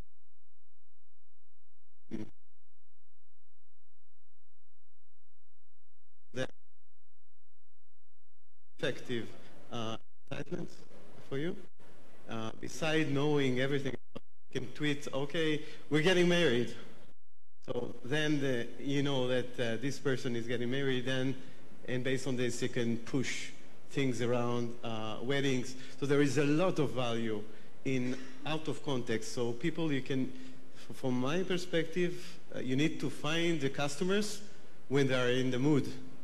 And when they tweet, they are in the mood to tweet. So, and that brings a lot of value. You know, one thing that I think this panel is about e-commerce, right? If we think about e-commerce, what have changed in the last 15 years, right? Product pages, funnels, checkout. And I think that's the core issue of e-commerce. It didn't change. 15 years we're buying online in the same way. And I think mobile brought this problem even to the extreme because it's very difficult to buy on mobile, right? We're seeing that with our customers. Their conversion rates, it's much more difficult. This is why they're bringing their own apps. But it's also not that easy. So I think the biggest change that's going to happen is something new will come. Something new that brings an experience focused on mobile, of course, that tailors the in-store experience with the online experience, with the social, and all together in a way that it's much more easier and fun. And forgive me, Google, if I'll say it, but one of the challenges to really make it happen is search. We're all relying on search. And if you're relying on search, you have to have product pages. You have to obey the rules from an experience perspective. If not, you won't be indexed correctly. So I think search brought us to a phenomenal place from the internet perspective, but this is one of the blockers today to change e-commerce. Again, don't know what the panel thinks about it, but just a thought we have. Okay, you mentioned mobile, and I wanted to ask you something about other news that was last week about Apple and the iPhone 6, not about the device itself, but about the mobile payments, what Apple wanted to do, that you can go with your iPhone or a smartwatch or other smart devices that include iOS and go to the shops and pay with this. Many companies in the last few years tried to do mobile payments. Do you think Apple will do it right this time?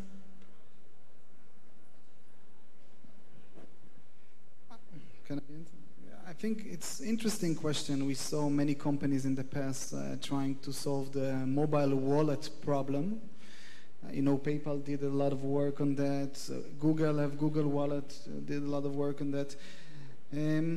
I think it's a lot of unknown there. Apple can force you to do a lot of things. I doubt if payments would be one of them. So I think that because I think Apple are going to have a lot of hard time to convince people to start using them as a payment gateway.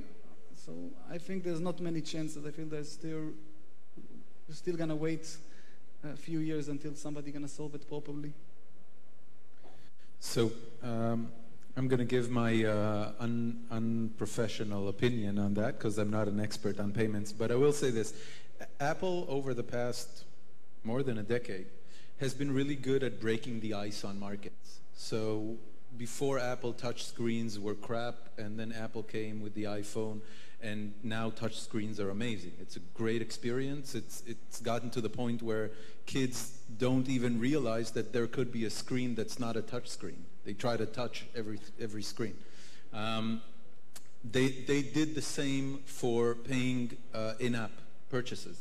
They broke the ice for everyone on in-app purchases, and I don't know where Android stands, but I'm sure Android is going to pass Apple eventually for in-app purchases.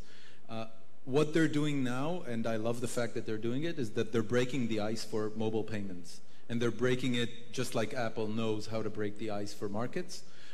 I'm not sure they're going to be market dominator because of that, because you already got companies like Square and others that are doing excellent things and enjoy tremendous growth. But it really, it's going to be a form of tipping point that, 3 years from now or 2 years from now, mobile payments are going to be trivial, just like in-app purchases are trivial. And I think that's a huge service that Apple is doing to the entire mobile ecosystem.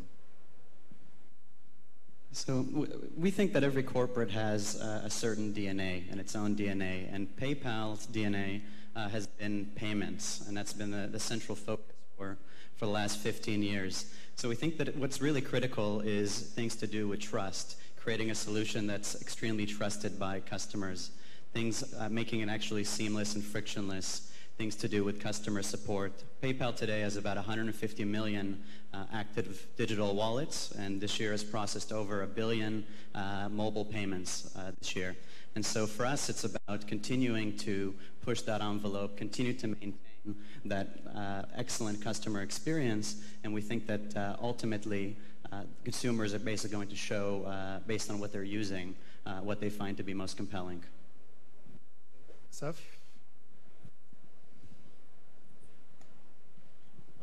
From my point of view, this move is really, really cool. So if you think of this, Apple sells a very close component that allows everything they want. So they can use the fingerprints and a very dedicated chip inside the machinery in order to validate that it's not being stolen and nobody can forge it. That's a very high security issue that they solved that nobody else really solved. Today, if somebody takes your credit card and can use it, and this approach is much more secure. There is another component around the privacy, if somebody just pay attention to it. So when you do the purchase order, they generate a very a temporal ID of a credit card for this transaction, so the retailers cannot track about what you're buying. So it's between you and the credit card companies. And that's will open a lot of doors for anybody. And take into consideration that the iPhone buyers are premium users, and they are really paying good cash when they go to shops. So shops would necessarily have to have this kind of payment options. Otherwise, it will be excluded from this.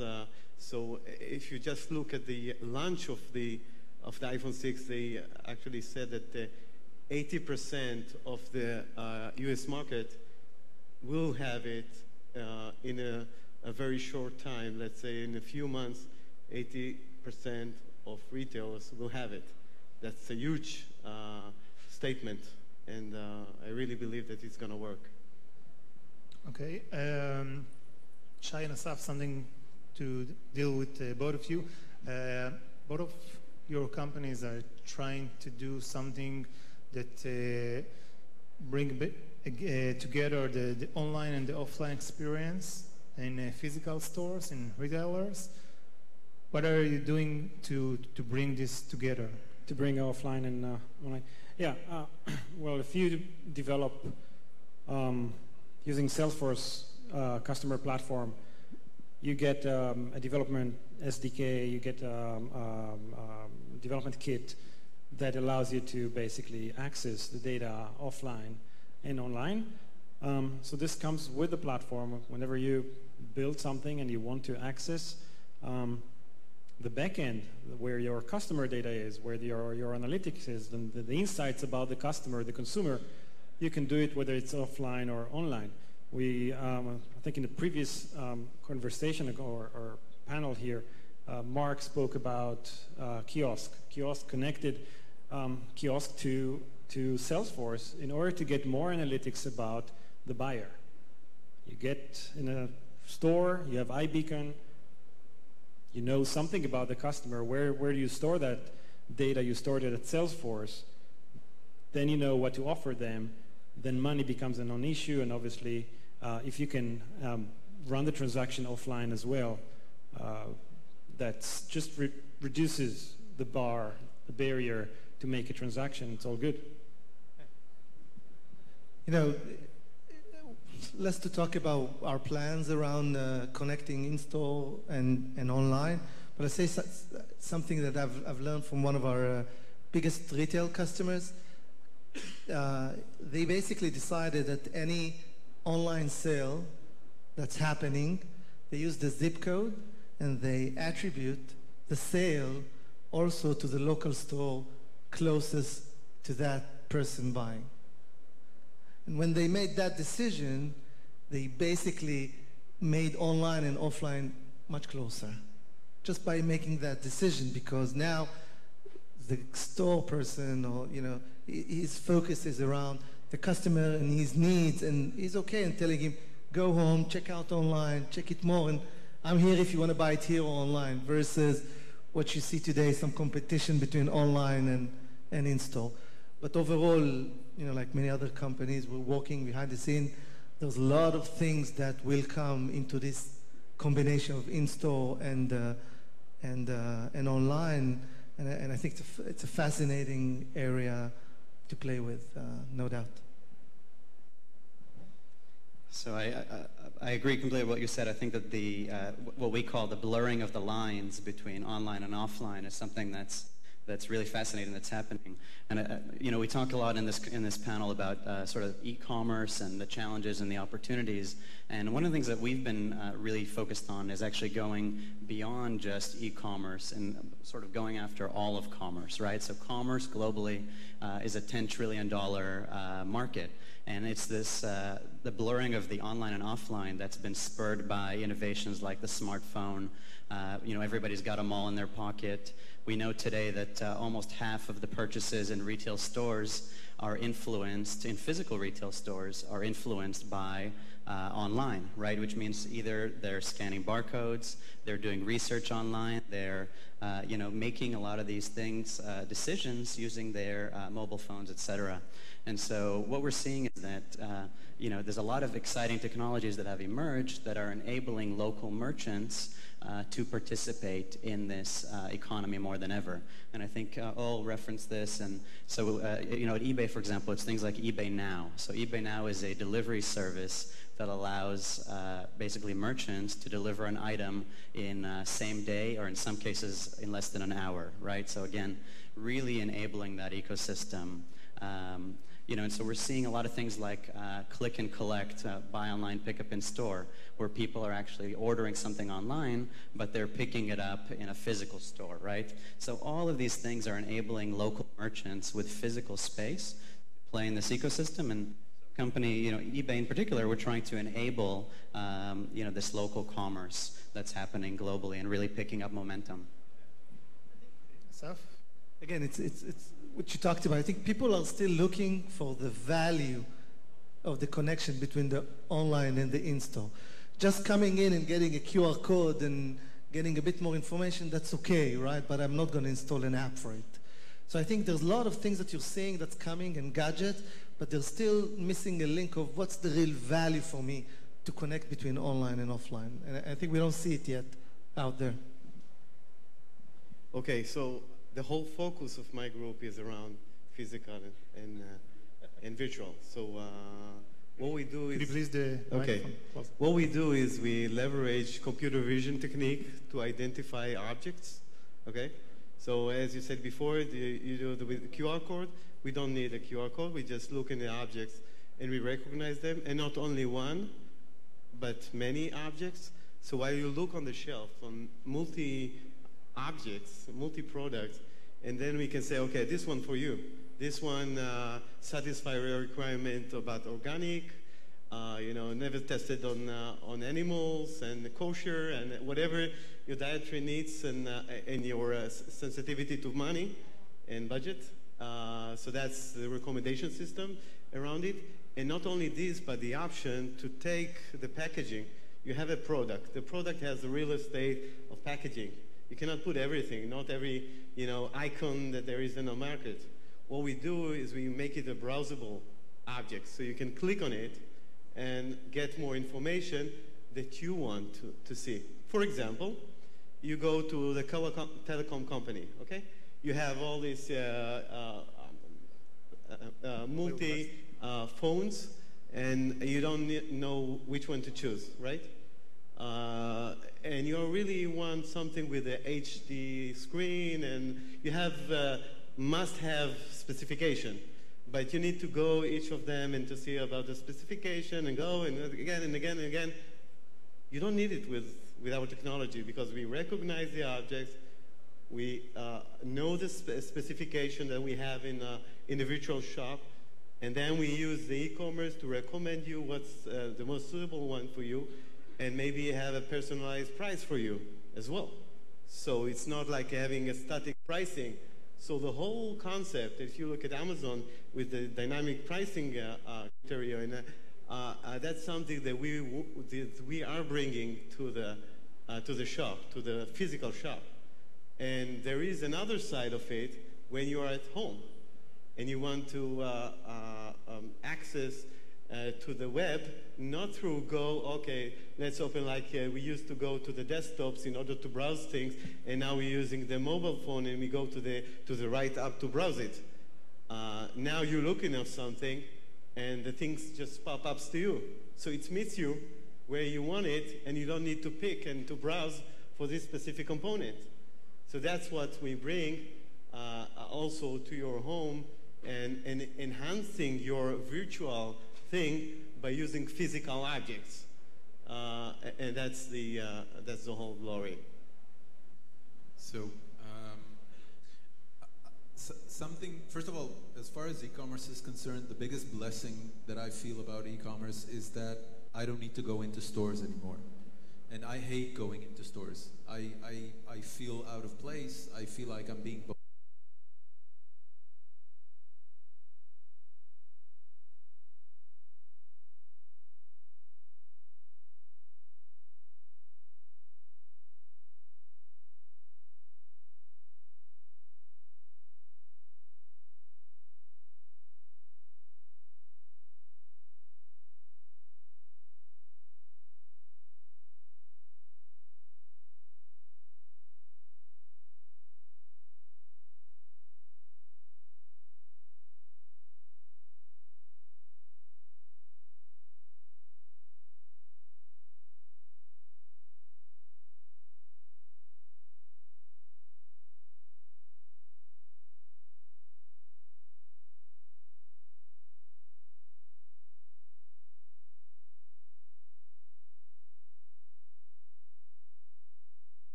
lineup of games coming over this autumn and actually in this generation.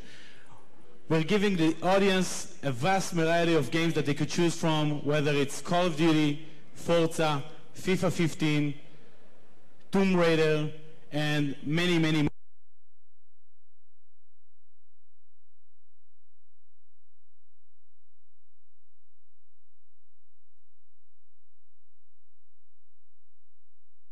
An application. Ron, thank you for the demo.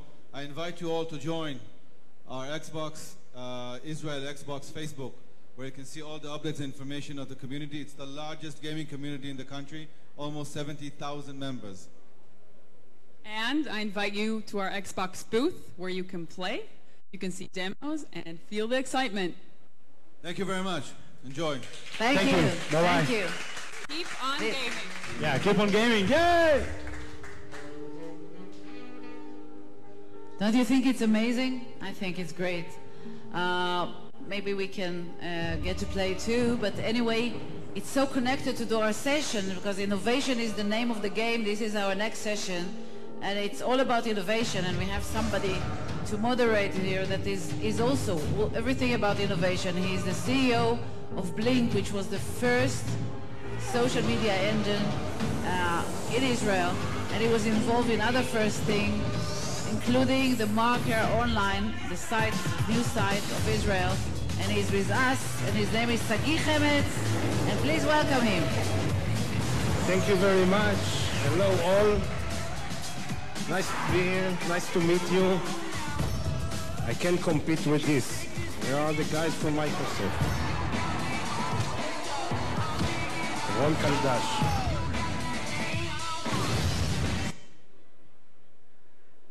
Now we'll do a dance.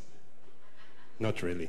Hello everybody, I'm Sagi. Thank you, Orly. Innovation is the name of the game, and innovation is the name of the panel, and I think in this corner of the world, and especially in this venue, we don't need to speak about innovation as the name of the game, because lots of people here knows that innovation is the only game. And if, especially here in Israel, and I think especially here in this room, if you're not innovative enough, if you're not innovative at all, you're out of the game and you're out of the road. So it's a complex issue, and there's a lot to talk about, and I'm happy to call to the stage our three panelists. First, Daniel Seal, CEO of Acker White. Daniel is the innovate behind the Innovation Day. And around the world, he makes the Innovation Day around the world, starts in London and now in east of Asia, and lots of things. And he have passed in dealing with innovation from Israel to the UK. And second, Yoram Yacobi. Yoram, yeah. Very nice crowd. General Manager, Microsoft Israel, Microsoft R&D Centers, one of, feel free, one of the most important R&D centers of Microsoft outside and inside the United States. We're going to talk about Microsoft and innovation. Please don't laugh. Andras Hamburger. Where's Andras? Andras, thank you for coming. Andras is from MasterCard, managing. Hello. Managing Romania, Croatia, Slovenia, Israel, many countries. I don't know, sometimes they say EMEA, but I don't think it's only EMEA. You're managing a lot of countries. More than EMEA. EMEA and more. In MasterCard, they innovate more than EMEA. So we have a lot to talk about, but first let's start with you. Please, Daniel, you start. Each one of you, a few words about himself, about innovation in his life, and maybe a few words about innovation, or what is the most thrilling innovation he sees in his field. Daniel, please. Hi. Thank you. So I'm Daniel Seal. As you can tell from my accent, I'm from Texas. And I've been running innovation days for corporates and for quite a few years now. And what we basically do is we have a brand called Unbound Digital, where we bring growth stage companies from Asia, from Eastern Europe, from a lot from Israel. It actually started with just Israel and expanded out. And what we do is we help cool companies meet cool people, and I think one of the things, if I can just start by saying, is that sometimes innovation is the necessity of the game, and I'm going to show you later the evolution of a selfie stick. So I have props, which we'll talk about once we've done our introductions. That's me. All right, I'm Yoram Yakovi. I run the Microsoft R&D Center in Israel. It's the same Microsoft with the Xbox One. Talk about innovation. Okay, now I know. Microsoft has 3 significant R&D centers, research and development outside of the US, in India, China, and Israel. I think you can guess that we do not have an R&D center in Israel because of low costs or because of a huge market, because labor in Israel is not cheap, and it's not a huge market for Microsoft. Only 8 million people. There are few Chinese cities that are bigger than that. Microsoft has an R&D center in Israel for 2 main reasons. One is the technological strengths of Israel. There are some of the best computer science departments in the world here in Israel. Second reason is the entrepreneurs we have in Israel. The ecosystem of startups, probably the second in the world after the Silicon Valley. These are the 2 main reasons that Microsoft is here, in addition to obviously India and China, which are huge markets for the company. And by the way, the R&D center in Israel is the first R&D center of Microsoft outside of Redmond. Not outside of the US, outside of the small town called Redmond. The first time Microsoft developed software outside of Redmond was here in Israel. So good afternoon, everybody. My name is András Hemberger. As I was introduced, I'm cluster manager of MasterCard, also responsible for Israel.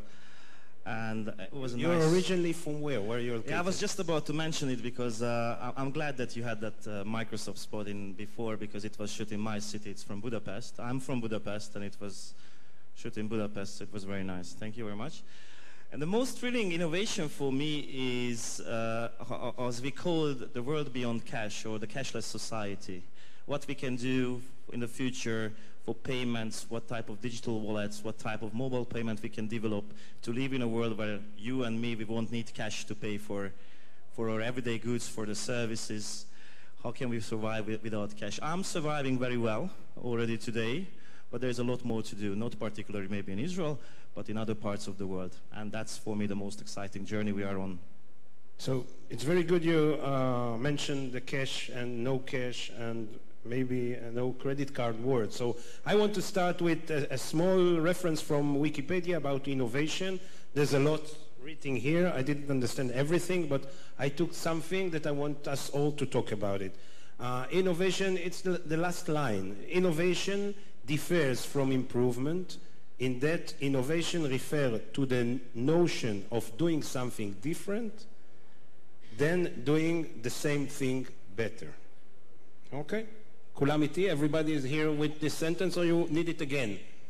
Doing something new, then something better. Not better, new.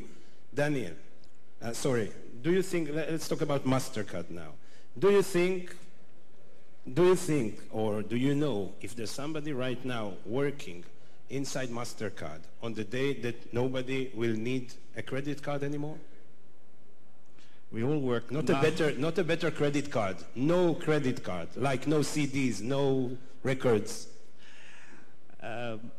Doing things differently, I think it's very important what you mentioned. And there is this famous sentence: "Innovate, don't imitate." So I think this is how we should approach innovation. I think we are working on. I think the technology today is available, and it has shown over the past years that you can pay without using this form factor, which we call today the card.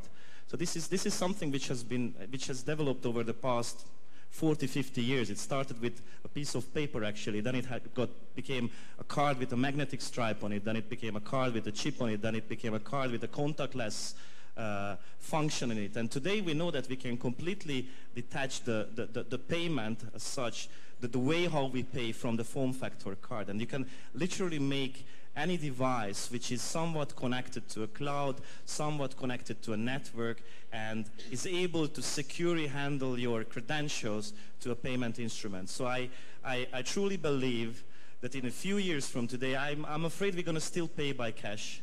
sometimes it has a long history and it survived In Hebrew thousands we of say, years. אין חבר נאמן מכסף מזומן. This is what you say now. Cash is the king. Well, I'm not saying cash is the king, but I think that it is our biggest challenge is certainly to fight against cash. There are many types of payments, of digital payments in the world, and it doesn't have to be attached indeed to a card. So any type of device which is connected to the network is a commercial device. I can use to pay for goods when I'm in a shop. I can use it when I'm surfing on the internet. I can use it for in-app purchases whatsoever. And this is truly what we are working on. Okay, so we'll talk a little bit about innovation in big organizations, huge organizations. And let's take the issue that the finance or the online finance. If there will be a massive, let's say there will be a massive use of online wallet or mobile wallet. If there will be a mobile wallet that will be everywhere in the world, who will lead it? MasterCard, Visa, Microsoft, Google. Yoam, maybe you'll start. I have no idea who's going to lead it. It's really hard to tell at this point in time. I mean, there are lots of solutions out there. I mean, we have some solution, Apple has some solution, Google has some solution. Really hard to tell right now. What the best solution, or what solution you can tell us that you're developing today? I mean, we have a payment solution. We have an e-commerce platform that people use to pay for example, services, Azure services of our cloud. You use the same payment. I mean, there is a Microsoft account that once you register for that account, you can use that account to pay for everything, pretty much everything online that you buy. At the Microsoft Store, you can buy music, you can buy movies, you can buy games at the Xbox Store. It's a Microsoft solution tied to your Microsoft account. There's only one Microsoft account that you have. And based on that, you can make purchases pretty much anywhere. I mean, is that going to be the things that we'll eventually use in the store to make purchases in physical stores? I don't know yet, but it could be. I mean, the infrastructure definitely exists. So let's stay with Microsoft, a big organization, and go further from this example. I know Microsoft. How many from you, if you are a startup or a new company, worked with a big organization like Microsoft? And how many of you find this organization innovative? Please raise your hand. Not Microsoft workers, please.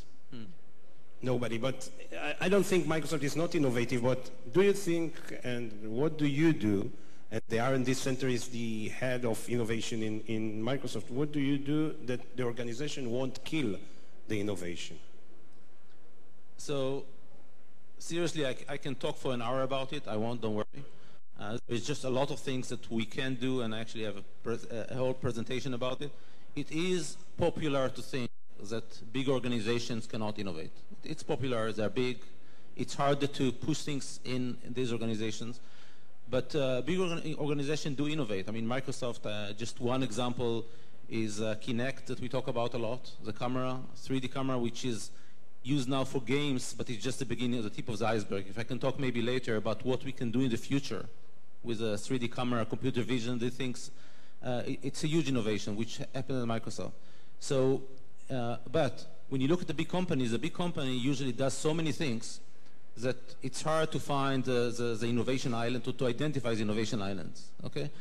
When we, there is one big benefit to big companies regarding innovation, okay? There are disadvantages too, I agree. The one big advantage is because of a big company, you can actually try many models of innovation. For example, I'll just give a couple of examples.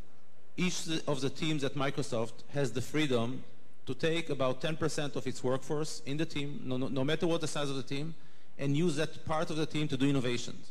Now, that innovation might end up being a feature in Word, okay, which you might not call innovation, but it is. It's something that we did not plan to do. The team came up with some idea, and it became a feature in Word. Now, such a small team will probably not be able to make the innovation that will change the world. Will probably not be the office killer or something like that because it's part of the team.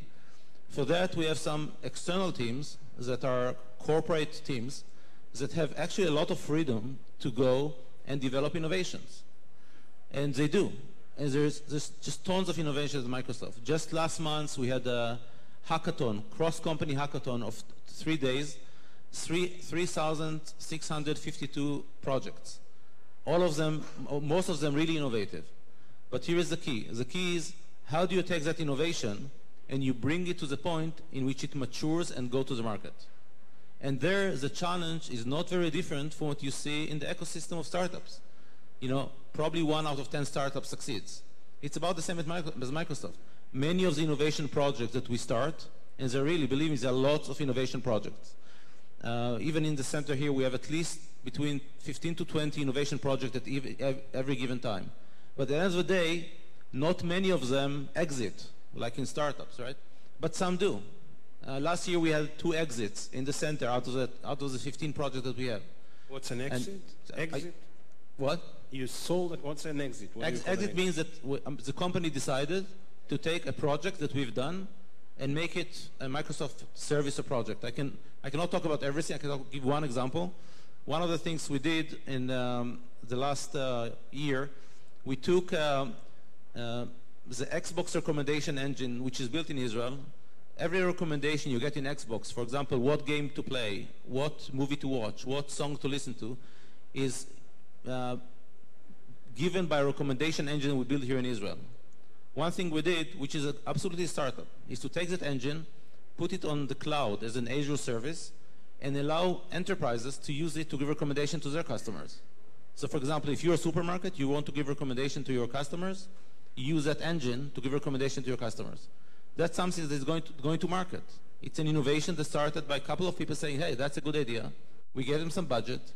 But again, just to summarize, at the end of the day, in a big company, just like out there, you have to convince someone, it's VCs out there, it's managers in a big company, that innovation is worthwhile investing in. To sell. Daniel, let's talk. You mix innovation from many places in the world, especially from Israel to Europe and to the United Kingdom. If you can talk a little bit about the area of innovation that you see today as main roads to new things, and then to speak a little bit about what you see from Israel. Are we still as innovative as we think?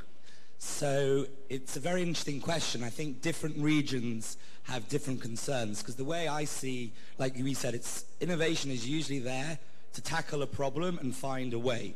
So if you take, and you often see in some places, things skip. So a classic example is in the Philippines. Very few people have bank accounts.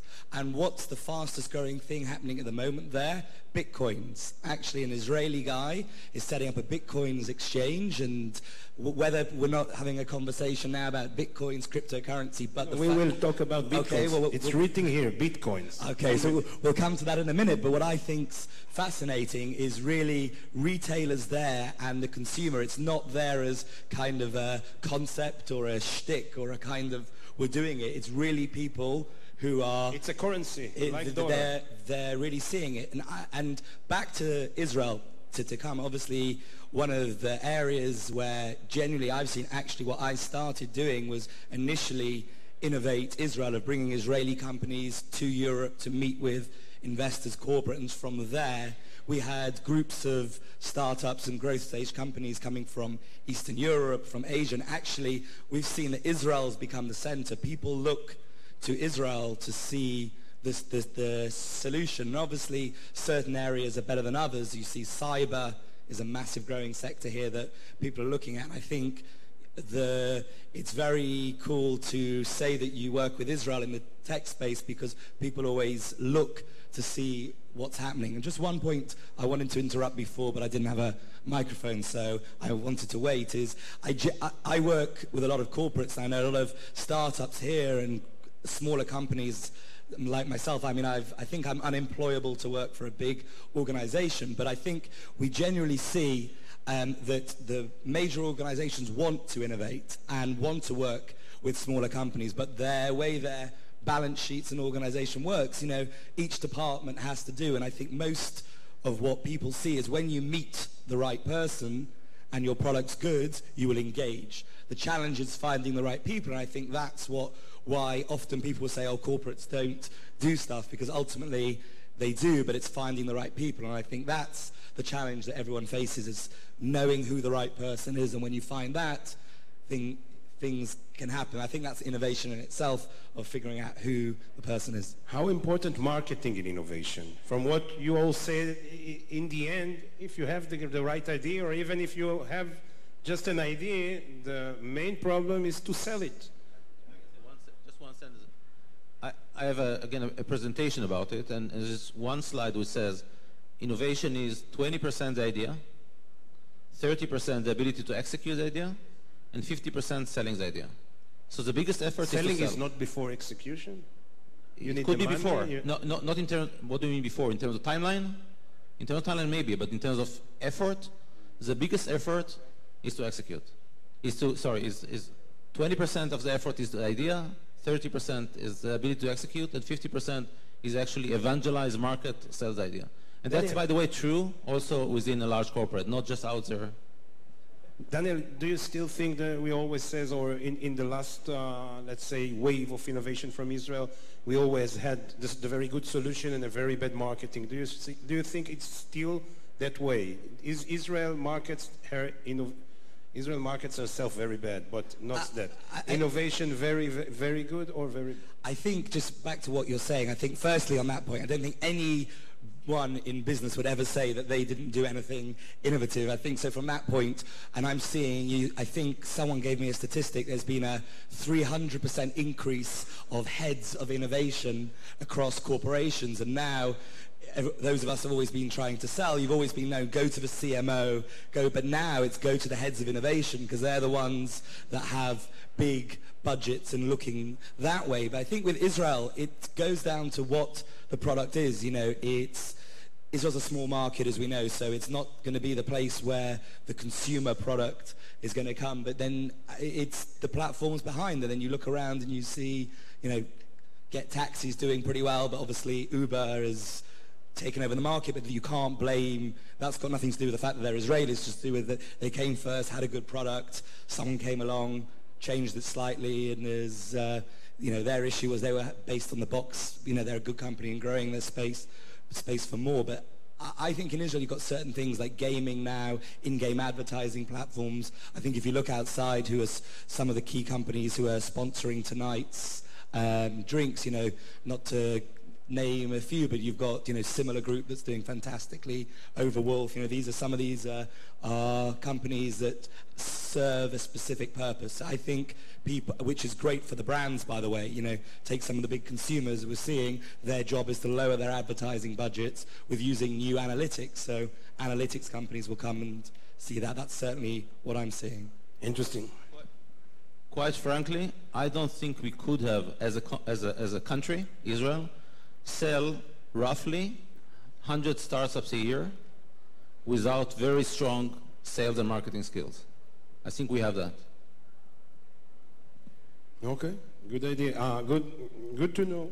And I want to talk about Bitcoins. You talked about Bitcoins, and this, Andres, is mostly, or we'll start with you. I think Bitcoins and online currency is a huge thing. There's a major disruptive coming this way for online currency, and everything new, or for every innovation they say first they ignore you, then they laugh at you, after that they try to kill you. I think it's in the other side of innovation there's fear from the new, fear from change, and etc. How do you in MasterCard and how the finance industry looks at the online currency and Bitcoins in particular? Maybe before I answer to that, I just wanted to reflect to some of the points I heard before, and I'm glad that you mentioned marketing, and I'm glad you mentioned in general informing people about an innovation. I think it's for us the biggest opportunity. People used to call it challenge before, but the biggest opportunity is that we pass over the message of using of digital methods of payments. So the innovation itself as such, the technology, we are often very much too much focused on technology when we talk about innovation, but you have to pass over a message. What are the advantages of using digital ways of payment? Coming back to your question, it's a very interesting thing what we are, of course, looking at as well. And myself, when I'm surfing the internet and I'm... The Bitcoin today is how much? $450, $500 a Bitcoin? Yes, I think so. It's somewhere in the range. So when I'm surfing the internet, and I believe like cards, and you asked also before what enabled payments, or how is the payment going to be in the future. I mean, we cannot debate about that. That cards were actually the real enabler of e-commerce at the very beginning, and for cross-border e-commerce, definitely cards are playing a very significant role. And the wallets are using cards as a funding. It's interesting for me to see that more and more merchants that they are accepting Bitcoin. So I'm looking at their site and so how I'm going to want to pay, and I see a few of these digital wallets. I see, I don't know, bank transfer whatsoever, and I find their Bitcoin. So it's breaking through. It's amazing to see. And you can buy today with credit card with Bitcoins? No, many I mean places. it's an additional means of payment. So you buy, or I don't know, I was about to buy a stroller 1 week ago from a Dutch store, and much to my surprise, I saw that I can pay with my Bitcoin balance for the stroller as well. So it's amazing what's happening out there. You see other currency, other than Bitcoins that moving on? I haven't really realized it up to this moment, but I see it more and more frequently. I only have seen so far Bitcoin. Okay, thank you. Yoram, we spoke yesterday and we started to speak about machine learning and all the new things going on in Microsoft. First, I want to tell something or ask something about Microsoft. Somebody talked about Microsoft in, it's good to laugh about Microsoft, like to laugh about, I don't know, Yair Lapid. We love to be the underdogs. I see that sometimes you say Yair Lapid and everybody's laughing, and now nobody's laughing. I don't know what to think about it. But somebody that I saw in one big convention, he say, if a company missed 2 waves of innovation, or 2 rounds of big innovation, it's out of the game. And Microsoft, I think, lose 3. You missed the search eventually, the mobile eventually, and social media eventually. And still now we see a very new wave coming from the new CEO and coming from Microsoft. So please, if you can talk a little bit how sensitive today Microsoft is from what's happening around her, and what is the main innovating things going on in Microsoft, and especially in your R&D center. Okay. First, maybe just accuracy. I think we probably have lost some rounds of innovation in the past. I mean, everyone knows that we are behind on mobile. But on the other hand, if you look at cloud, we were the second cloud provider out there, back in 2005. And we still have one of the best cloud positions in the market. Definitely the best cloud position when you talk about the enterprise space, sometimes even in the consumer space. So I definitely don't think we have missed the cloud cycle. Now, when we look at Microsoft, when you listen to our CEO, to Satya Nadella, he talks with 2 angles at Microsoft. One, he's saying that we are a cloud and mobile company. To translate, we're definitely a cloud company. Again, I talked about Azure, the big service that we have. And mobile, because we're still in the mobile game. Yeah, we are behind, but we're still in the mobile game.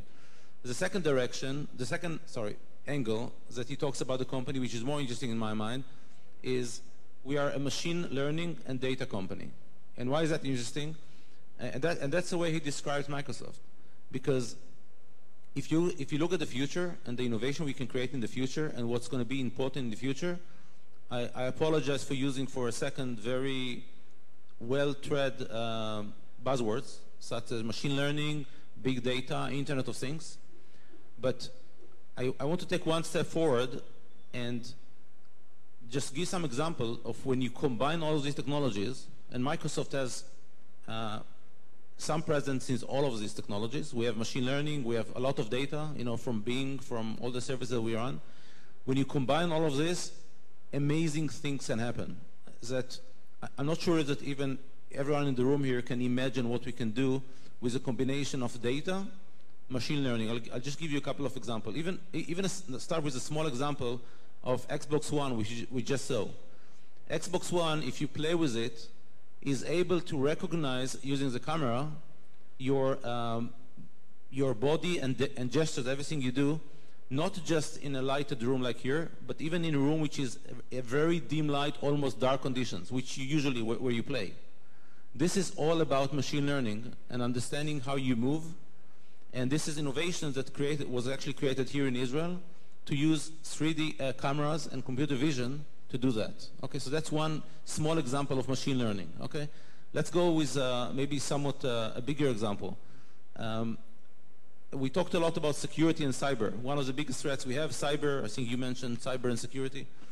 One of the things we can do today, which we could not have done without the amounts of data that we have and the machine learning that we have a year ago, we can today, because we got information from lots of PCs, about billion PCs out there that runs our antivirus software, we could actually tell you today not that the virus hit your machine, but that the virus will hit your machine in the future.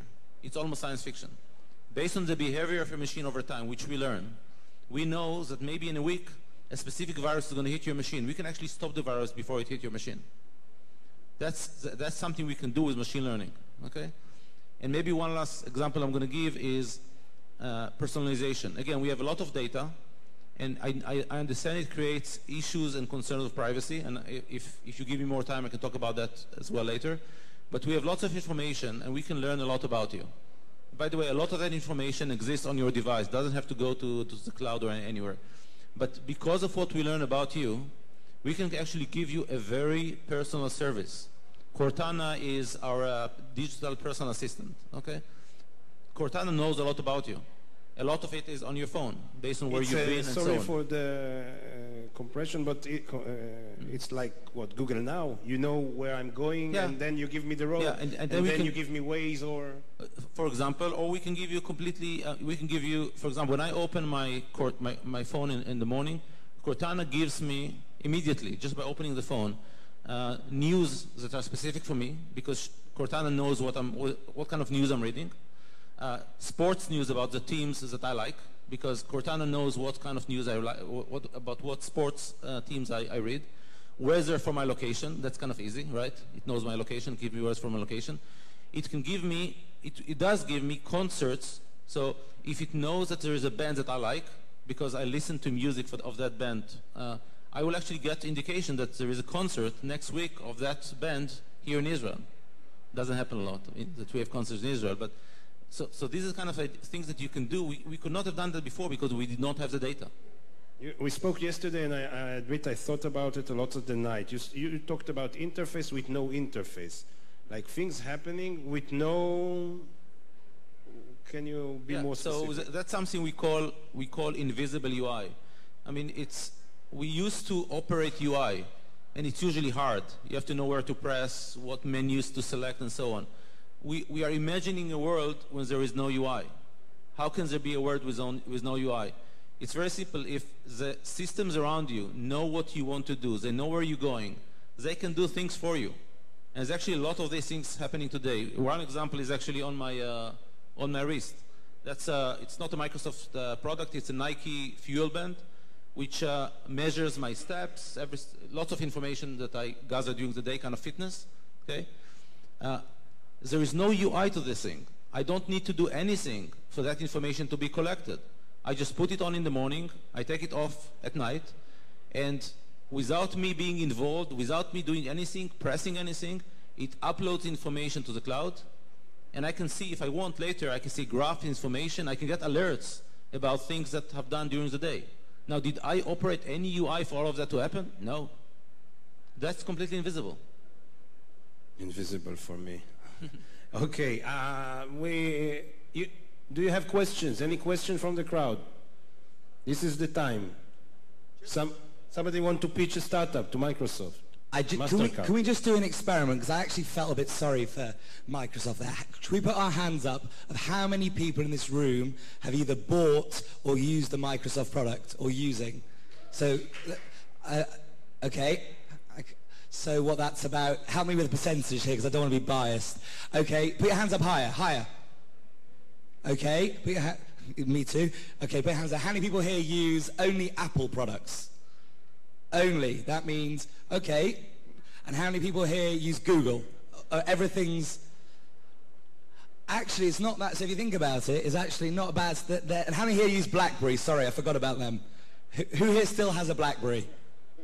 Go on. Don't be embarrassed. So I think the point is, you know, it's still going on, and not that there's anyone from BlackBerry here, or we're going to get in trouble for saying this, but they're the ones in trouble. Well, we have a couple of minutes. I want to talk about a subject that don't discuss much in these kinds of panels. I want to talk about education. Last quote for today: motivation is the catalyst for every successful innovation. The same is true for learning. This is Clayton Christensen for the Innovation Dilemma. Do you think, Daniel, we will start with you, and I will be glad if anybody will give his 20 cents for the subject.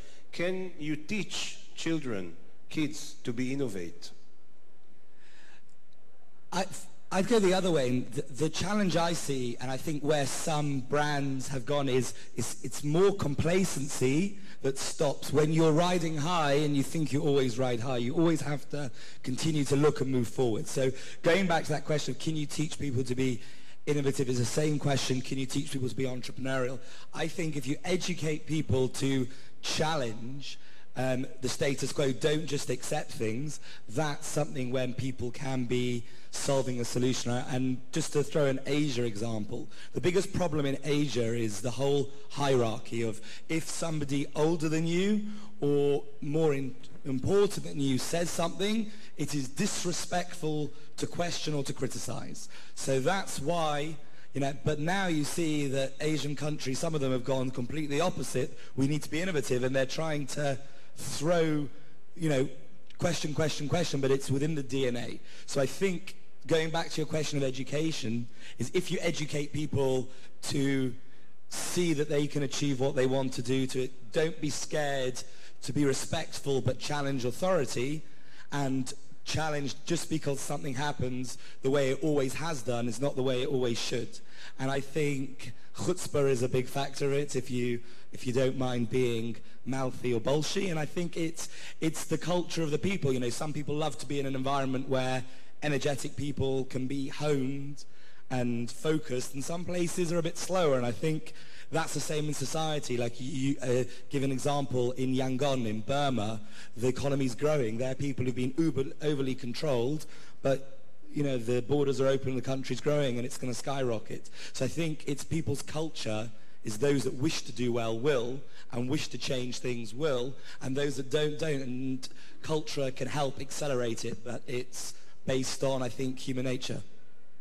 Yoram, and if you can talk a little bit, we read in the papers that in decreasing amounts of students in Israel that are capable to do so and so. Do you feel it as an employer, as somebody that needs a lot of innovative and economic people?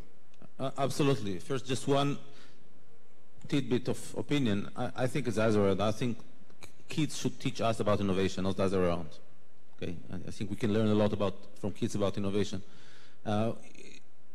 About students, Israel is experiencing what the U.S. have been experiencing for a long time now, which is less and less high-tech and computer scientists coming out of universities. Believe it or not, there's actually less graduates from the Israeli CS departments in 2011, that's the last number I have, compared to 2001. So in the last 10 years, we have less and less graduates. Guess what happens during the same time? Companies like us, Microsoft R&D Center in Israel is growing. New R&D centers are opening in Israel almost every week, okay? Which means we need more people. Less people in universities, we need more people. Guess what that creates? A lot of pressure on talent in Israel. And that's why we are working together between all the multinational companies, at least all the multinational R&D centers, to go actually not to the academia, not to universities, but to high schools, and try to encourage students, mainly girls, because girls are not really present, or women not really present enough in our industry, to go more towards high-tech. Andras, you work in many countries and in Israel. Do you think we are educated? No. This is not the question. Do you see that it's easier to get into the market new product, new things in Israel more than in other places, or you see any change in this? Definitely, it's particularly in my industry is very interesting from this point of view. On the one hand, it's extremely developed in Israel. There is extreme good acceptance and card acceptance. There are, of course, some old-fashioned elements in this, but I think in general, people in Israel, if I compare it to my other markets and the other markets I used to work in, they are much more affine towards innovation. So it's certainly people are more open to innovative ideas than elsewhere what I have seen so far. I think it is not knowing too much the Israeli educational system or in general if I compare it typically to Europe, and I think we have in the European Union something which is called a PISA test, so which is being repeated on an annual basis where school kids, different ages, are being asked to solve certain or answer certain questions, and it shows really the lack of thinking out of the box. So typically, if I think back of my own education or the time in the school, I had to learn what was in the books, and I never questioned anything. I think, and then this is the way how the educational system generally in Europe is changing. That you're not drilled to answer questions in one particular way, but you are drilled to explore a question and to find answers, different answers. It doesn't have to be the right one. You just need to think about what the solution might be. Well, it's a very interesting subject, I think, for next time. We won't finish without the Daniel props. Give us your props. So it was quite ironic that when I saw the name of the panel, that I was in Indonesia and saw a selfie stick. This is a phenomenon going around. It's basically was a tripod that you pull up and you can take a picture of. Now the problem is, unless you've got giant arms, you can't turn it on. So I found an app that you can use that you can take a picture. Now I was in Asia again 2 weeks ago, so this was exactly about 6 weeks afterwards, and the same shop, I saw version 2 that now has Bluetooth in the handle that you can take a picture. So for me, that's a classic example of showcasing innovation that solves an issue that you don't have long arms, so the button. I would use this one, but the battery's run out, or the Bluetooth's not working because I got it on a cheap. But if we can get a selfie with everybody standing up behind, I'll use the timer on the old version. So just hold the mic. Everyone should stand up and wave. Let me get it ready if I've got battery. No questions, so standing up, please. All right, we're going to get a good angle, and if the cameraman... Okay, here we go. 1 sec. Okay, we all ready? Smile, everyone wave. Hands up! Wave!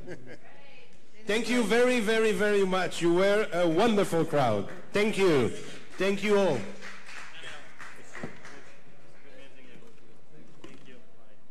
Mel?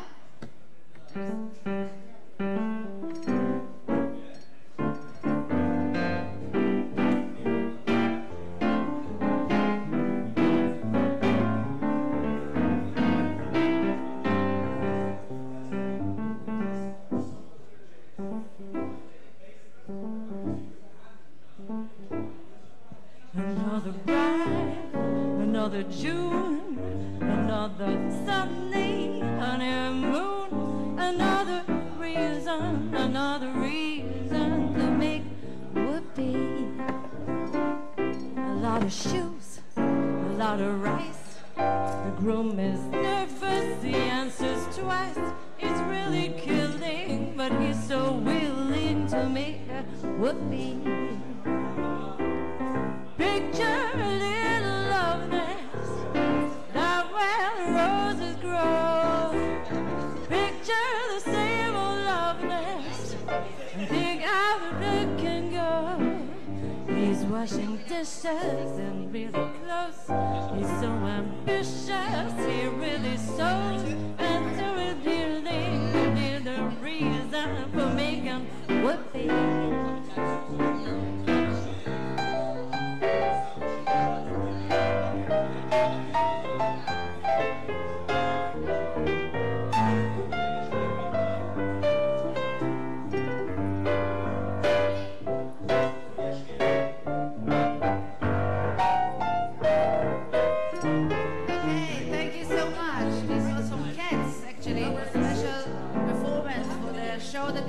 In Israel. And now, I'm talking about accelerators, hubs, shared spaces, nursery, all engines for innovation. And we have the Mr. Number One for innovation nurturing. Actually, I'm telling you it from a self-experience. Since my daughter started at Microsoft, no, I'm sorry, she started with me, but as a startup, she started at Microsoft, and let me tell you, it's the best. So we have here the Senior Director of Microsoft Venture to conduct this session, Tzachi Weisfield. Thank you.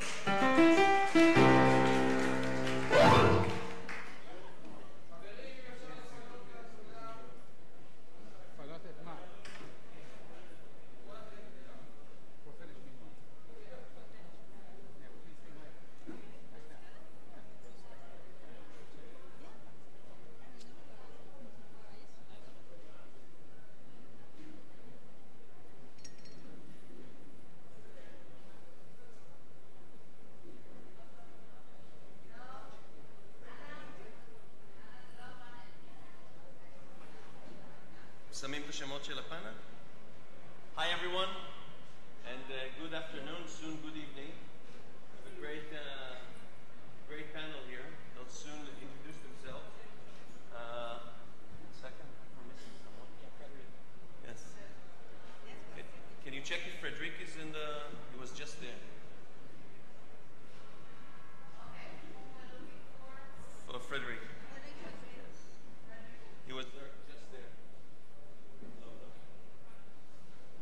Hello, hello. You hear me? סליחה?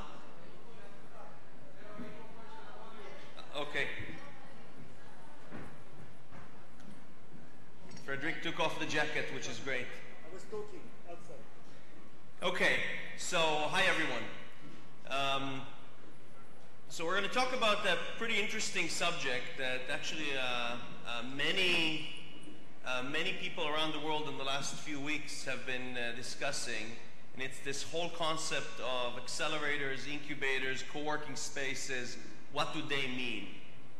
Is it a new asset layer? Does it change the way VCs or investors work? Does it actually change education, the way Ivy League business schools are acting? So I think we're going to try and talk about some of these things. But first, let's introduce the panel. Frederic, do you want to introduce yourself? Hi, I'm Frederic Josué. I'm the global advisor to Havas Media president. Havas Media is a France major communication agency, and I'm the head of innovation for the group. So I lead one lab that's called 18, that stands for 18 months of advance, and that's mainly what I do. Hi, I'm Bruce Hames. I'm a leader at Nielsen in our business development and mergers and acquisitions group, and I'm also a director and manager of our tech accelerator incubator in Caesarea, Israel, which is an equity-based accelerator in connection with the chief scientist of Israel. Hi, Nathalie Boulanger, Orange Startup Ecosystem. So within Orange, two main programs to support startups scale up and also to boost open innovation and innovation for our customers. First, we invested 2 years ago in a fund, Orange Publicis Venture, managed by Iris, 300 million euros fund. And the first investment of Iris was here in Israel, my thing. And because startups need money, but they need also customers. And so we launched 18 months ago our acceleration program, Orange Fab, first in San Francisco, and then we did quite well, and so we decided to deploy it internationally in France, Poland, Japan, and today in Israel. Of course, we have to be in Israel, and the Innovation Hub, and also Ivory Coast, and we will extend the Orange Fab of the Japanese Orange Fab to Korea and Taiwan. Ciao a tutti. My name is Maurizio Rossi. I'm from Italy, and I'm the co-founder of Age Farm. Age Farm, I describe as a zoo for young entrepreneurs. It has been founded at least over 9 years ago. It's a platform for young entrepreneurs in the digital landscape, and it get together an accelerator, a venture firm, an education program, and a hub for late-stage company. So that's why I say a zoo. Today we have 450 entrepreneurs, and we run the largest program of the country. And if you have a chance to go and visit the H Farm in Venice, it's yeah, beautiful, beautiful location. Some Israeli friends came. We hosted a Kindernet in the summer. So we have a lot of people being here, and I'm very happy, very proud to host you. Great. And Zach Weisfeld, I run Microsoft Ventures for Europe, as well as our Global Accelerator Program. We run accelerators in Bangalore, Beijing, Berlin, London, Paris, Tel Aviv, and Seattle. We actually started here in April 2012, and then expanded to the world. So if I can get for a second the screen on, I want to share with you few stats. So in South by Southwest, there's actually an Israeli professor at MIT called Yael Hochberg, together with Professor Cohen. They've published the research about the results of specifically the top US accelerator program. So Y Combinator, Techstars, 500 Startups, AngelPad. Can I get the computer screen on here?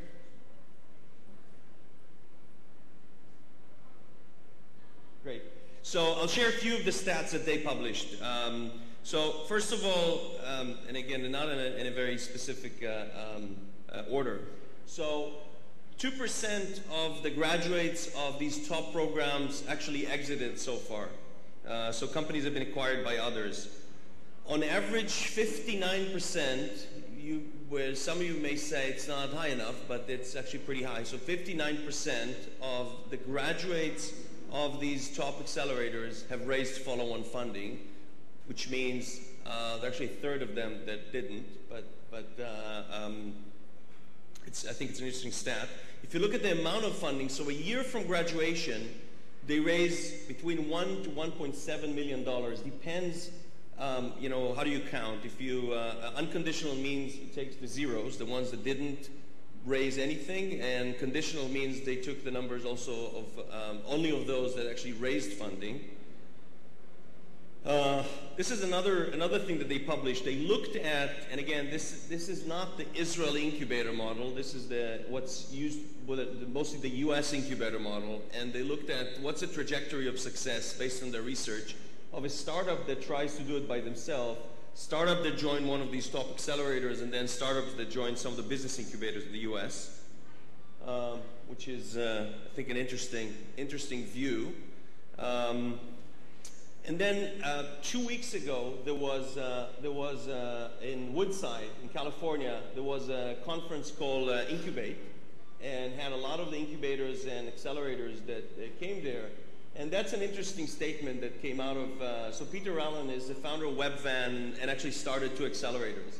And he said that he thinks that 90% of incubators or accelerators, there's a lot of confusion in nomenclature, actually going to fail. And I want to start actually with this statement, or talk about this whole phenomenon. This seems crazy, right? I look at all 4 of you, and I look at myself in the mirror many times each morning, and I say, we're business people. Why are we doing this? Someone wants to start with? Yeah, I mean, I think from Nielsen's perspective, the model works really well. And you look at accelerators and incubators, there's a wide range of models. So when you say, 90% are going to fail, some of those may be pure financial investment or work sharing or co-location spaces, non-equity type accelerators. There's so many different models out there. I think that from our perspective, though, we're really happy with it in terms of objectives. And the way that we've de-risked it is, first of all, our incubator typically invests in companies where we have visibility into the product. Even though it's at a very early stage, we see that it's something that can be developed and sold within a matter of months, not years. And second is it has to be something that either disrupts our business or our client's business, something that we could bring to a product team or a client services team, introduce to a client, and try to sell. And in our case, we've been in operation for about 15 months. We have 10 investments so far, and about half of them are already doing cross-border work with Nielsen clients or with Nielsen product developers. So you were happy from this model? Yeah, I think we're very happy with it. I think the thing that was the biggest surprise, which is unrelated to the success rate of accelerators or startups, is that I think our biggest concern was, it's called an incubator because it's supposed to protect the entrepreneur from the harmful germs that are in the outside world. And when you're in a corporate incubator environment, the idea is to protect it from, a non-invented here type of mentality. And what I didn't expect was the level of receptiveness and enthusiasm from our global sales force and our product teams and even our tech people to some of the brilliant ideas that are coming out of Israel. So we're looking to do it in more locations now. We'll get back to the protecting them for germs and for how long they need to be protected for germs or really feel the real world, but we'll get back there. Anyone else on the fact that we're business people and it seems like we're in a business that doesn't make sense? I would say yes. It's first of all, we have to consider that the innovation economy is just starting, that the startup industry is very new. So it's just, we're talking about a few years. And accelerator we are pioneer. We're pioneering this new age. And look at my experience, it's over 9 years. And we faced so many challenges, and my conclusion is an accelerator cannot stand alone. Accelerator is a specific momentum, a specific container of activities, whatever, but we must have a strategy. It has to be backed by someone. It could be investors, could be corporate. You need to have a program that he has to consider